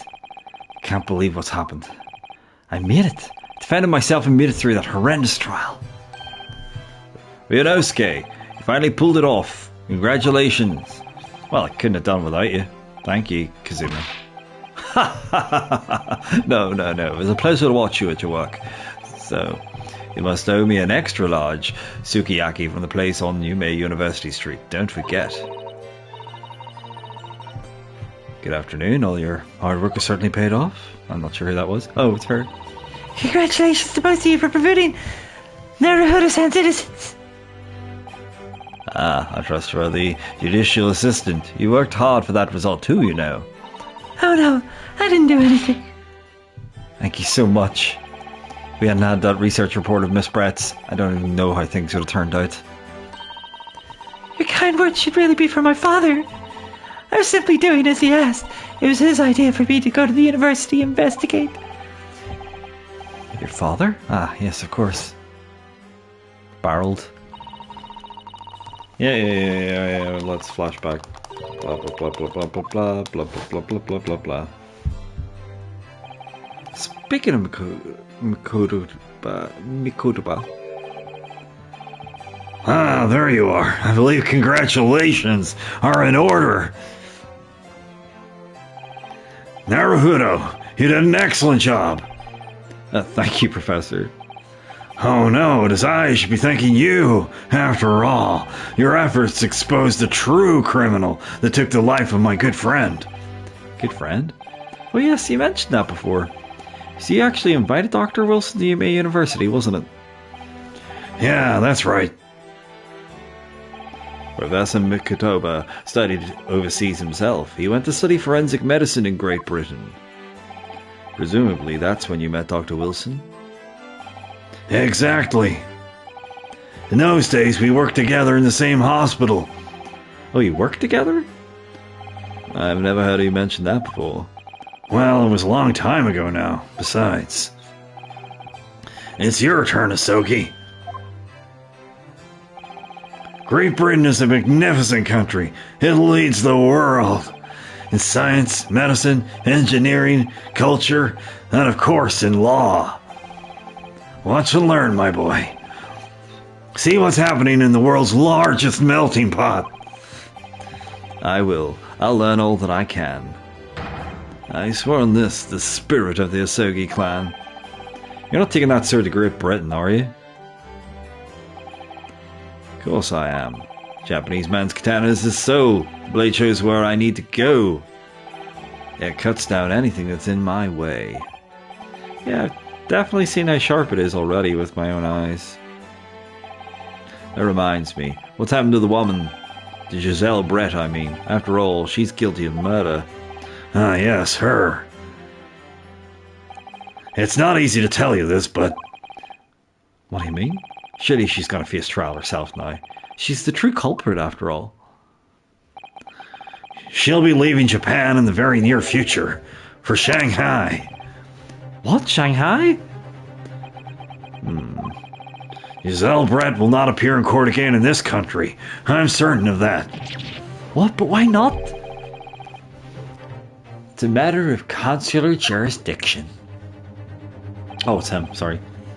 Inspector Hosanaga? It was a hard-fought battle in the courtroom today. Very impressive to watch. I must congratulate... But what's all this about consular jurisdiction? We cannot try this particular foreigner for her crimes here in Japan. What? We can't try her? Then who? Who's going to bring her to justice? A British consular court will hear a case somewhere far away where our voices can't be heard. But why a consular court? Professor, I simply don't understand. I thought consular courts were a thing of the past now that we signed a friendship treaty. Yes, in normal circumstances, you're right. And what's... so long as this is not a serious incident of highly political nature of our respective governments? They can't invoke consular court just like that.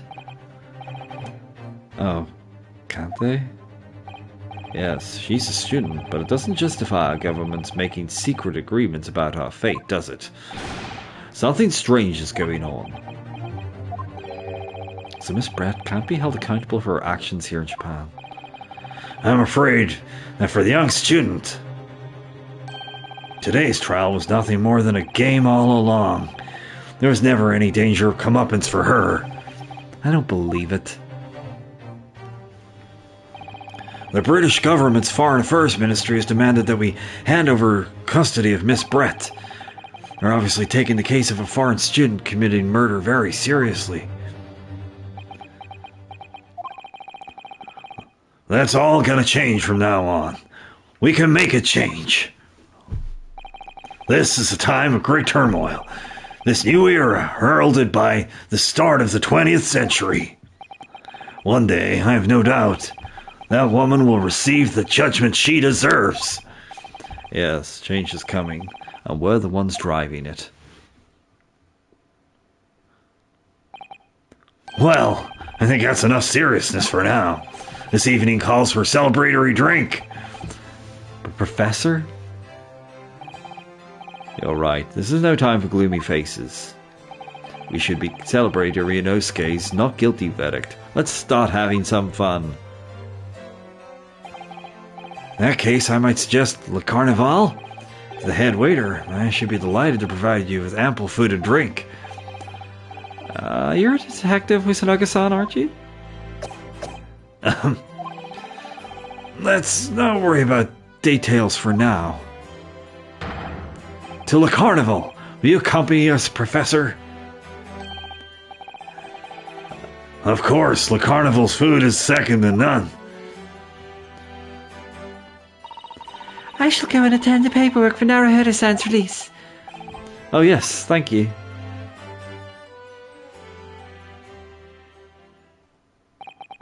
So Giselle Brett won't be tried here.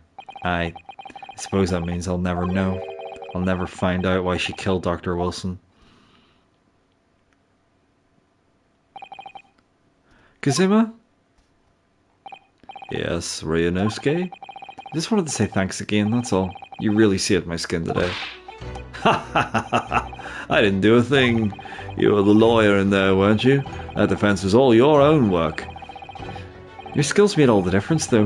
One day I bet you'll be the best lawyer in the world. I'm not so sure about that.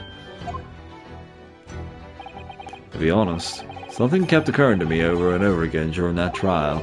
I couldn't help thinking that maybe you're the one destined to become a great lawyer, not me. What? Come on, be serious.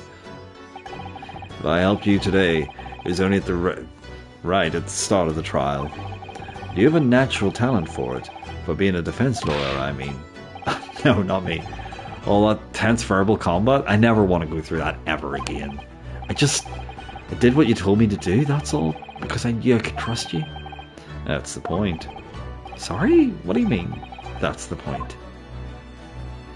But listen, Ryunosuke. Do you know what the most crucial weapon that any lawyer needs in order to win? Knowledge of the law? No. The ability to believe. To believe? Believe what? A defense lawyer has to fight for his clients, has to believe in them at all times. Like you believed in me when I said I didn't do it. I'm human, just like you. I don't have some superhuman ability to know the truth. But you have to make a choice about what to believe in and stick with it when you're defending someone, sometimes in the courtroom. You can really be backed into a corner, but being able to remain faithful to what you chose to believe in, even then, well, that's not something that anyone can do. It takes a special kind of person. Believing in your client. Just look at today's trial. I'm a student lawyer with precious little real experience, but you never stopped believing in me. Well, your face seemed hopeless. You faced seemingly hopeless situations time and again, but you never stopped looking for the truth. And in the end, you found it through your own efforts, and because you never stopped believing in me. Thanks, Kazuma. Yeah, no, Andrew. I'm gonna finish this up. You can catch the very end of it tomorrow. There's something I wanted to ask you, actually, Ryunosuke. Well, it's a favor, really. Something very important to me. It sounds serious. What is... You're still here, are you? Ah, Inspector Husanaga. I've arranged some rickshaws for us. Let's go. Thank you. We'll be right there. Let's pick up this conversation again later. We should be celebrating right now. Your first court victory. And your study tour to Great Britain, don't forget. Ah, yes, that too.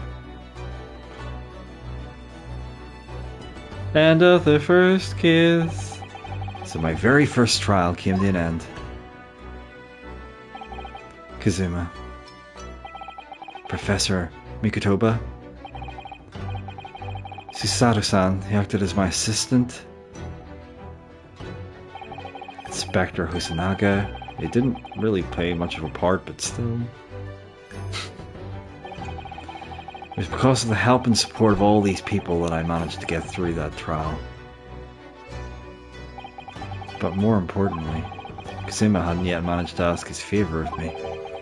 Little did I realize just how much it would change my life. End. Thank you very much for sticking with me. That was epically sore on my throat.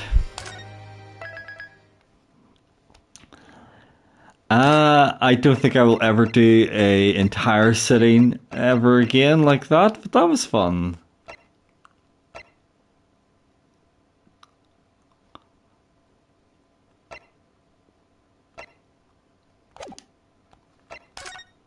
That was a lot of fun, and yeah, we can go over that there next time. Just want to thank you for watching if you're still with me.